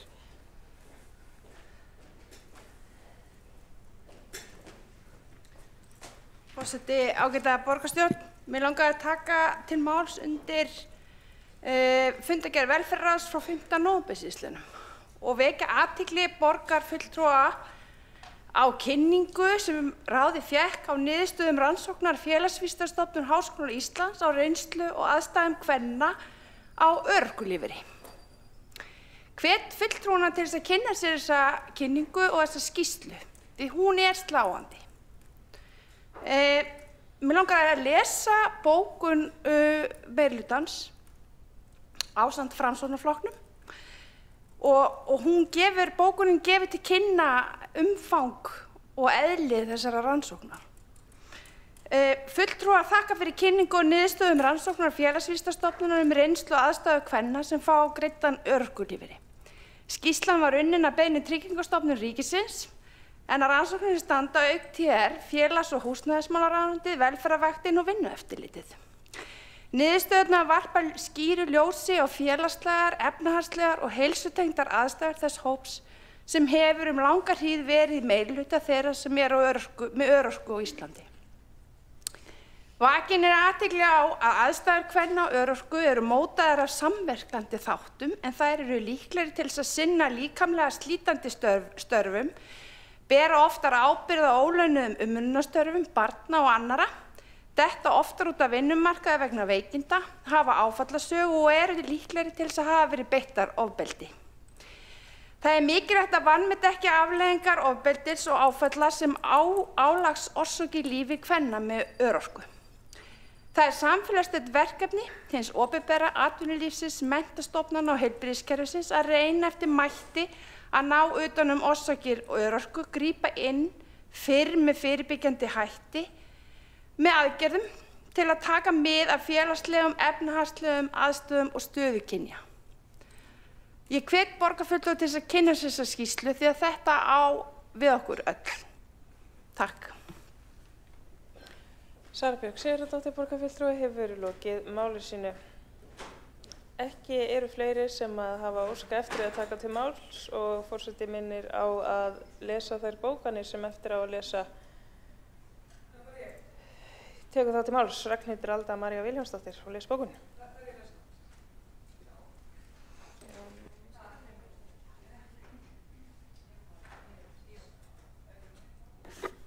Forseti gefur tíma í bókuna frágang og ætlar að endurtaka atkvæðagreiðslu til þess að sé alveg skýrt hvernig atkvæði fjallu í kosningu í heilbrigðisnefnd. Og þar er lagt til að Björn Gíslason taki sæti Söndru Hlífar og Karis í heilbrigðisnefnd.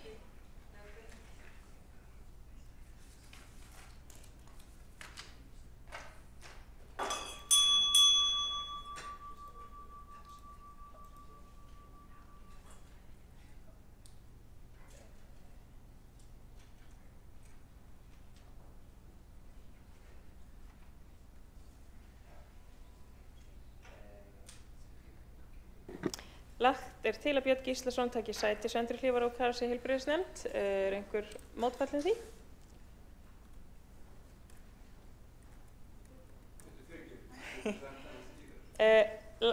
Kosning í heilbrigðisnefnd lagt er til að Björn Gíslason taki sæti Söndru Hlífar og Karis í heilbrigðisnefnd. Er einhver mótfallinn því? Þau sem samþykkja.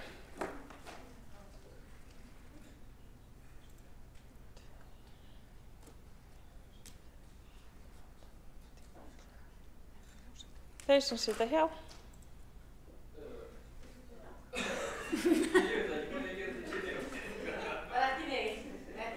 Forseti biður borgarfulltrúa að fylgja eigin sannfæringu og segja skýrt hvernig kjósa svo forseti átti sig á því nákvæmlega hvernig atkvæðagreiðslan fór. Það leyfilegt að kjósa já, nei eða setja hjá. Alexandra Brím, borgarfulltrúi, hefur óskað eftir að gera stutta athugasemd. Forseti, já, ég vildi bara rétt svo benda á það að við erum með já og nei spjöld, en þegar það spurt beinlínis hverjir setja hjá, þá höfum við ekkert ákveðið að rétta upp. Já. Forseti, já, borgarfulltrúin Alexandra Brím hefur lokið við að gera stutta athugasemd. Forseti óskar eftir því að til að gefa til kynna hvernig atkvæði skuli háttað, þá má annað hvort nota græna spjaldið eða rauða spjaldið. Eitt spjald fer upp til að sýna atkvæðagreiðslu. Kosningi heilbrigðisnefnd. Lagt til að Björn Gíslason taki sæti Söndru, Hlífar og Kares í heilbrigðisnefnd. Einhver mótfallin því?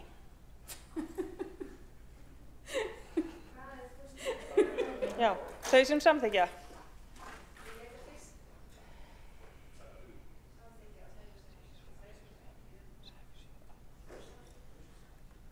Og já, þá þetta samþykkt með, ég man ekki fjöldanum sem að samþykkti, afsakið, get ég fengið þetta eitt skipti viðbót, þessu samþykkja, 11.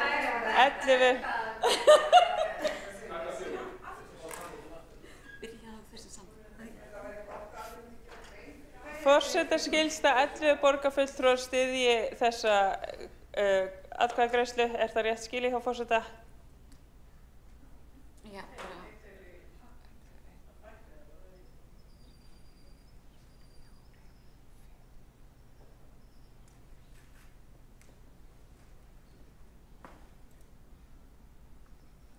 Voru þetta 11 borgarfulltrúar? Það með 9. 1, 2, 3, 4, 5, 6.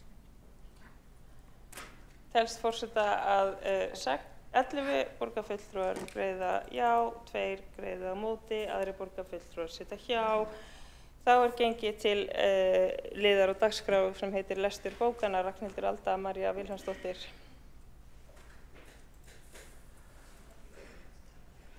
Sem ekki liður á dagskrá, en þá gengið til Á ekki byrja? Upplestra á bókunum. Já, eða ekki? Á ekki byrja? Eða ekki? Takk fyrir alvarlega lýsingar rekstraraðila og samskipti við Heilbrigðiseftirlit Reykjavíkur. Í könnun Samtaka fyrirtækja veitingamarkaða kom fram að aðeins 10 af 73 fyrirtækjum voru ánægð með samskipti við eftirliti og aðeins 11 töldu svartíma og afgreiðslutíma fullnægjandi. Viðbrögð hér hafa verið óljós, það skorti skýra sýn og mælanleg markmið í óopinberu úrbótaáætlunina. Ekki að finna opinberar þjónustukannanir á heimasíðu hér og síðasti birti ársreikningur frá árinu 2011. Nei, þetta átti að vera 2021. Ekki lagið til breytið hana? Já. Getur þú sendt uppfært? Já, ég sendi uppfært. Ólíkt flestum stofnunum býður hér ekki beint símasamband. Umsækjendur þurfa að bíða eftir símhringingu oft dögum saman sem lengi ferlið og eykur líkur á óþarfa töfum vegna rangra eða ófullnægjandi umsókna. Margar mánaða bið eftir afgreiðslu einfaldra erinda í ósamræmi við 9. grein laganna sem kveður á ákvarðanir skuli teknar svo fljótt sem unnt er. Að auki hafa rekstraraðilar ítrekað lýst misræmi milli starfsmanna í túlkun reglugerða. Tillögurnar sem hér eru lagðar fram innleiðingu símatíma, úttekt á starfsháttum, skýran tímarýma í úrvinnslu erinda og reglulegar opinberar þjónustukannanir ganga lengra í að bæta þjónustun til stendur í núverandi áformum hér. Tillögurnar tryggja fagleg vinnubrögð, fyrirsjáanleika og jafnræði og draga úr töfum. Þær eru hófstilltar en brýna til að mæta ákalli hagaðila.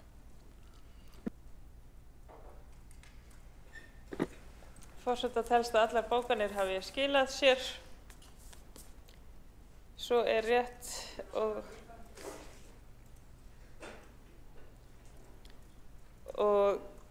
forseti kveður með skilaboðum. Fyrr heitt en fagurt skín, sem þýðir fyrr gott veður en glampandi sólskin.